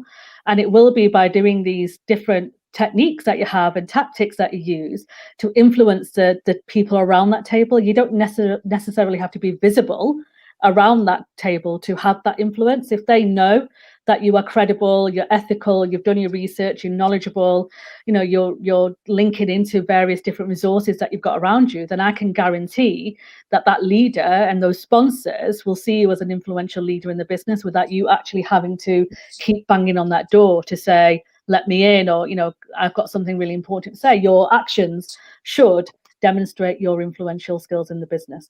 So just like to say that. Just on the back of that. One more thing. Yeah, just off the back of that, I was just thinking about how important it is to build rapport with the people that you work with, and especially those that you serve or that your leaders in the organization. It's build that rapport. Don't be afraid to have the conversation, to ask questions and to listen. And those things, again, help you to build the influence that you need. I'm done. And then you've made me then think, because it's PR and communications, which is in the business of relationships, which we should never forget, and that's a word we don't often use in the workplace. So we could just keep going. Shall we see whether Ruth can come back on if you've got any questions, because we just keep chatting otherwise. We can't hear you, Ruth. Oh, is that the first? You're on mute, Ruth. You're on mute. That's my second blooper. I love listening to you ladies, and it's so nice when you listen to podcasts. And I just shared your podcast for everyone in the comments, and to our Slack community. Calm Edged Rebels, right? Yes, yeah, right. I shared the right word. Just checking I'm sharing the right one. And it's really nice to see your faces, like we're talking about like building rapport, and it's been very, very difficult. There's been a lot of podcasts, and we have a podcast series too, so it's nice to bring it to life and mix things up a little bit. And I could definitely listen to you. I've got a couple of questions. Now this is one from me, sorry. I recently watched a program for anyone that's here in the UK on BBC iPlayer called Celebrity. I don't know if any of you've seen it, and it really got me thinking. I mean, it may be a good watch. It's a 4-part series, and it was about how the rise and the role of the celebrity has changed over the last 50 years or so. And actually now really what we deem as a celebrity is almost used in the same term as an influencer. You'll get where I'm going with this, right?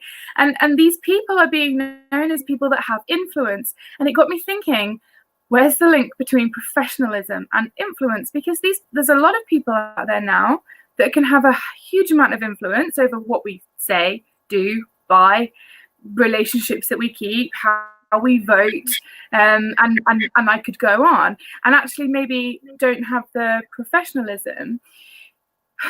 My question there, I guess I'm making my own point here, that you can have influence without professionalism. But I'm just joining in the podcast, aren't I, really? I was like, let me in. But in the workplace, and when we talk about building rapport and wanting to get your voice heard, professionalism in your definition is key, right? People can have influence without professionalism. Yeah, totally. Yeah. No. But I think you have professionalism. If you have influence without professionalism, then it's about the lack of responsibility. I think there's a element to which there's a little bit about, well, I'm not responsible. I'm just influencing you to get engaged in something that doesn't really matter to me. I think when we talk about professionalism in terms of careers and what we're doing, it literally is, I care about this. This is important to me. So I will take the time to become a professional. And as a result, you can trust me. I can influence you. And I'm not just pointing you to something that means nothing. I know what it means. I know what it leads to. So that's how I probably look at it. And ethics as well, so they play a big part. And we've touched upon it a little bit, but following the code of ethics and being morally sound is really important, because you see some influencers online, right, on Instagram influencers, TikTok influencers, and some of them have fallen foul to not following, not being morally sound, really, not being ethical in what they're doing. And this is where it comes down to PR and comms, that following those code of ethics is really important. And making sure, as Trudy said, that you're doing it, for the good of the business or the good of the organization in terms of, but ethically, and making sure that you are following those code of ethics to raise your professionalism as well in the business. And I'm just going to add one thing to that, Ruth. I know you've got another question, but there's a really good book that I read called Messengers, which is by Martin and Marks. And it talks about hard messengers and soft messengers and the difference between the two, and why we listen to some people and don't listen to others. And if you're interested in all of that, why do I listen to that influencer when they clearly know nothing about this, versus why do I listen to this one? There's some nice insight into that, and it can be applied to the workplace of why you listen to people when they give advice and why you don't listen to others. So another recommendation to have a read. Thank you. We'll post that book as well. I'm sure we can all think of leaders that we've worked for that maybe had quite a lot of influence, but when we come down to ethics and something that's been talked about a lot over the last 16 hours is trust and building trust and safe workplaces and humane leaders and leadership. And actually that's where we talk about that, linking the professionalism and influence together. Another question for you. This isn't from me, this is from someone in our community. Do we think that the last year has had an impact on our levels of professionalism? Yes. Yeah. Without a doubt. Done. It has, yeah. I mean, I think it's quite evident. I think all those, especially for internal communications community and engagement, all those years of trying to show the leadership team on the impact we can actually have in the business and the value that we can bring. I think COVID and the pandemic quite clearly demonstrated just how much value a good internal communicator can have in a business, and somebody who understands the business and understands the channels and understands the people that they're communicating with can actually make a difference between an organization succeeding through the pandemic and an organization not doing as well. And we've all seen those really terrible stories in the publics, right, where organizations have spoken to their teams really poorly and haven't communicated as effectively, and all of it links down to the way they respect internal communication, or communications in general in the business. So I would say without a shadow of a doubt, we have definitely, I think the key is, Ruth, is how do we maintain that momentum we've gained over the last 12 months and make sure that we continue to have that influence and to our leadership team. Yeah, I think also when you look at the skills that the pandemic highlighted, so at the start of the pandemic, there was quite a lot of chat about the skills that people suddenly needed as communicators. And I was looking at this and tracking the skills, because I'm a dork, tracking the skills that were talked about years before. There wasn't really any difference. So when I was looking at the things people were saying, we need these skills now. Well, they were the same skills you needed, 5 years ago, 6, 7, 10 years ago. You just didn't invest in them then. And now, now we're up against it because we're in the middle of a pandemic. I'm just generalizing here based on the data. But and I think what the pandemic has done to some degree is it's highlighted the need for some of those skills, because a good crisis will accelerate the change that's already coming. But it's also allowed some people to have the time to do some of that development. So if I look at things like qualifications or courses, for a lot of people, they did have the time through furlough or other things to invest in themselves, to do the things that they had maybe been putting off or that they didn't have the time to do and wasn't a priority. And I think that has also been a shift, that there's been several lockdowns in the UK. It's allowed people to have that time and focus on things that maybe they just didn't think was a priority before, but now is. So I think that has also contributed to that shift in professionalism and influence, is people are now investing in the skills that they really need. Yeah. Or want. Exactly. Yeah. Yeah. Yeah.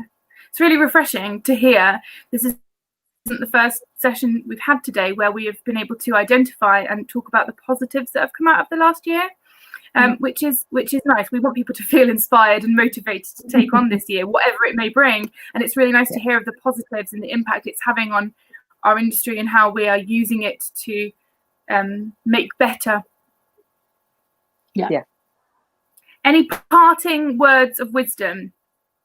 If someone's watching here right now and they are, let's say, I really don't know where to start. We really want to make a success. Where do we start with how we communicate with our people? Just maybe one line. I'm putting you all on the spot here. Okay. I'll start.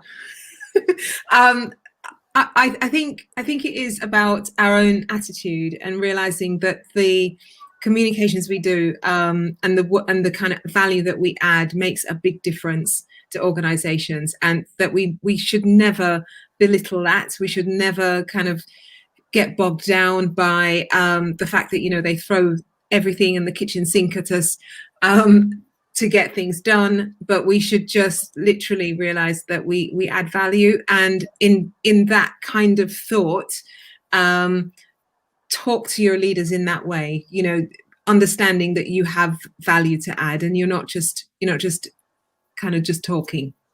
I think so it's having a positive attitude about what we can do. Yeah. For me, it's for me, it's about keep asking the why, and don't be afraid to challenge.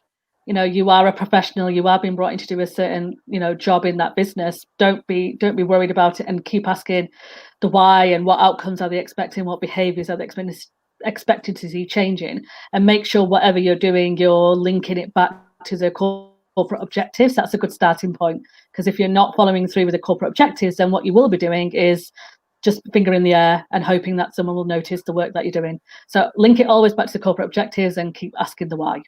And my one would be use your network. So if you're worried, scared, anxious, thinking you can't do this, use the people around you to ask. You can talk to any one of us three. You know, we're all on social media, on LinkedIn, Twitter. We're Calm-Edged Rebels on there. And, you know, reach out to people, because you'll find that actually the community is maybe a lot smaller than you think, and people are always really willing to help and offer some advice. So always reach out. Put yourself out there, Jenny. I'm Trudy and Advita. I did it for them. They have no voice in that whatsoever. Sorry, ladies. Advita, Jenny, Trudy, thank you so much. That absolutely flew by. And maybe not tonight, because we'll be over in North America, but tomorrow I'm going to have your podcast on in the background while I'm homeschooling. Thank you. That's way more exciting than CBBS. Thank you so much for sharing and all of your knowledge and studies and everything. It's so beneficial to our audience and our community of inspirers. So if anyone wants to carry on the conversation, head over to Slack, which we'll put the link back up here in the comments. But for now, it's a bye and a thank you to Jenny, Trudy and Advita. Thank you so much. Thank you. Bye. Bye. So before I lead you into our next presentation with Stephen Frost from WorkBuzz, I would like to share with you a short 5-minute video, which is from our partners at Masgroves, and it's part of our Inspire Me in 5 series. And this video is titled, Let's Not Go Back to Normal.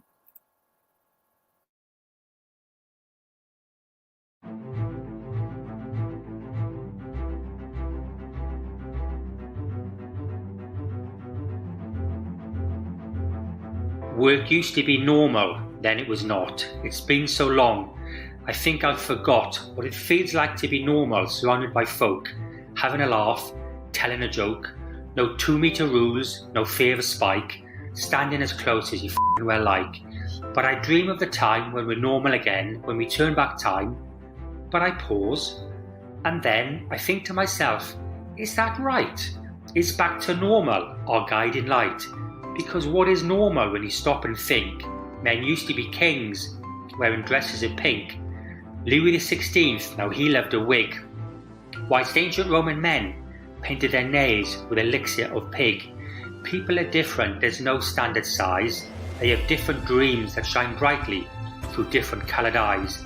Yet when it comes to work, we're way too quick to pigeonhole folk from a list with a tick, to label them up as a this or that and dump their personality next to their coat and their hat. So as we think about work in the year that's ahead, let's not do normal, let's do better. Instead, let's treat people like gold, the most precious of things, to be cherished and cared for.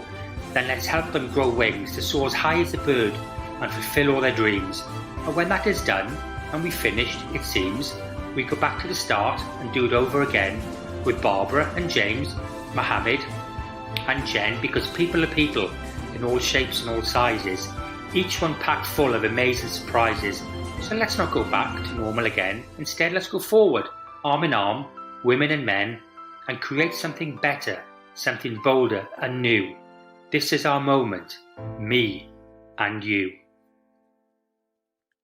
So the choice is pretty clear for companies. Go back to normal or spring forward and do something brave and bold. That's right. But if you ask me, I think it's an easy decision to make. I agree. After all, what was so great about normal anyway? Commuting to work. Stuck in traffic. On the tube, squashed in like sardines. Then when you get there, long hours.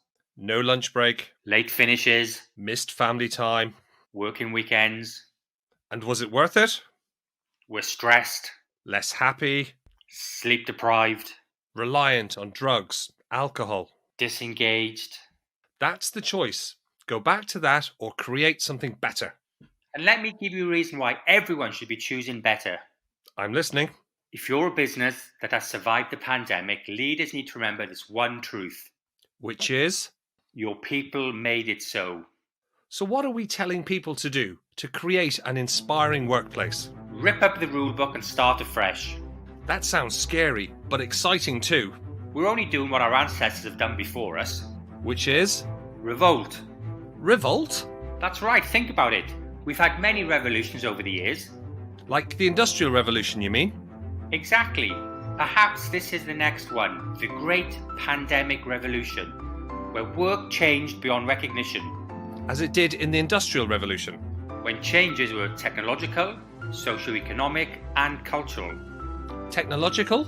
Like the global shift to online working. Socio-economic? We're now buying pretty much everything online. And cultural? Billions of us all around the world changing our behaviours by staying at home to protect our communities. So that's our call to action. Rip up the rulebook and start anew. Let's create something positive from the great pandemic revolution of 2021. Imagine if we removed layers of management.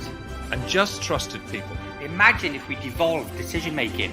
And just trusted people. Imagine if we had no rulebooks. And just trusted people. Imagine if we just got out of the way. And just trusted people. Imagine if we just trusted people. The same people we trust to get us through the pandemic. So let's not go back to normal again. Instead, let's go forward, arm in arm, women and men. And create something better, something bolder and new. This is our moment. Me. And you.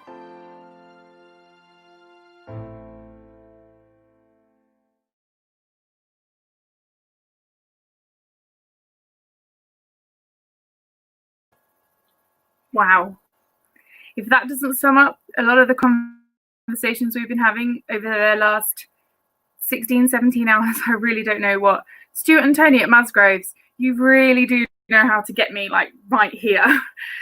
Thank you so much for providing and creating that inspirational video for our global Workplace Inspire. And if anyone would like to see it again, we will make sure that we share it with you all. So thank you. So on to our next speaker, and I'm really, really excited and delighted to introduce you to Stephen Frost. He has a background in, and education actually, in financial services, and 10 years ago, Stephen founded WorkBuzz. His vision is to improve the lives of 1 million working people by 2022. WorkBuzz, the organization that he founded, they help hundreds of organizations from small to large to build great cultures by gaining regular feedback from their people. Some of my research on Stephen ahead of today led us to find that many people describe him as very professional, which is just so timely given the conversation we were just having with Advita, Jenny and Trudy. He's highly intelligent and someone that always goes above and beyond for other people. Let's see if you live up to that. Stephen, are you there? I am here. Thank you very much. I hope it's been recorded. I want to share that with my mum, I think, so that, if that is being recorded. But what an amazing event.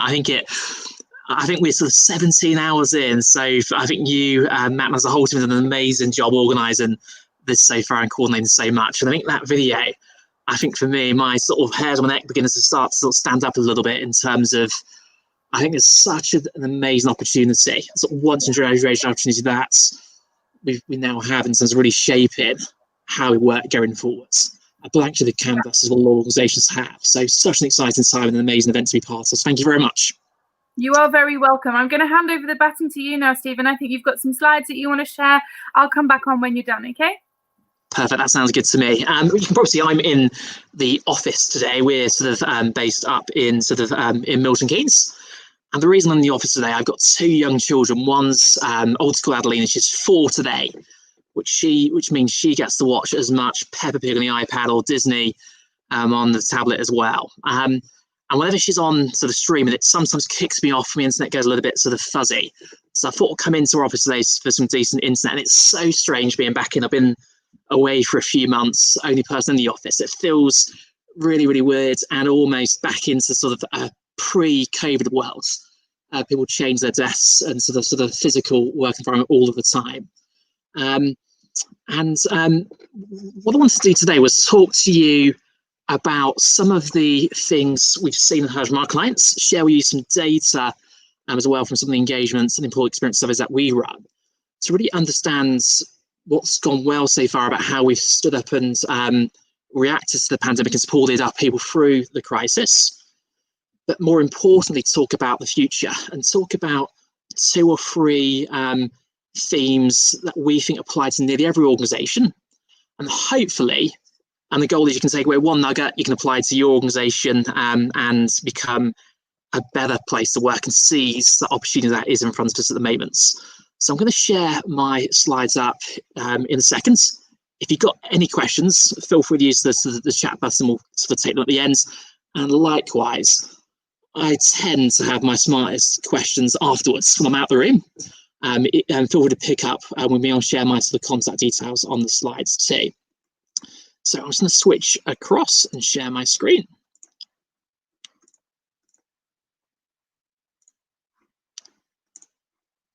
So you should be able to see some slides now. I think this won't be death by PowerPoint. There's some visuals I really wanted to share that reinforce a few of the key messages.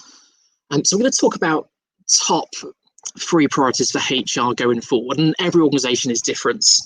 Every organisation will have different different challenges, different nuances. But I think these 3 things apply to nearly every organisation where we're at the moment. Maybe you may be further ahead in your journey than others. The first is really about prioritising employee wellbeing. I think we've done so well on the whole, supporting employees as individuals, as working parents, as people with sort of key workers, sort of spouses, as human beings going through their own challenges while adjusting to a new way of living. But it's such an important point now. I think in the UK, I know a lot of you will be listening overseas, but in the UK, we're in our 3rd lockdown.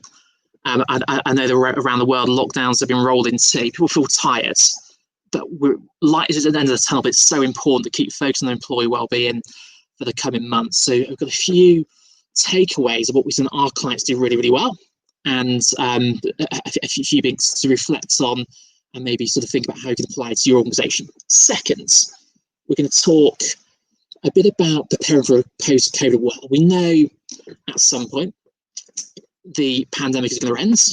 COVID may still be here. Maybe we have a sort of annual flu vaccine once a year, whatever it may be. But I believe in science. I think just as I've been talking, there would have been dozens of people having their sort of vaccinations sort of just in the last few minutes. And the more we can start thinking about how we shape work afterwards, the bigger opportunity is to make a huge difference to our people. And that as organisations, there's such an amount of disruption coming. Business models being ripped up, changed, employees' expectations changing as well. Those organisations that really thrive are going to have a game plan of how they come out of COVID and embrace those changes. Thirdly, we'll talk about becoming a more diverse and inclusive employer. Big focus at the moment, and want to share with you a framework that again depends on where you're at your journey, maybe to use and apply to your sort of roadmap going forwards. So very quickly about WorkBuzz.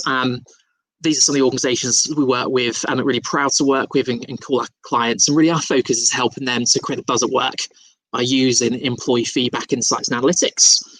And what I'm going to do throughout the presentation is draw on some data points we've got from hundreds of organisations we've been gathering feedback from throughout the pandemic to really look at what's happening to the employee experience over time.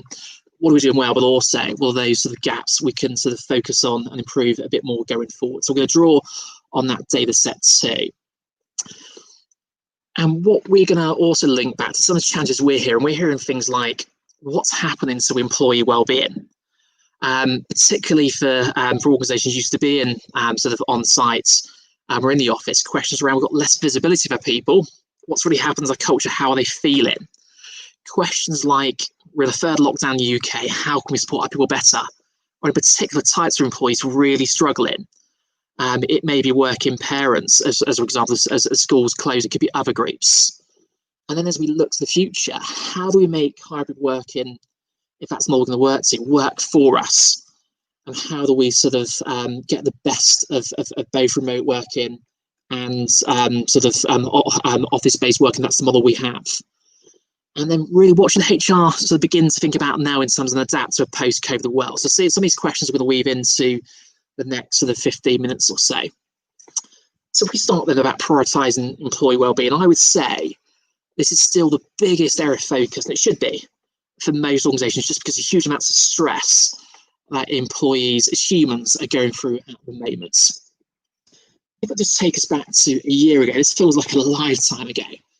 This visual shows there's a number of COVID cases a year ago. You can see mainly constrained, limited to parts of Asia. One single case in the US, really terrible news yesterday, about 400,000 deaths have passed. This feels like an age ago.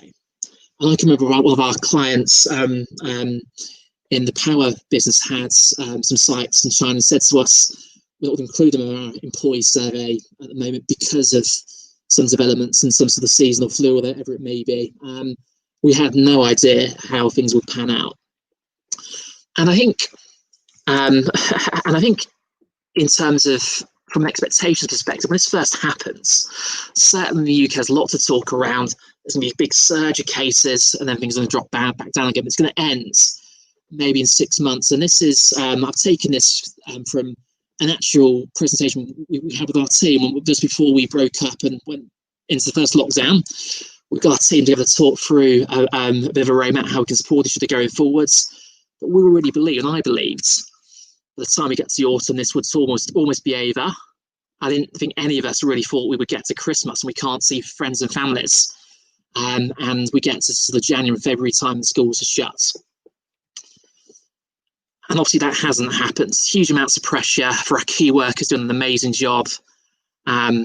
So many hard times and really good businesses have suffered. And it's not just, I think, about leadership, about the well-being of frontline employees. It's also people leading your companies too may have a lot of pressure on their shoulders, and sometimes the weight is upon them too. And I think employees are feeling tired now. I think when COVID first happened, there's a very real business impact, people concerned about their jobs, their finances, a lack of control. Whereas now what we're hearing and seeing more and more through our employee surveys is people just feeling tired, people feeling worn out, not knowing when is normal life going to return. So we talk about what organisations have done well so far, and I can talk about a few things to focus on going forwards, which is hopefully the last leg of the pandemic as the vaccine gets rolled out. First of all, I think what Workplace is a huge, rapid digital transformation. So some organisations, you may have been set up for remote working right away, and kudos to you if all your stuff was on the cloud, people were set up for home working, but not every organisation was. We had a few clients literally direct us drive to retail stores like sort of PC World and literally buy them out, clear them out of laptops because employees weren't set up to work from home. I think the amount of tools we've introduced in terms of most of us will have a Zoom or Teams call once a day. Just that agility, organisations probably achieve more in terms of that digital transformation agenda in the first 3 months of the crisis and pandemic compared to the last 3 or 4 years. So we should really celebrate that. What we've also seen in terms of employee listening is a huge shift from organisations moving away from annual biannual surveys that give you a good snapshot in time but can come quite dated quite quickly, saying we need to sort of have a closer view on how our employees are feeling, track well-being much more granular. So at Workplace, we've seen a huge shift to more sort of regular, shorter pulse surveys from organisations that used to rely mainly on annual surveys. From that data and from surveys we've gleaned through a wellbeing pulse that we created and offered free of charge, we found some really positive things and takeaways. So we found 9 in 10 employees say they're being kept informed of how their organisations respond to the pandemic. So that last session, some great sort of learnings being shared from some comms perspective. Some comms have really stepped up to the mark. People understand sort of how leadership want to sort of work through the crisis, understand the impact on them. The majority feel supported, especially by their managers. So 84% feel supported by their manager. And I know lots of organisations are focused on that, upskilling their managers to become better managers, even if they're working remotely, working on things like empathy as well. 9 in 10 trust their leaders to make decisions to protect them at work. And obviously, we've spoken a lot about disruption, the shift to remote working, but we're also going to remember there'll be millions of people in the UK and overseas. That's not an option because of the nature of their jobs. So equally, it's been really important to step up to that mark in terms of introducing measures to make sure workplaces are COVID secure. And we really put people at the heart of what we do in their well-being. So that's worked really well so far. We found with our engagement surveys slight upticks of employee engagements around the summer, but then sort of starting to decline a bit as people feel a bit tired and burnt out. But what we've also found alongside that, 6% more employees plan to stay working at their organisation 12 months' time. And that may be a combination of concerns about the job market, there's options out there. But equally, I think it's also a combination of people feel a bit more looked after. Leadership has stepped up to the mark in the main, and prioritise their people as human beings and their well-being. And that's sort of deepen that sort of connection they have to their employer. And I think organisations who have done this one, support their people through the crisis, are going to be remembered. I think employees will be asking, prospective employees will be asking in interviews, have you supported your employees through the pandemic? And the organisations that haven't made value-based decisions, haven't communicated to support them in the right way, are those that will suffer. But in terms of the negatives, we found colleagues less satisfied with personal growth. That for some organisations that's gone on the back burner. Understandably in the short term, but something we've got to remember going forwards. And at the moment, just that high risk of burnout, people feel tired, people feel worn down by lockdown after lockdown. I'm just really grateful there's a vaccine, because I hope that means light is at the end of the tunnel. And in terms of going forward, what I encourage you to think about is, especially running a larger organisation, you've got a collection of individuals with different circumstances. They could have a key worker as a spouse, maybe work in the hospital under huge amounts of pressure, juggling childcare at home and homeschooling. They could have a spouse who's furloughed and they've got money issues. And try to think about sort of your workforce with these different personas and trying to think how are you meeting their needs. And I think it's quite easy to be simplistic and make assumptions. It's quite easy to sort of have the jump around your colleagues that have children out of school, homeschooling can be under lots of pressure. But equally, I remember seeing some data recently from one of our clients, and they had some of their employees without children saying, actually, I'm under more pressure now because our team size is reduced. They may have gone on furlough because of homeschooling issues and young children, or it could be their working patterns reduced. And I feel under more pressure now, and I'm struggling to get my work done because it's taking longer than people come back to me. And data can be really important. So if you are running employee listening sort of program or platform, if you can begin to break down your workforce into to have care and responsibilities and laser-like focus on help and support all of your employees as individuals. And I think, hopefully, we're at the last leg of the pandemic with vaccines being rolled out. So hopefully we're on the last leg, and let's build on all the good things we've done so far in terms of well-being and treating our employees as humans and individuals. Secondly, we want to start preparing for a post-COVID world, because this will end, it will be over, and there's a huge amount of disruption. And I think that last video really sums up that opportunity. Once in duration opportunity to really shape how we work and make work for us going forwards. There's huge amounts of change happening already. So we've seen that shift become more home-centric, the amount of people spending on their garden, home offices, extensions around that. Less people are going to be traveling to big city hubs 5 days a week for their commutes.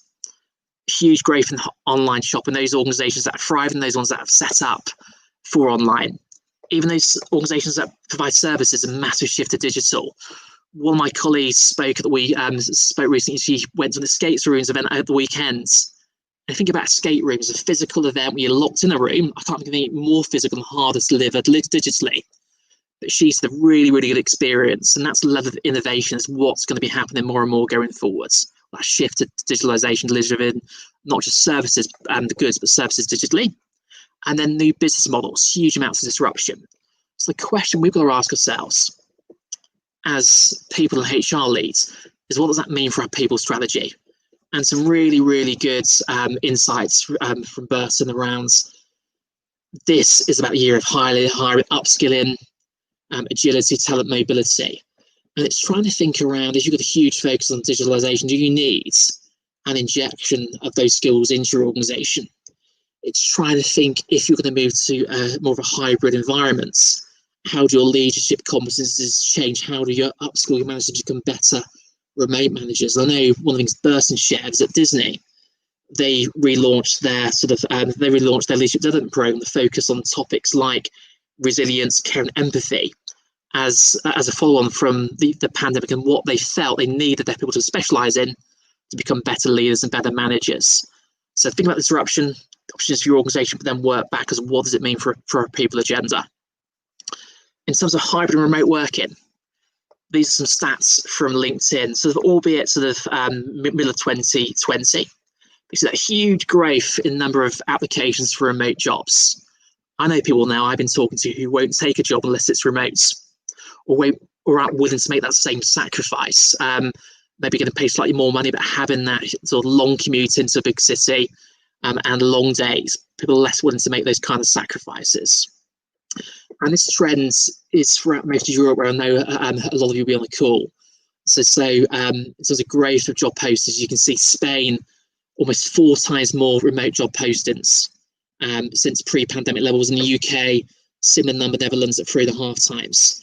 So unless we try to go back to the old ways of working, 5 days a week in the office, a little bit of room for home working as a minimum, we're going to miss out a huge amount of talent pool. And as lots of organisations embrace that shift to hybrid or remote working on a longer term basis, a permanent basis, it's really important about how do we consciously maintain and evolve our culture. And one of the things we noticed at Workplace, we hired someone that I think his second day was lockdown number 1, so I've only met him 3 or 4 times before, mainly for interview process.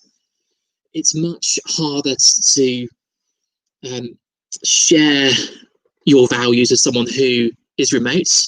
We at Workplace probably relied a lot of that by osmosis, and just naturally being in the same office and having those sort of conversations, call into that success in a face-to-face moment. We've had to think a lot harder about how to do that consciously with a remote and distributed team as well. And I think with hybrid, it gets even harder at the moment because everyone's remote, everyone's in the same boat. And really, really good points. And there's an amazing book, Own Your Culture by Breton Putter, who made the point, people are thinking when we go back to hybrid work, it's going to be easier.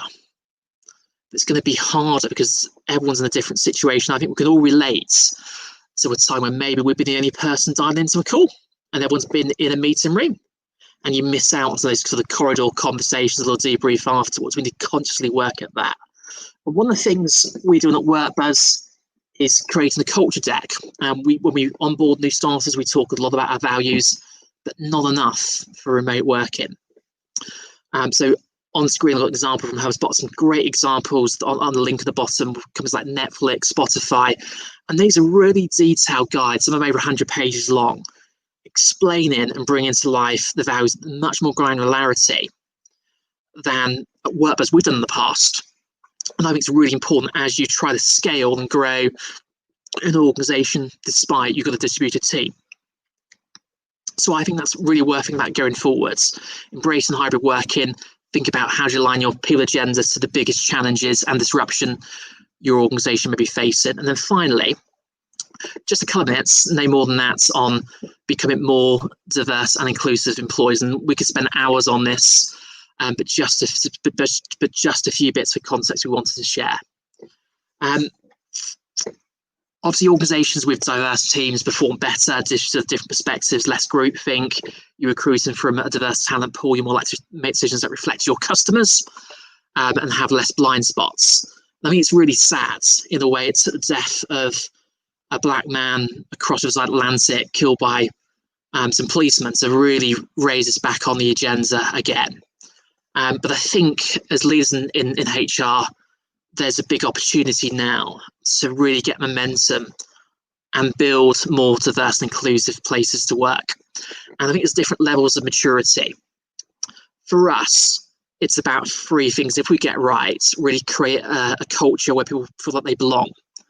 And the first bit is around diversity. I think too often organizations focus solely on this, So they'll focus on, we want to understand the number of women in leadership roles at our company. We want to understand people from black backgrounds on the board, or people XYZ sexual preferences. Do we represent the sort of the country? And that's where it begins and ends. It's so much more than that. It's about creating inclusive places to work where people feel like they're heard, even if they've got a different background. They're willing to speak up, even if they've got a different point of view. And it's about equality. It's about creating a place where if someone feels like they're going to raise an issue and it's the organisation going to listen and deal with that appropriately, they feel like everyone's got a chance to be the best versions of themselves possible. And if we get those three things together, that's when we're going to create this sense of belonging and really create a high-performing culture, have decisions made that reflects our customer base, recruit from diverse client bases, reflecting our talent pools, and we're doing the right thing. So just briefly on diversity and inclusion, because we've seen a huge amount of focus on it with our clients and sort of moving forwards. We just launched a free diversity inclusion pulse. If anyone would like to take part, it's no cost. We'll share the slides afterwards around that too. So if you are looking to get some objective data to look at maybe unconscious biases, something we'd like to help with on a no cost basis. So that's it from me. I think I'm right up to 20 minutes. So I'm going to stop sharing and go to any questions. Hi, Stephen. We don't have questions as such, but we do have lots of messages wishing your daughter a very happy birthday. So is it Adelina?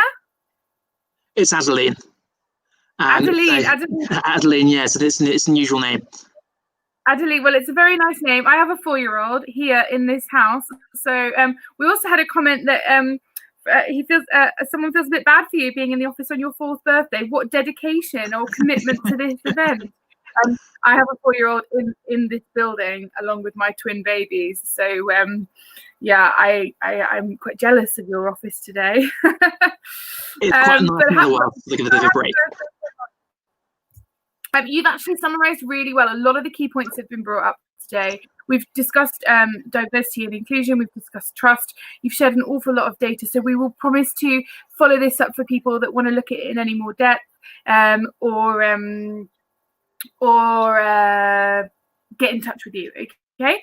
So I'm going to have to say goodbye to you for now, Stephen. There's a little birthday wish to Adeline for you. Thank you very much. And I will be. But we'll chat soon. Thank you so much, Stephen. And have a great 2021, everyone. It's going to be much better year than last year. Bye-bye. Okay, so that was Stephen Frost from Workplace on his daughter's 4th birthday from the office, which is quite rare here in the UK to see anyone not in their own home. So our next speaker, I'm quite excited about this one, and I'll tell you why. About eight or 9 years ago, I moved out of my career, of which I'd only ever known had been in HR and learning and development and organizational development. And I moved into a marketing department, which was like almost unheard of, that people moved out of HR and into marketing. And specifically, I moved into customer experience. And it was probably like the funnest experience for me because I was connecting the dots of organizational development and this new term that was kind of like employee engagement along with customer experience, and trying to look at how we link the customer experience and employee experience, which, if anyone can relate, 8 or 9 years ago was almost quite groundbreaking at the time. And it was really, really interesting, where I got to learn a lot of the customer experience terms, net promoter and all of those kind of lingo, where I got to learn a lot about that, but also look at connecting the dots with the employees. And from my research about Charlotte, she likes to, or she's dedicated rather, to ensuring that people on the inside are receiving the same standard, quality and creativity of that brand experience as people on the outside. So she works very hard to create cultures of people who live their brand and in turn share the enthusiasm with their customers. She has a background in all things advertising and marketing and has worked with brands such as Honda, Selfridges, Marks and Spencer, Volkswagen, the NHS and more. And today Charlotte is here to talk to us about what internal communications can learn from advertising. So are you there, Charlotte? I'm here. Hello. Hi, how are you, Ruth? Good, good, good. It's really nice to see you. And you've got some slides that you can share with us today as well, aren't you? Yeah, absolutely. So if you're ready, I will run my presentation. I really hope that the audio works, because the audio aspect of it is really important. So I'm going to kick off now.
It's J.R.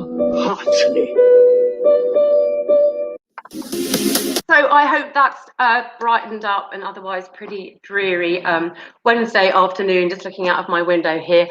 So that was a compilation of the best of British advertising from the last 60 years. I bet you recognised a few in there, didn't you? It makes you feel nostalgic, doesn't it?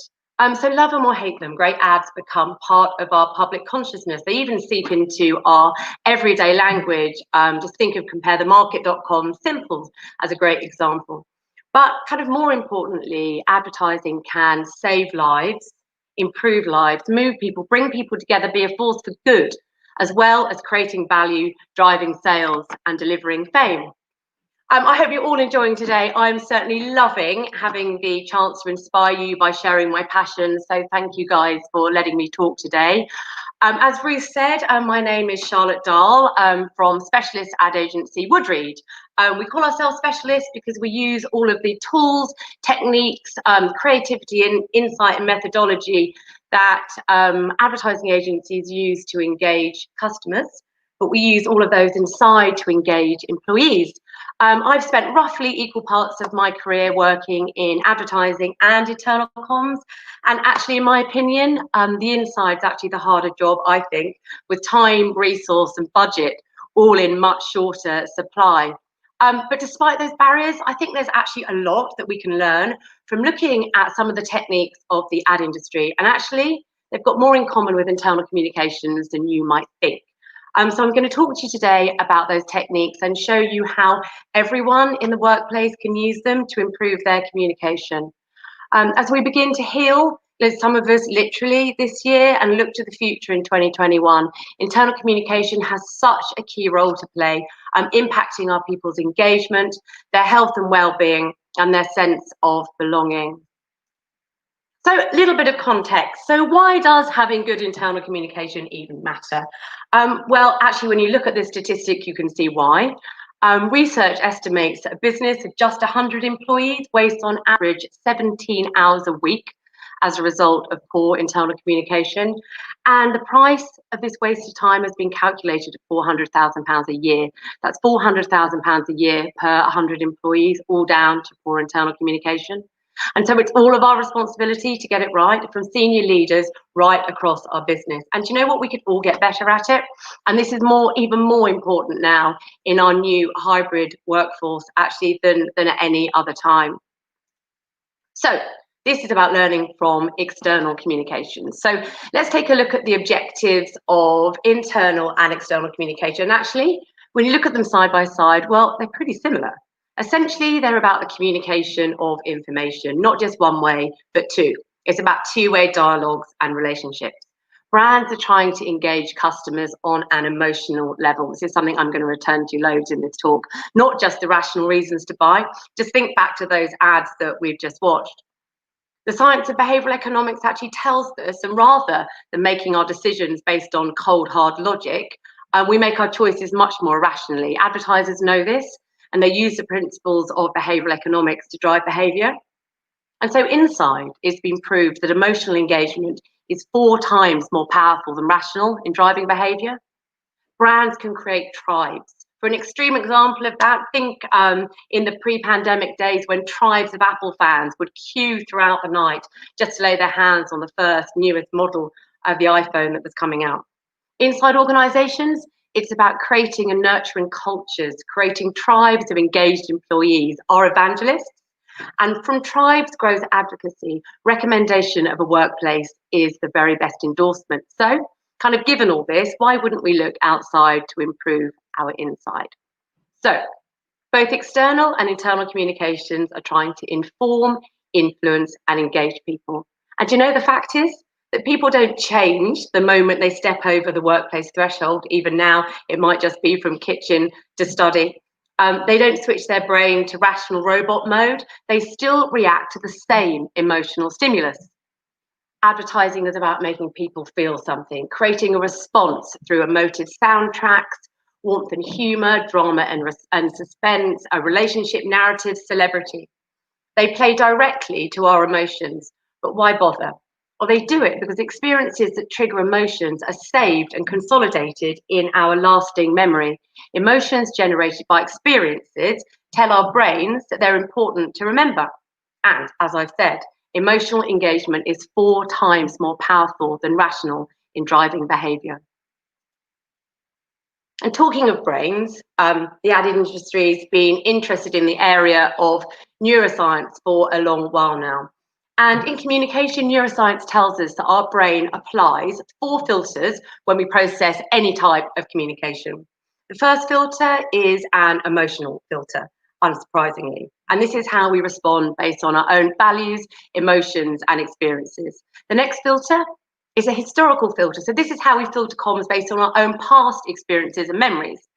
The next filter is a future filter. So this is about our expectations and hopes for the future. And then the final filter is a social filter. So this is our own situation, our own economic status, our family trends and traditions. You might recognize this little chap here on my slide. His name is Buster the Boxer, and he was the star of John Lewis's 2016 Christmas campaign.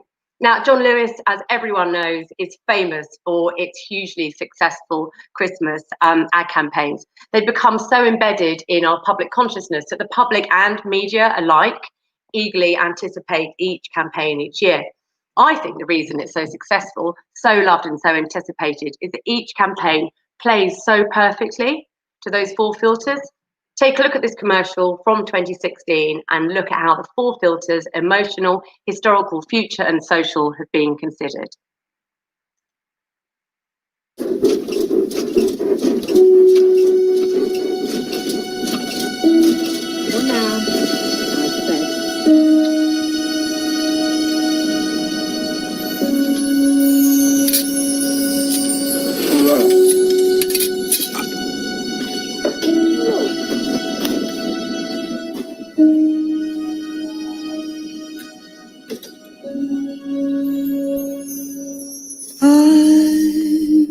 Follow the night,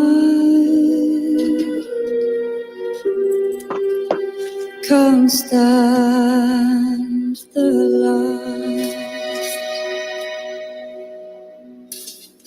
One day I'll fly away, leave all this to yesterday.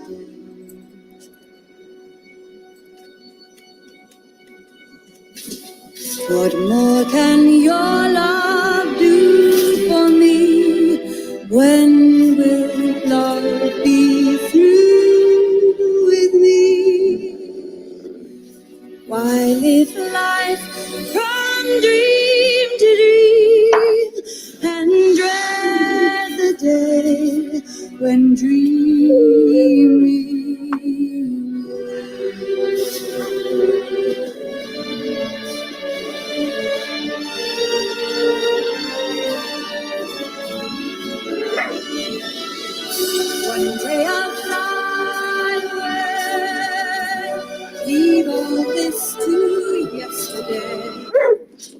Why live life from dream to dream and dread the day when dreaming ends?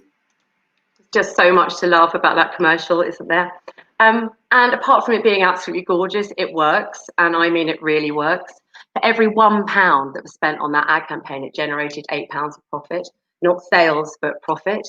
So what does this mean for us then inside our organisations? Well, people are still the same people when they come to work. They can't switch off these hardwired filters. They'll be applying them when they listen or read any of our communication inside. So it's about making our interactions with our communication personal, human, and memorable, not just the cold, hard facts and information that corporate communication is often so guilty of. Right, so when we're presented with facts and information, there are two areas in our brain that lights up. There's an area called Wernicke's for language and comprehension, an area called Broca's for language processing. But look what happens when we watch, listen, or read something emotional, not rational. As you can see, our brains have fired up as each specialist cortex responds to texture and sensation, physical movement, smells or memories of smells, colour, shape and sound. So while facts and figures engage just a small area of the brain, stories engage multiple brain regions that work together to build colourful, rich, three-dimensional images and emotional responses that stay with people. This is the power of emotional engagement. Researchers set out to prove the value of emotional engagement in communication versus bullet points and facts. They conducted a really interesting piece of research where it was audiences, not speakers, filmed all across the world. Every time a speaker started on a story, the audience looked up, they were riveted. When being presented to with charts and facts and figures and bullet points, they actively disengaged. I actually witnessed this firsthand for myself one time when I was giving a version of this talk. It was to the commercial department of a global automotive manufacturer. The MD was opening the day and I was on straight after him. He proceeded to present the dullest, driest bunch of graphs, facts and figures. I was watching the audience, they were shuffling and fidgeting, doing their best to look engaged. You know, he was the boss after all. I was a little bit nervous following on after him as obviously my message was going to be that not only was his style kind of really dull, but it was also dissed by science too. Luckily for me, he saw the light and vowed to his audience that he would rethink the way he presented in future. But perhaps even more significant is while facts and data are important in decision making, humans are actually strangely resistant to being convinced by them. Neuroscientist Talis Sharot tells us that facts are good to find the truth, they're just not good to convey the truth. So how do you convey the truth? So it's by telling stories. Stories are the key to getting your organisational messages across, rallying your people behind your purpose and driving trust. And do you know what the good news is? That actually we're all natural storytellers. We've been telling them ever since we learned to talk. At the end of an average day, we would have told dozens of stories without even realising it. We live in a narrative culture and storytelling is part of what makes us human. And this is what great advertising excels in. I want to share with you Google's ad from 2013. It's called The Reunion. It's an absolutely stunning example of storytelling in advertising at its finest. What I love about it is how it elevates the product from data-driven search engine. Do you know what? This is probably the most rational, logical thing you could imagine to have to advertise. To deliver an emotional message that hits you right in the heart. I guarantee you, once you've seen it, you'll never forget it. It needs no introduction. Enjoy.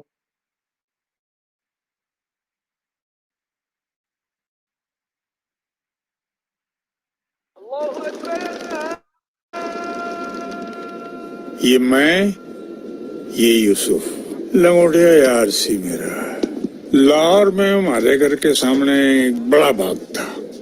उस बाग का gate बाबा आदम के जमाने। रोज शाम को हमने वहाँ पतंगे उड़ानी और उसके बाद जाके यूसुफ की दुकान से जजरिया चुरा के खानी। जजरिया? और मेरा साहब नमस्ते। नमस्ते, मेरी पोती मुंबई वाली। और बेटे क्या हाल है?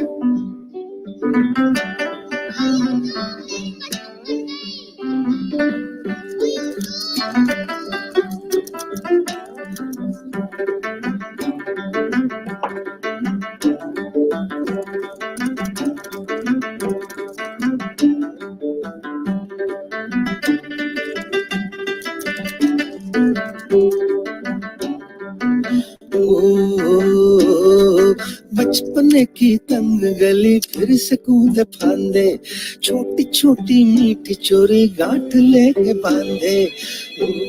हेलो अस्सलाम वालेकुम। फासिल स्वीट्स। हाँ जी।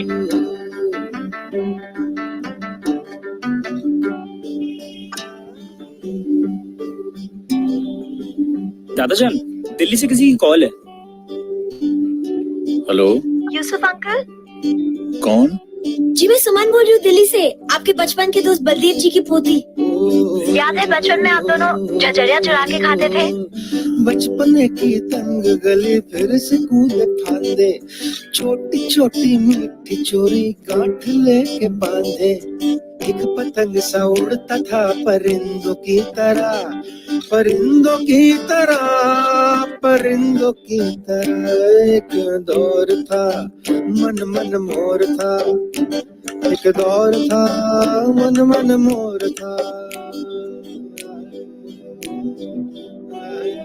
पार्टीशन के वक्त हम रातों रात हिंदुस्तान आ गए। दादू यूसुफ थी भैया जानी। कागजों की कश्तियों में डूबा रहता था, झांकती खिड़कियों में उलझा रहता था। वो भी क्या दौर था, मन पे न जोर था। एक दौर था मन मन मोर था, एक दौर था मन मन मोर था। भैया थोड़ा जल्दी। मन मोर।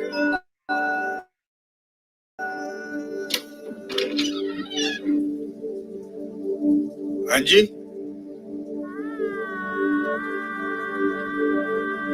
कौन? हैप्पी बर्थडे यारा।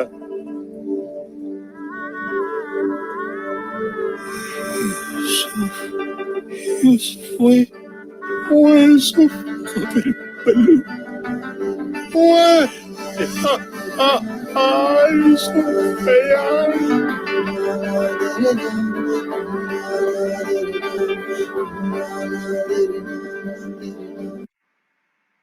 I just love it. I never get tired of it, however many times I watch it. It's amazing, isn't it, how a data-driven, logical, functional search engine has managed to play so powerfully to our emotions, and that's the power of a story well told. So what does this mean for us inside? Well, this power is just as effective inside our organisations. For many organisations, the pandemic has actually provided us with the opportunity to re-energise our people around our purpose, brought to life through stories. A London NHS trust has gone as far as to actually collect these stories and publish them in a book by their people, for their people. So yes, it's about encouraging your leaders to step away from the Excel and to tell your strategic narrative or your brand story in a more engaging way. It's also about thinking how to gather the smaller, more personal, individual team or departmental stories in a more creative way, and asking your people for their stories too. And when you tell or retell these stories, paying attention to the language, injecting warmth, humour and colour into your communication. Your stories, big or small, will trigger the same neurological response in your audience as the Google ad. But none of this will be possible if you're still hiding behind an armour of corporateness. It's the idea that friendly people turn into complex corporate robots the second they put their fingers to keyboard. Multiple comms creators from multiple departments, all churning out comms, a mix of tone and style and quality, all busy eroding trust. Sound familiar? So brands spend time, money and effort making sure their external voice is consistent. They do it so their customers trust them. So inside you need to be thinking about how to do this too. I am noticing a welcome change in this. One of the trends of 2020 is how the penny seems to now be dropping for organisations. Comms during the pandemic was so much more authentic. And we're starting to realise now, I think, that the corporate robot needs to go. And in its place needs to be a new tone, a more human, authentic voice, one that better reflects your organization's culture, your brand voice brought to life inside. Let's not lose what we've begun. And so having a structure for this new human voice is going to be really important. Take your external voice and then adapt it to make it work inside for you. Create flexible ground rules for language and simple guidelines for use. Train your team leaders and ask them to cascade on to their teams. Actively manage, if you can, who is able to write key communication. There's such a massive difference between writing and effective writing. Here's one of my favorite quotes, and it's from American author Mark Twain, which is so very apt today, and I'm so very into everything American. I know the inauguration is just about to start, actually. Hallelujah. Anyway, Mark Twain is right. It's so much easier to write long, complicated communication. Clear, focused communication is so much harder. There's a guy called Justin Tyndall. He's the former group creative director of ad agency M&C Saatchi, and he nails it when he says that good comms is all about paring everything back to only what's necessary, and this applies inside and out. The Economist magazine's advertising is famous for its brevity. Clever, thought-provoking text that says so much with so little. I reckon Mark Twain would have loved it. And this applies equally inside. You're absolutely not going to cut through by including everything and the kitchen sink in your communications. The audience won't get past the first 3 lines, having neither the time nor the inclination. I reckon this is partly where the 17 hours of wasted time comes from in that statistic that I told you about at the beginning of the presentation. Respect your audience and their time. Less is always more. Which leads me on beautifully to understanding your audience. Audience insight is the lifeblood of the ad industry. For internal communication, actually this matters more than ever now. We're all in such different places, living such varied experiences with such different pressures and priorities, and goodness knows when this is ever going to change. So when writing for your employee audience, think about who they are, how they might be feeling, what you know about them, what do they need to know from you. First start with your audience rather than what you want to tell them. And then finally, I'm going to leave you with one of my favorite communication techniques, loved by Adland, and from Adland to Shakespeare, actually, and all people in between, and so easy to adapt into our internal communication for maximum impact. Now I've told you, you'll actually see it all over the place. Using the rule of 3 allows you to express your ideas, emphasize your points, increase the likelihood of your message being remembered. We're wired to remember things in 3s. So 3 key messages, 3-word headlines or email subject lines, 3 sections in a PowerPoint, 3 bullet points, list of 3. So there we have it, what internal communications can learn from advertising. Unsurprisingly, I think it's best summed up in 3 key takeaways. Number 1, audience insight is key, particularly now. Number 2, write, present, share information as a human. Use your tone of voice as a guide, using stories to make emotional connections. And keep clear and focused. Less is always more. Think 3, the edit is key. Thank you, that's it. Thank you, Lucy. Wow, you managed to cram so much into 20 minutes. And it's Charlotte, Ruth, it's Charlotte. Charlotte, sorry, I'm sorry. Lucy's up next. I'm already ahead of myself. Sorry, Lucy, I'm over there backstage. I'm so sorry, Charlotte. It's been a long day, and I can actually say that. I bet it's been a long day. It's absolutely fine. Like I said to you before, I've been in your shoes too, and I know it's so full on. So well done. You're doing an amazing job. I should let everyone into a secret. I'm actually wearing slippers. Yeah, and I've got my sweaty Betty leggings on. Yes. So Charlotte, thank you so much. You did actually just cram so much. 3 videos, that Google advert I'd never seen before, and Faisal Sweets will stay with me. So thank you. You got me really thinking about when I moved into this role, which was around getting the employees to take more notice of the customers and to think more about the customer. Everyone had always given me the advice of go to the board, go to the leadership with data. You're not going to get anywhere if you haven't got data, if you haven't got the numbers. And I tried and I really wasn't getting anywhere. And I began to feel quite down on myself and even consider my career choice. Yeah. And then I went to them with a recording of a phone call from a customer that had come into our call center. Next thing we know, the entire leadership team is taking a train journey out to our call centre to go and sit and listen into live calls. The leadership team did that. The rest of the business couldn't wait to get to the call centre and be a part of the front line and get to understand the customers. And it just really got me thinking about everything you just talked about, that actually the data wasn't getting anywhere, but really storytelling and really thinking about how you do your communication to have maximum impact. So thank you for that. And yeah, my advice would always be just connect people to the front line. The people on the front line of your business know your business better than anyone else. So you know, I'm a massive fan of the program Undercover Boss. I mean, it's a bit dated now, but if anyone's ever watched that, it's also a really great way to see how you can connect leaders to the business. So thank you so much, Charlotte. Thank you for all those videos and for all of the great research and everything that you presented to us today. We're going to say bye now before I hand over the baton to our final speaker. So bye for now, Charlotte. Take care. Thanks. Bye. Bye. So we have Lucy eagerly waiting backstage. I'm going to have to really pay attention to getting everyone's names right. So it is with an absolute pleasure that I introduce our final speaker for the UK leg of the Workplace Inspirathon. It's certainly not our final speaker of the event. Now, Lucy Bramley is a people manager at Microsoft, a career coach, a happiness ambassador, and a proud enterprise advisor at Avonbourne Academies and Bournemouth and Poole College. I hope I've got all this right, Lucy. But before getting into corporate life, Lucy this is what we know, this is what we found out. Lucy used to make hats from old curtains, and she only ever entered this world after an argument 20 years ago with a roommate over money. We are thrilled to have Lucy close off the UK leg of the Workplace Inspirathon. And Lucy's going to be talking to us about how personal well-being and growth is imperative for success in your career. So Lucy, you're here. Hello. Welcome.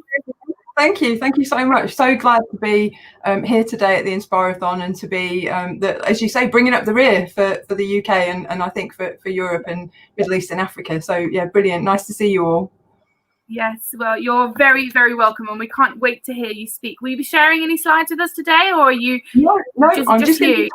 Yeah, it's just me, and Amy in the background is very helpfully going to share some links for me as we get to those different bits in the conversation. So yeah, shall we kick off? Okay. Yeah, that's fine. So if anyone wants to see the links, if you're on the Slack community, take a look on the Slack community. Otherwise, they'll be posted just here in the comments section if you're watching in YouTube. Okay, thanks, Lucy. I'll leave you for now. Bye. Thanks, Ruth. See you later. So hi, everyone, and thanks, Ruth, for the intro. As Ruth mentioned, I'm going to talk about how personal growth and well-being I think is essential for success in your career. So career is like the last word in that sentence, and it really starts with you. And I'm going to talk about three things, which is great if you saw the previous presentation about comms, because three things works really well. So I'm going to talk about values, strengths, and then well-being, although I'm cheating a bit because there's 5 things in well-being. But let's dive straight in, shall we? So when I talk about values, this is really, what do you stand for? So start with yourself. And there are 2 different types of values. One is foundational, and they're things, I guess, that you would notice by their absence. So it can be things like honesty, security. You really notice when they're not there, and it can make you feel, quite threatened and quite concerned. And the other type of values are more inspirational. They're like the icing on the cake. So it could be things like a spirit of adventure or a desire for challenge, and having those as your personal values. So something I think is really important to all of us, wherever we are in our career, if we're still studying, if we're thinking about what we're going to do for a job, if we're thinking about changing careers, is revisit what your values are. And there are lots of things out there to help you. So one that I really love is some work that Brené Brown did in her book, Dare to Lead. So that's the first thing that Amy's going to share with you in the chat window is some information from Brené's Dare to Lead website, which explains a big list of values that you can pick from. Now, she's got 80 odd things in that list, so it is fairly comprehensive, but you might think of other things that aren't in there that really represent you.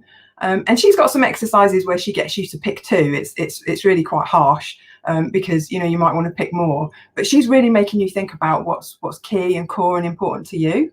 And I think this is a really good activity for you to do, to think about, what do I want from myself? What do I want from life? What are my expectations for my friends, my family, my workmates? And I think it's really important to look at what the values of a potential employer, potential company you're going to work for, a potential institution if you're going to go and study. Look at what their values are, and it should be evident from their website, from their communications, from looking and talking to other people that work there. So, do some work and think, do these align with my values? Can I imagine this working? Because that gives you a real head start.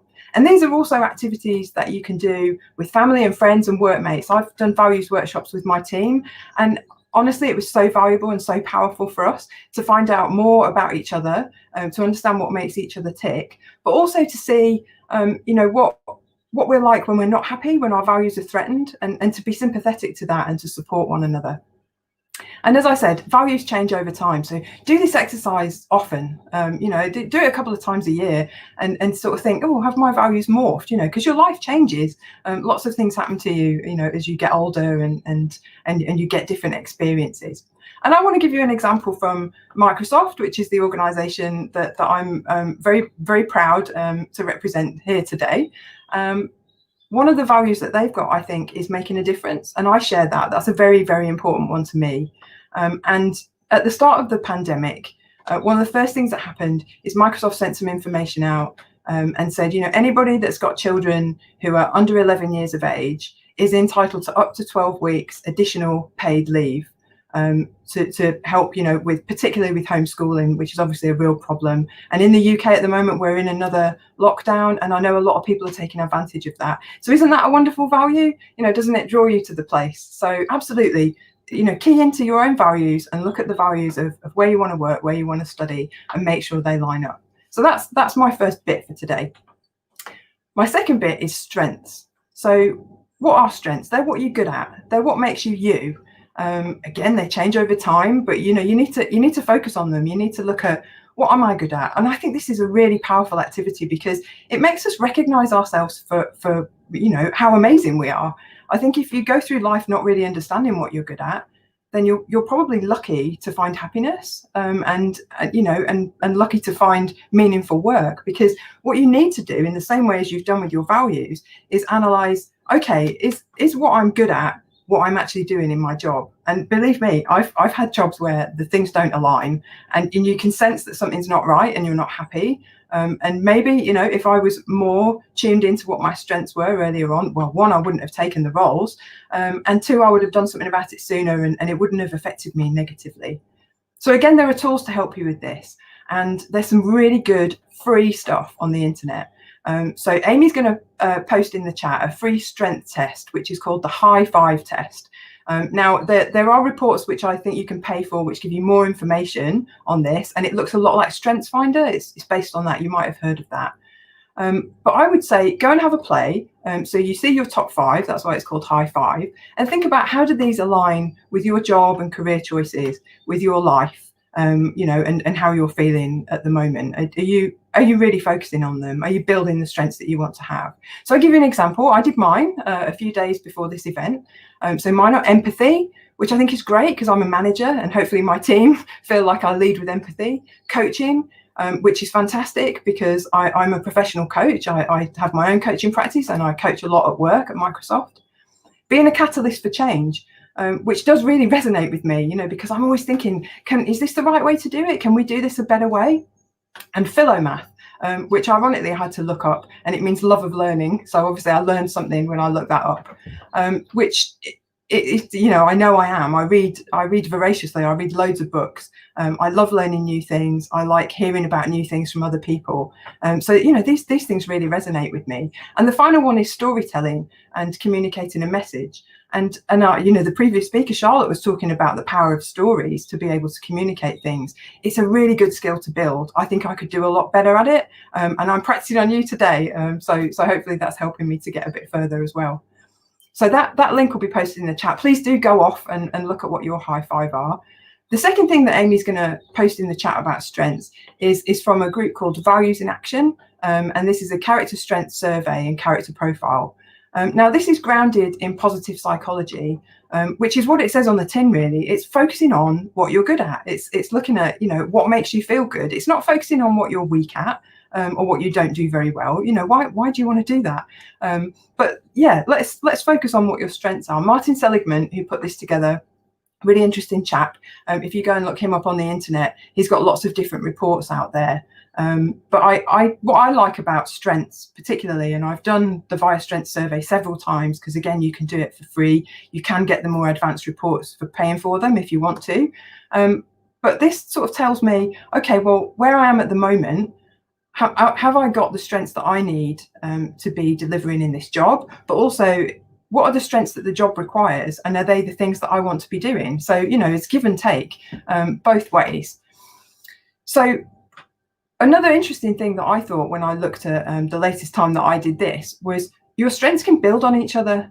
So the ones that came out for me the last time I did this were love. I like being close to people. I'm a people person. It's been difficult being away from folk for the last sort of 10 or so months. But, the power of video technology and the phone and, when we're not locked down, going out for walks together is really great. Humour. Sometimes I can overuse that, and that's something to be wary of with your strengths. It's very easy to overuse them. Love of learning. So that comes up a lot. It came up in the last one as well. Curiosity. Finding out about things, and leadership. So I'm a manager, so that's good. But I look at those and I think, actually, they work really well together. They build on each other, and that's important. Look at where the synergies are between your strengths. So that's a couple of sort of quick things for you to take away and look at, which hopefully is going to help you in your life and in your work.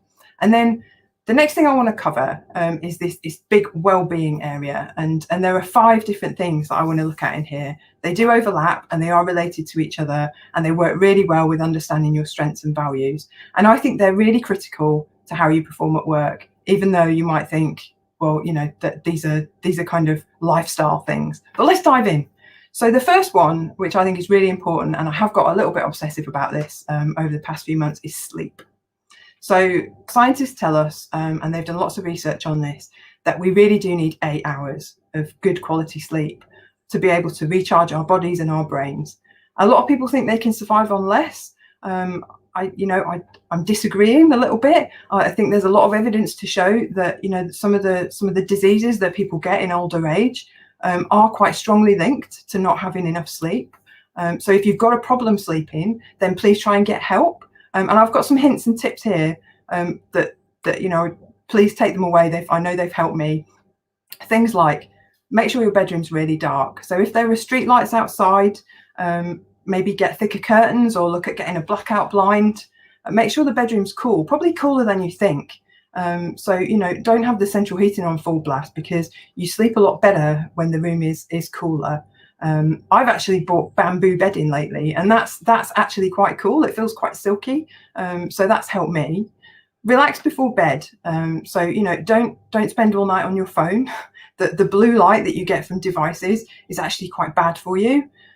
So I know you can turn it off, but I'll tell you something I've been trying for the past couple of weeks is not looking at my mobile phone after 7 o'clock at night. It's quite difficult, but it's not impossible. And what I do instead is, I'm watching the TV. It's a different kind of light. Apparently it's not so bad for you. I'm reading, I'm chatting. It's a habit that I've had to get into, and I'm as you can imagine, I'm going to tell you it's not easy, but give it a go. Not eating for 3 to 4 hours before you go to bed. I think sometimes we get into a habit of grazing, and snacking a bit, and maybe having, another glass of wine or another beer. These things are not great. Give your body a rest. What you want your body to be doing is recharging your brain and not having to focus on digestion too much when you get to bed. And the important thing is to build a routine. Go to bed at the same time, get up at the same time, practice all these things around keeping the room nice and dark, turn any devices off. Preferably don't have them in there with you. And Amy's going to post in the chat a recommendation of a really brilliant book called Why We Sleep by Matthew Walker. So there's a link to his publisher's website here. It tells you all about it. And it's just brilliant. He goes into a lot more detail on the science of sleep and the different phases that we go through, and all these good recommendations come out of there. So please do give that some thought. Second thing is diet. I think we all know what we should be eating. We should be eating fresh fruit and veg, probably more veg than fruit. We should be trying to eat things that are organic and haven't been sprayed with lots of pesticides and, haven't got lots of nasties on them. We should be eating good quality meat and fish if we eat meat and fish. We should eat more plant-based food, whole foods like whole grains. We should be making juicy smoothies. We should be limiting the bad stuff, cutting out stuff like sugar, preservatives, over-processed food, junk food. And also we should be observing what they call circadian rhythms, which again is trying not to eat habitually. So, give your body between 12 and some people say 16 hours rest where you're not eating. So eat early in the evening and then maybe don't have breakfast really early, maybe go for having it a little bit later. It's really good for your body. And diet makes a real difference to how you feel about life. I've been experimenting quite a lot lately with cutting different things out to see if it helps me, because I've had a few issues sleeping, I've had a few issues with my skin, and I'm just trying to sort of work out if, as I've got older, maybe I've developed some sensitivities to certain things. So definitely recommend that you give some thought to that. And there's a lot of good practice on the internet around eating 5 a day or even 8 or 9. A lot of people are saying around fruit and veg. So diet, really important to your health and happiness and your brain health. Number 3 is fitness, a really big one. I heard a great phrase, exercise is a prescription for health. So take that one away, think about it. If you don't like the word fitness or exercise, movement. We've got to keep moving. I'm standing up at the moment. I've got one of those desks that you can raise up. I treated myself to it from IKEA. I'm not advertising for them, but you can get them in other places. But absolutely, keep moving about. Don't just sit behind a desk all day if you are in some kind of knowledge profession like a lot of us are. You need more exercise than you think you do. Try and do something every day, and also try and mix it up. So walking is great. Relaxation type exercises, yoga and Pilates, weight bearing, strength bearing exercises, cardiovascular, get your heart going, get a sweat on. Try not to do just the same thing all the time. Try and mix it up so you're using different muscles, and so that you're making your body and your brain think differently. Exercise is amazing for your brain. It really gets the fluids going, the cerebrospinal fluids, but between your brain and the rest of your body, and get the blood flow into your head. It's absolutely critical. One of the things that I've noticed in the lockdown, I used to go to the gym a couple of times a week, and I had friends there, and it was a great way of chatting to people and getting out of the house and doing something different. So I was a bit gutted, when I couldn't get out anymore. But I've joined an amazing group of people doing an online class called Body Hit, and we have a little WhatsApp group. There's quite a few of us in it, so we formed a new community, and we talk about all these things together: diet and sleep, and our advice for keeping fit. So try and get into something like that. There's loads of subscription services on the internet. There's lots of free stuff as well, if you don't really have the money to pay for something. So just a little bit about why exercise is good, something for you to think about. It really does help you to be more creative. It's not just about being fit in mind and body. It's about coming up with new ideas. And it might be an urban myth, but apparently Einstein's general theory of relativity came to him while he was out on his bike. So bear that one in mind. And the last thing on exercise, I think there's a band on after me. So take that opportunity to move about, have a bit of a dance around the lounge or the back bedroom or wherever you're sitting at the moment, and just enjoy it and have a bit of a giggle. Number 4 in well-being is stress management. And a lot of this is about your mindset, because stress, although I know it might seem a lot of it comes from other people, it comes from your boss, it comes from your family, it comes from pressure, pressure of having to do homeschooling, pressure of being stuck in the car in a commute, back in the day. But actually, how you deal with it is down to you. It's down to your mindset and how you frame what's happening to you. I think a really important element of dealing with stress is having relationships, having friends to talk to, having like-minded people that you can bounce ideas off, getting things out in the open and talking about things and not ruminating on them. Which I know is quite easy to do, and I stop myself doing it. I think, why am I overthinking this? Let's, actually get up and walk about, try and reframe it, try and think of something positive around whatever the situation is. Use humor. Humor's a great medicine. Laughter's just such an amazing medicine. So, watch a funny video if you can't grab 10 minutes to crack a few jokes with friends. The other side of stress is challenge. So, you know, we all need some kind of driver, but our central nervous system is made up of two components. One is the sympathetic nervous system, which you might have heard referred to as fight, flight. And there's a lot of drive going on in there. You know, that's what motivates us. That's what makes us get up and at 'em. But the other side of your central nervous system is the parasympathetic, which is quite often called rest and digest. And what we need to do is balance both. We need to not be, you know, going at 100 miles an hour all the time. We need to spend in some time reflecting, meditating on things, just, you know, lying on the sofa and having a few minutes to ourselves. I know it's not always that easy, but it is a really important part of de-stressing and relaxing, and it will help you sleep, going back to an earlier point. So all these things are connected. There's a lot of balance here. I think you need to think about all of them together.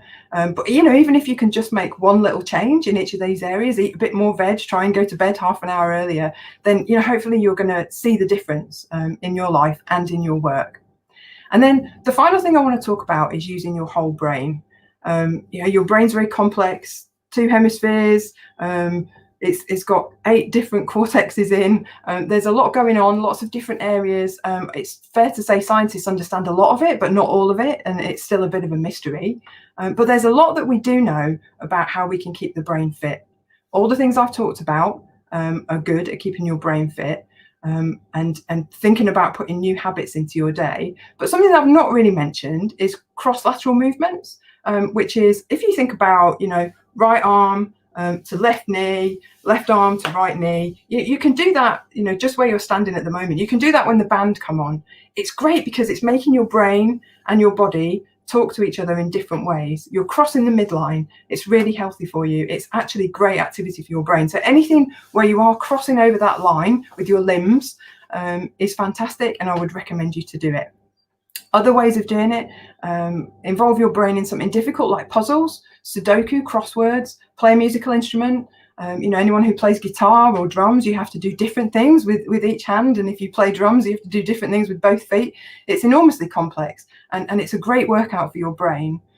Even something simple like going out for a walk. If you've got a regular walking route, then try mixing it up. Go down some different streets. Maybe walk it the other way round from normal. You know, just think about doing things in a different way. Challenge yourself, but in a way that is friendly and kind and good for your brain. And just in the last few minutes, I wanted to finish up with a story from another lockdown, because I can kind of almost hear some of you saying, well, this is all great, Lucy, but, you know, we're like cooped up in the house, or, you know, we're in a flat on the 5th floor and we can't get outside and we can't achieve anything, you know, and this is really interfering with our lives and our success. It's almost like we're on hold. So I want to take you back to 1665.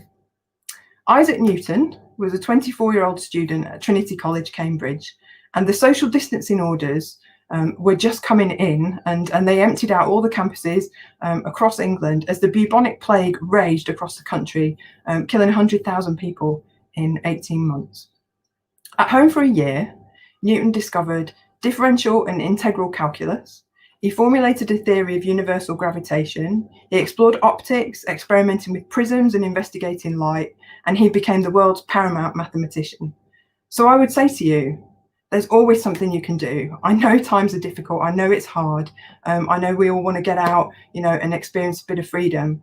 But focus on your goals, focus on your objectives, work out about your strengths, your values, think about your health and well-being, and go for it. You know, it won't always be dark at 4:30 like it is at the moment. And that's it for me. Amy's going to post you a link to my LinkedIn. So, you know, I would really love to hear from anybody. If you want to delve a bit more into neuroagility, which is that science around using your whole brain, I'm a practitioner in that, and I would love to talk to you about it if you're interested. So please do connect with me. It's been wonderful to speak to you all today. Enjoy the band, have a dance around, and enjoy the rest of the event. And thank you. And I think probably back to you, Ruth. Yes, it is back to me. Thank you so much, Lucy. You've shared so many links that we've put here on the YouTube link, and also we've put into the Slack community that people can access. And we'll also do a follow-up blog with all the links as well.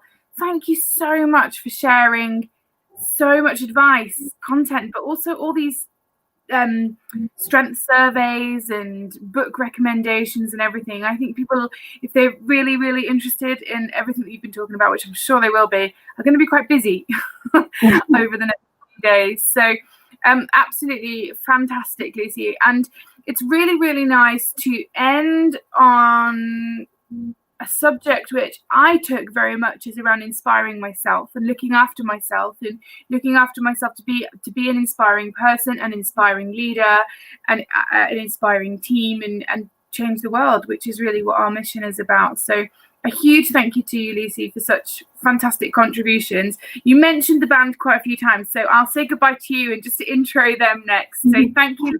Goodbye. Bye, everyone. So that does bring us to the final section of this leg of the global 24-hour live Workplace Inspirathon. It's been phenomenal. I've been here since, I don't know, for like 10 hours so far. And whilst I've been here, since I took the baton over from Asia from Matt Manners early this morning, we've been to Sweden, Saudi Arabia, Nigeria, Johannesburg. We've been all around the UK, and we've heard from all sorts of subjects in diversity and inclusion, lessons from advertising, the link between influence and professionalism. We've listened to a live podcast, we've had presentations, we've watched videos, and we've had so many different types of learning and inspiration. With the video that had me in tears from Masgroves, we've already posted it quite early on LinkedIn, because I know many of you really like that and it seemed to be very popular. There's been some real key themes that have stood out to me over the last 20 hours that we've been going, and one of the major ones is about being a human, and that's really stood out. Being a human, allowing yourself to be human, being a humane leader, leading in a humane way, and accepting that everyone is individuals, and that's shone through from our diversity talk, etc., etc. We've also talked a lot about that sense of creating a culture of belonging and these inclusive cultures. And the last year, all the challenges that it threw at us has given us so many opportunities to really treat our people as people, encourage that diversity, and be inclusive employers. Sadly, it has come up quite a few times that the role of women, the dial on that gender gap has almost gone down over the last year, and that may well be one of the priorities that you may be seeing or maybe working on for 2021. So do chat about that over in the Slack channel, and if that is something you're working on, or if you want some help on that. Trust has come up so many times. It came up in the session from Matt on inspiring leaders. It came up in the session with Rachel. It's come up in nearly every session around building trust, and also creating that psychological safety. I heard 5 times since this morning about creating these psychologically safe environments and cultures, whether that's in a virtual world or in person. So I'm going to be handing over the baton shortly back to Matt Manners, my colleague, who will be over in the Atlantic in North America, leading the North American leg, which is the final leg of the Workplace Inspirathon, where we have an incredible lineup of speakers that will be seeing us through for the next 6 hours. Before that, and I know Lucy mentioned this a few times, we do have a music gig that has been especially curated for us by our partners over at Global Acts. Now, Global Acts provide music for us, you guessed it, globally. If you've ever attended one of our conferences or our awards in Chicago or New York or Johannesburg or Sydney or London, we are really, really, really keen on live music, lifting the soul, lifting spirits, having a dance. What did Lucy say? Crossing the midline, hand to knee. So we really wanted to ensure that continued throughout. I make it 4:40 here, which is probably time for a glass of wine for me, maybe for you. So I'd really love it if you just sit back, take that time and enjoy our own live music. Let me just introduce you to who we've got for the live music. We really want to support those that have been hardest hit as well. So this is one of the reasons why we wanted to do this, and the music industry has been really hard hit. So Aurora, typically Aurora is an energetic 5-piece party band. They normally play floor fillers all around the world. They're normally very, very much in demand. But exclusively for Inspirathon, Jason and Val are going to be performing a selection of their favourite tunes, stripped back in an acoustic form from their their home in the Cotswolds. So sit back, grab a coffee, water, tea, gin and tonic for me, and do enjoy. And I will be handing over to Matt Manners, who will be picking up in North America in just less than an hour's time from now, GMT. Wherever you are watching us, it's less than an hour, okay? So I've really enjoyed being your host. I've really enjoyed being with you. I hope you've learnt lots. Remember, join us over on the Slack channel that we'll post in the comments here or here, depending on where you're watching it. And we'll be in touch. See you over in the Atlantic. See you soon, Matt. Bye.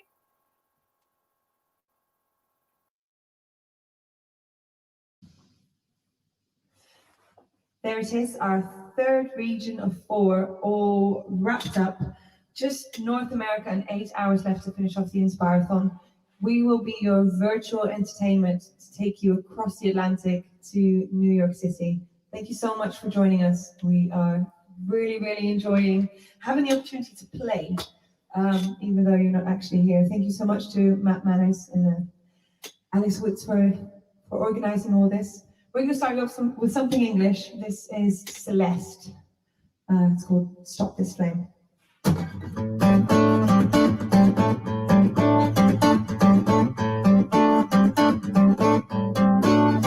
heart goes up, the heart goes down. We fall in love, and we fall back out. I'll give you anything you want, anything you want, anything. Just tell me no, it's not red still. Then you make it up. You're like a pill, and I just can't trust. Tell me to stop, but I keep on going. Tell me to stop, but I keep on going. Tell me to stop, but I keep on going. Keep on, keep on. You'll never stop this flame. I will never let you go. Well, who am I to say, baby, but I know you should know. You got you somebody calling, you think you're somebody, don't you? I think you're scared of keeping somebody home. You'll never stop this flame. I will never let you go. Wasn't it enough? Did I move too far? Is it all too much? I think I must be meant to give you everything I had, everything I had, everything, but it's still worth it. Tell me to stop, but I keep on going. Tell me to stop, but I keep on going. Tell me to stop, but I keep on going. Keep on, keep on. You'll never stop this flame. I will never let you go. Well, who am I to say, baby, but I know you should know. You got you somebody calling, you think you're somebody, don't you? I think you're scared of keeping somebody close. You'll never stop this flame. I will never let you go. Keep away from me if you can't stand my life. Keep away from me if you think you must. Oh, keep away from me if you can't withstand my life. Keep away from me if you think you must.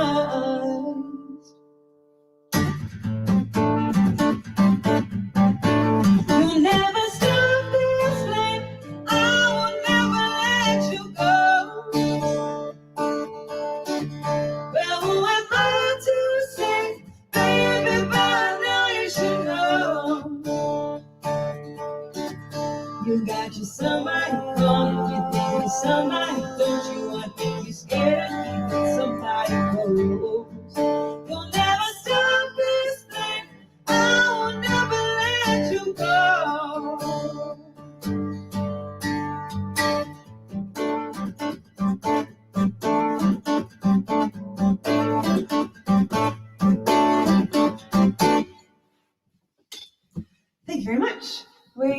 going to do something from the 90s. We've been listening to a lot of music that we'd forgotten about just because we got so much more time over lockdown. So we're going to do some Natalie Imbruglia. This one's called Torn. Thank you.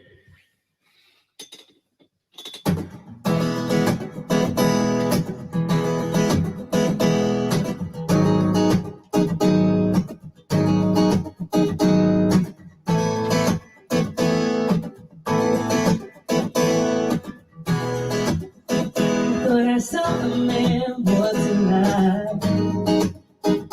He was warm, he came around like he was dignified. He showed me what it was to cry. But you couldn't be that man I adore. You don't seem to know, seem to care what your heart is for. But I don't know him anymore. There's nothing where you used to lie. Our conversation has run dry. That's what's going on. Nothing's mine, I'm torn. I'm all out of faith. This is how I feel. I'm cold and I am ashamed. Lying naked on the floor. Illusion never changed into something real. I'm wide awake and I can see the perfect sky is torn. You're a little late. I'm already torn.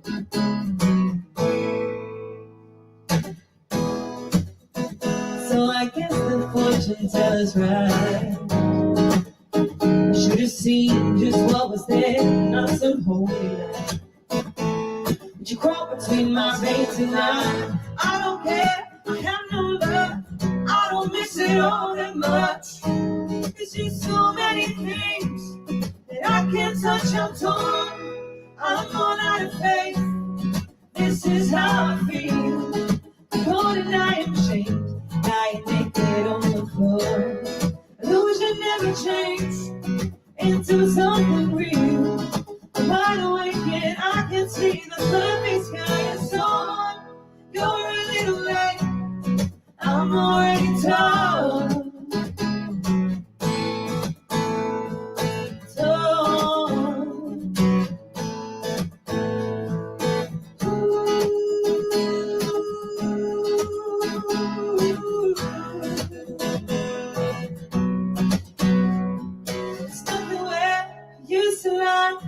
Inspiration has run dry. That's what's going on. Nothing's right at all. I'm all out of faith. This is how I feel. I'm cold and I am ashamed. Lying naked on the floor. Illusion never changed into something real. I'm wide awake and I can see the perfect sky is torn. I'm all out of faith. This is how I feel.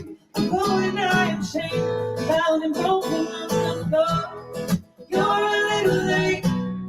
I'm already torn.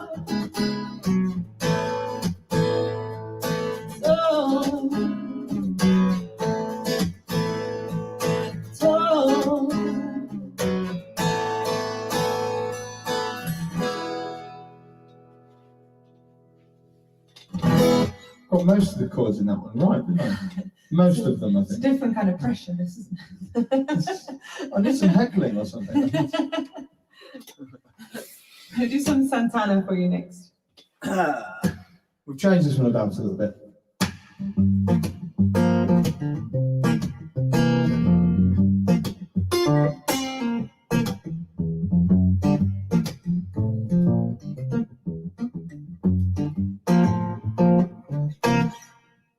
Man, it's a hot one, like 7 inches from the midday sun.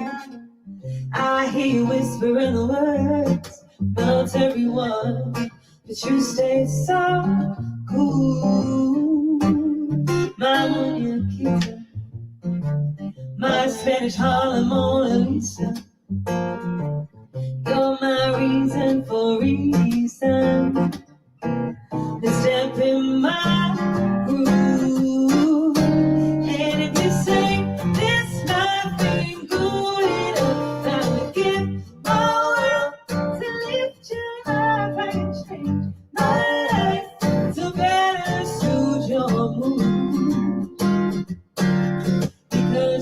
so smooth. And it's just on the ocean, under the moon. It's the same as the emotion that I get from you. Yeah, you got the kind of love you making me so smooth. Give me your heart, make it real, or else forget about it.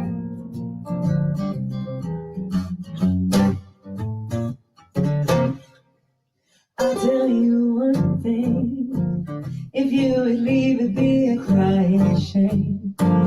In every breath and every word, I hear your name calling me out from the very own. You hear my rhythm on your radio. You feel the turning of the world, so soft and slow, turning you round. And if you say this life ain't good enough, then I'll get my world to lift you up. I can change my life to better suit your mood, because you're so smooth. And it's just on the ocean, under the moon. It's the same as the emotion that I get from you. Yeah, you got the kind of love you make me feel so smooth.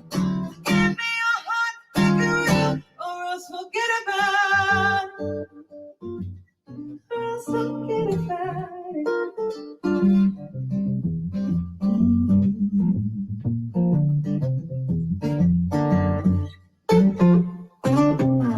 It's a hard one, like 7 inches from the midday sun. I hear you whispering the words, well, to everyone, that you stay so cold. My moon, you're a Kita, my Spanish Mona Lisa. You're my reason for reason, the step in my groove. And if you say this life ain't good enough, I'll give my world to lift you up. I can change my life to better suit your mood, because you're so smooth. And it's just on the ocean, under the moon. It's the same as the emotion that I get from you. You got the kind of love you making me so smooth. Give me your heart, make it real, or else forget about it.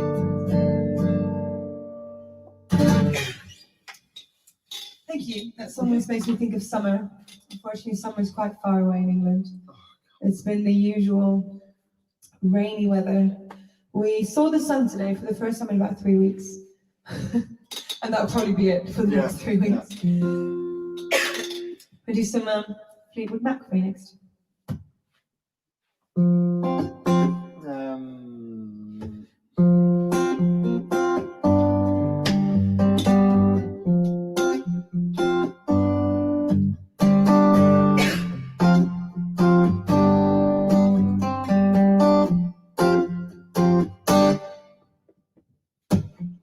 Now here you go again. You say you want your freedom. Well, who am I to keep you down?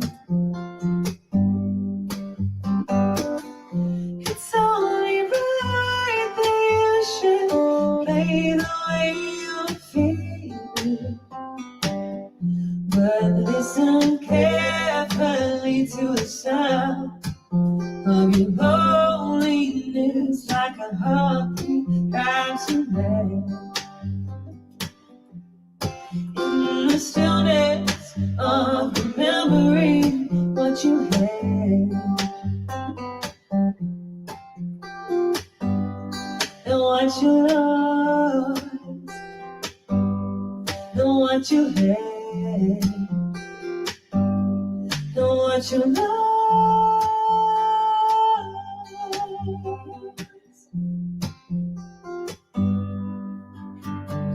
From the only half it's raining. Players only love you when they're playing. Say women, they will come and they will go. When the rain washes you clean, you know. You know.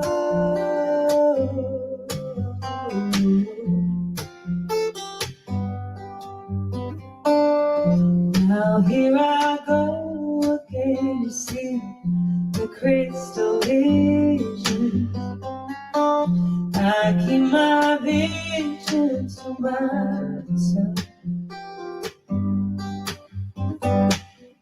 It's only me who wants to wrap around your dreams. And have you any dreams you like to share? Dreams of loneliness like a heartbeat trying to make. In the stillness of remembering what you had. And what you lost, and what you had, and what you lost.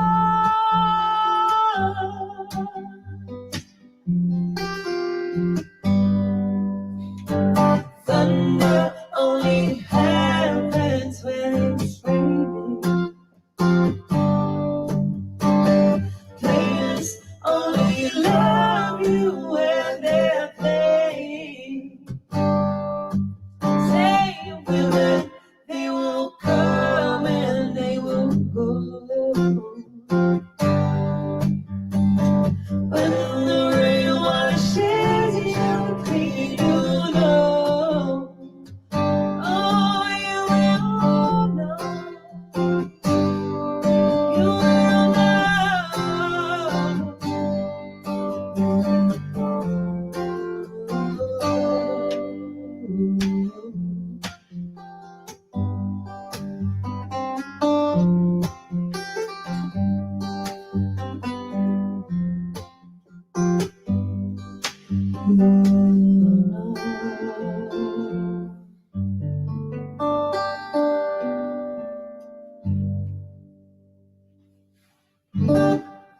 That's a different ending to normal, surely. It's been a while. I just realised, seeing this next song, that we haven't even introduced ourselves. This is I'm Valerie. This is Jason Page, and I'm Valerie Vett. And this next song is called Valerie. You'd think I would be sick of it by now, but actually, I still really, really love this song. Speak for yourself. We've done something a little bit different with this version as well.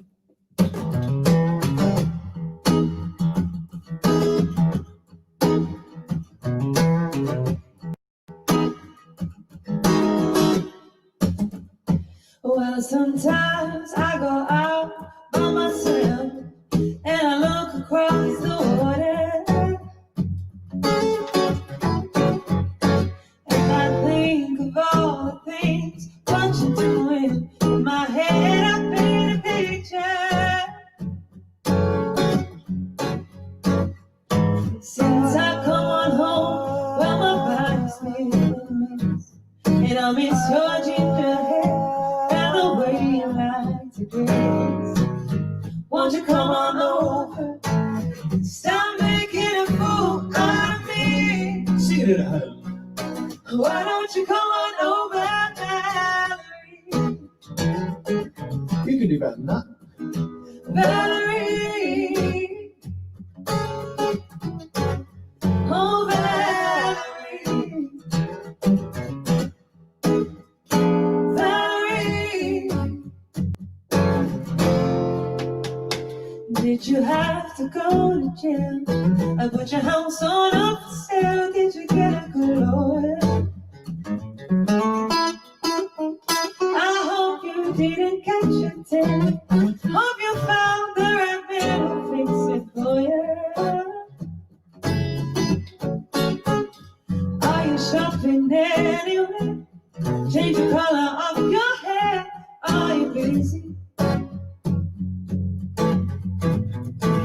Did you have to pay that fine? You were dodging all the time. You still dizzy.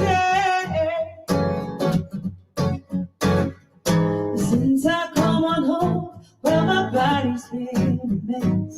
And I miss your ginger hair and the way you like to dress. Won't you come on over? Stop making a fool out of me. Why don't you come on over, Valerie? Valerie. Oh, Valerie. Valerie. Well, sometimes I go out by myself and I look across the water. And I think of all the things, what you're doing in my head, I paint a picture. Since I come on home, well, my body's been a mess. And I miss your ginger hair and the way you like to dress. Won't you come on over? Stop making a fool out of me. Why don't you come on over, Valerie? Valerie. Oh, Valerie. Valerie. Oh, Valerie. Valerie.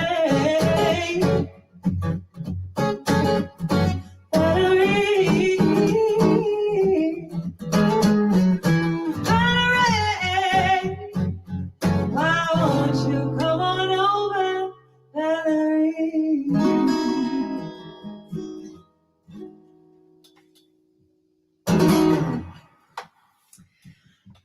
The next one's about Beatles. Firstly, I hope you're all singing along with that. The next one's about the Beatles because we didn't think we could do this representing England, the UK, without doing something by the Beatles. Absolutely. So we're going to sing this in a Liverpudlian accent all the way through. It's really going to town. No? But you've been practicing all week for this. You don't want to hear that. I've been insulting a lot of people.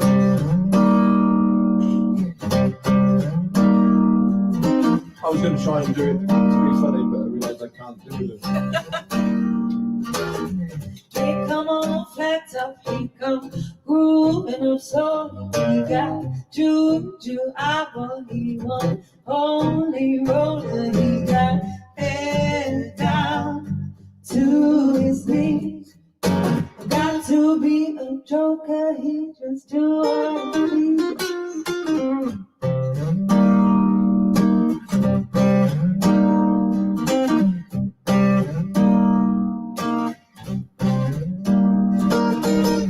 He went on shoe shine, he got dodging football, he got monkey finger, he should Coca-Cola, he sing, I know you, you know me.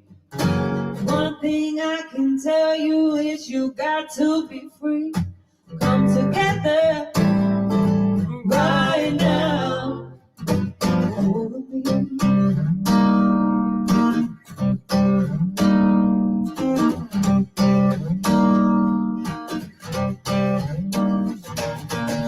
He back production, he got Walgreens combo, he got no support, he won spinal cracker, he got feet down below his knee.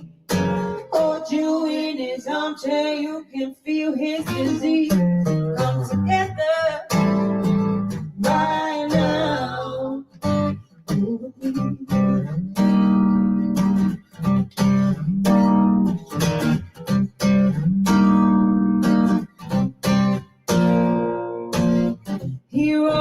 toaster, he got early warning, he got muddy water, he won more Joe Felton. He said 1 and 1 and 1 is 3. Got to be good looking, cause he's so hard to see. Come together right now.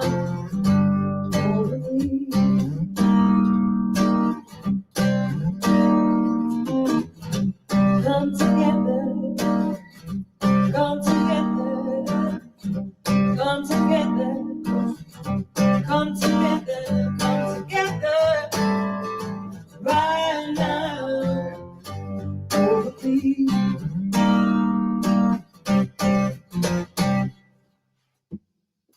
Thank you. If you're bored, I mean, I'm hoping you're not bored, but when you get bored, just Google the lyrics for Come Together and see if you can make any sense of it. And yeah, do comment, get back to us, let us know what you think they were thinking.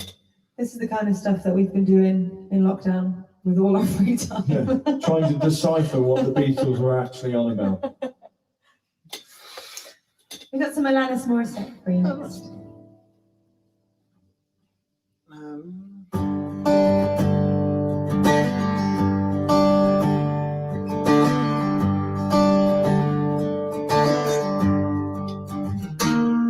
I'm broke but I'm happy, I'm poor but I'm kind, I'm short but I'm healthy, yeah. I'm high but I'm grounded, I'm sane but I'm overwhelmed, I'm lost but I'm hopeful, baby. What it all comes down to is that everything's gonna be fine, fine, fine. 'Cause I got one hand in my pocket and the other one is giving a high five. Feel drunk but I'm sober, I'm tired but I'm underpaid, I'm tired but I'm working, yeah. I care but I'm restless, I'm here but I'm really gone, I'm wrong and I'm sorry, baby. What it all comes down to is that everything's gonna be quite alright. 'Cause I got one hand in my pocket and the other one's making a cigarette.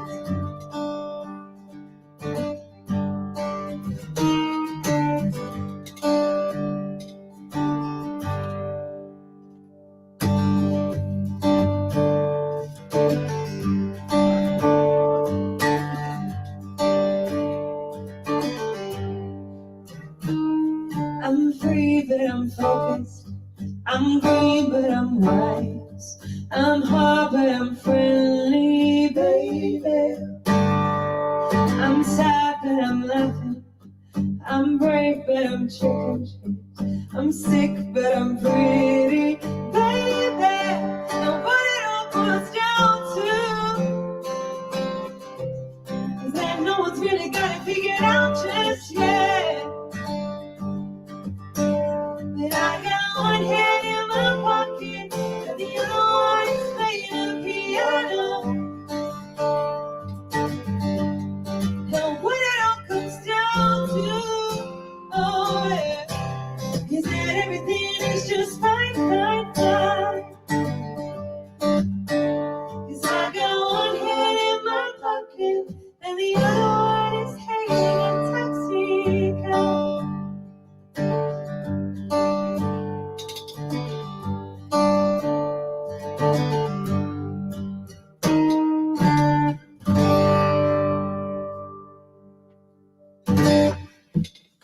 You swore in that. I did it very quietly. You did, it's a family-friendly show, though. We're going to do a mashup of two songs. I think it's 90s. Mashup or mess up? Early. No, well, we'll see about that. 90s, early noughties. CC Peniston. That's exactly what I was trying to I knew, I feel it. can see you struggling. Something. Oh, CC Pennington, isn't it? Oh, Oh, well, we've got I'm really others. sorry, We've we got really should know this.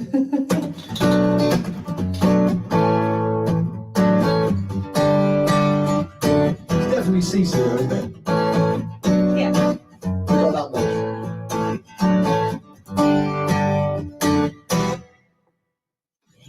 Meeting Mr. Right, the man of my dreams, the one who shows me true love, or at least it seems, with brown cocoa skin and curly black hair. It's just the way he looks at me, that gentle love instead. Finally, you come along, the way I feel about you, it just can't be wrong. If you only knew the way I feel about you, I just can't describe it. No, finally it has happened to me right in front of my face. My feelings can't describe it. Finally it has happened to me right in front of my face, and I just can't hide it.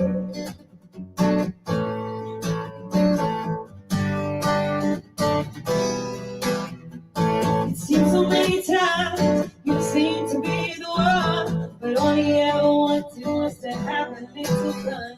But now you come along and brighten up my world. In my heart I feel it, I'm the special kind of girl. Finally, you come along, the way I feel about you, it just can't be wrong. If you only knew the way I feel about you, I just can't describe it, no. Finally, it has happened to me right in front of my face. My feelings can't describe it. Finally, it has happened to me right in front of my face, and I just can't hide it. Finally, it has happened to me right in front of my face. My feelings can't describe it. Finally, it has happened to me right in front of my face, and I just cannot hide it.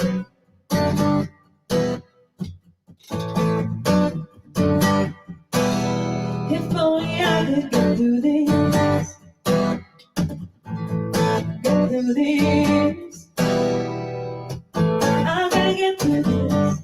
I gotta get through this. I gotta make it through. Say I'm gonna get through this.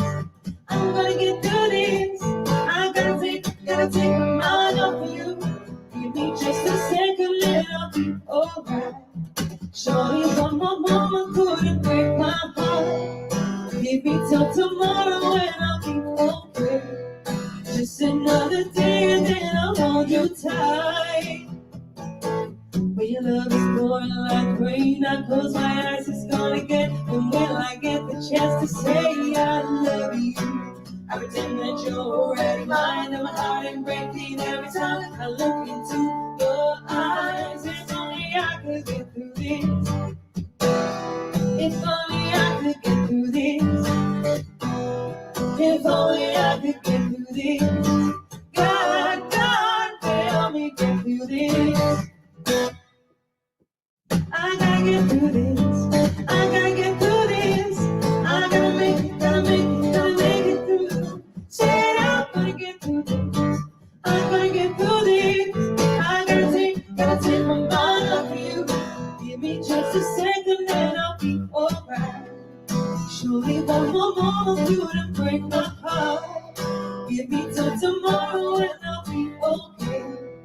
Just another day and then I'll hold you tight. When your love is pouring like the rain, I close my eyes, it's gonna get. But when I get the chance to say I love you, I pretend that you're already mine, and my heart ain't breaking every time I look into your eyes. If only I could get through this. If only I could get through this. If only I could get through this. God, help me get through this. Thank you very much. Yeah, comment in the comment section. CC, what? Make them up if you like. We can just Google it after this, to be fair. We've got one last song for you, and since we'll be going over to North America next, we thought we'd pick something American. So we're going to do some Chris Stapleton and Tennessee whiskey, because we didn't think there was anything more American than whiskey. We would usually be drinking whiskey, but when we recorded this, it's 4 o'clock in the afternoon, and we thought, it is Saturday, but yeah, no, we've left it. We're usually better after a few drinks, I promise. That's what we think, anyway.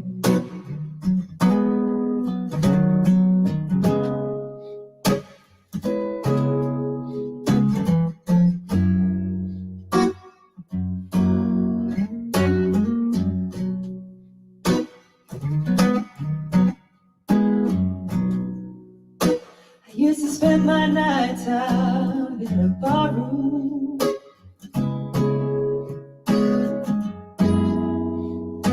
Liquor was the only love I had known.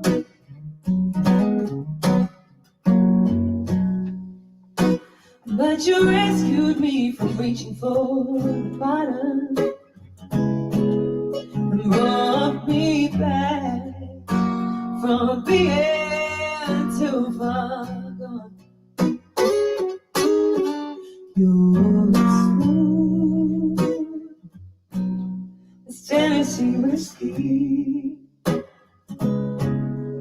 You're as sweet as strawberry wine. You're as warm as a glass of brandy. And honey, I stay strong on your love all the time.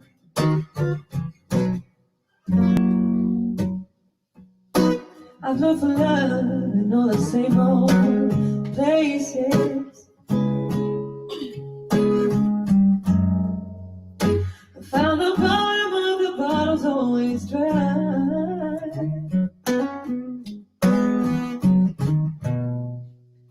But when you poured out your heart, you didn't waste it. 'Cause there's nothing like your love to get me high. You're as smooth as Tennessee whiskey. You're as sweet as strawberry wine. You're as warm as a glass of brandy. And honey, I stay strong on your love all the time.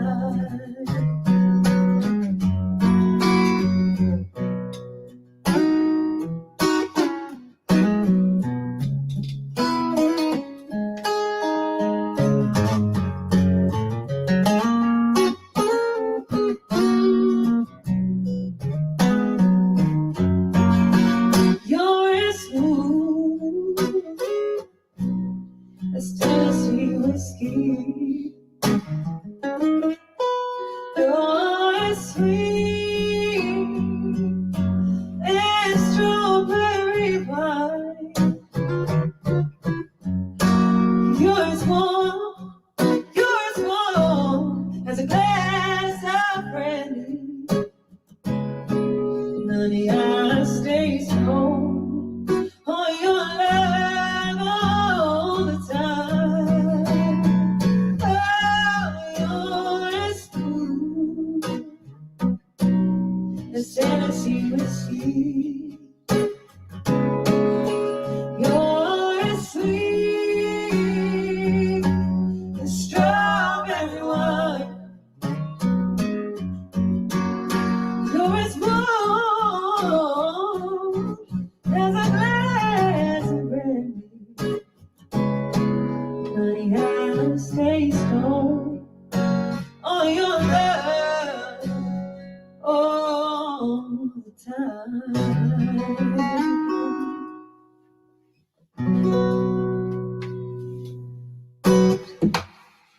very much. That was it for us. We are handing back over to Matt Mellors. Matt, thank you so much for having us. Thank you, Matt. For organising this. I've really enjoyed it. Even though there wasn't a proper audience. You said that like I a have. virtual audience. I'm just saying, I can only speak for myself. Even with the virtual audience, that was brilliant. Brilliant to be playing. Yeah, thank you. Yeah, thank you everybody, and please carry on watching the rest of these videos as they unfold. I'm not sure how often they come out, but yeah, they're really trying to support live music, and Lord knows we need that at the moment. So yeah, thank you. Thank you very much. Over to you, Matt Mellors. Thank you.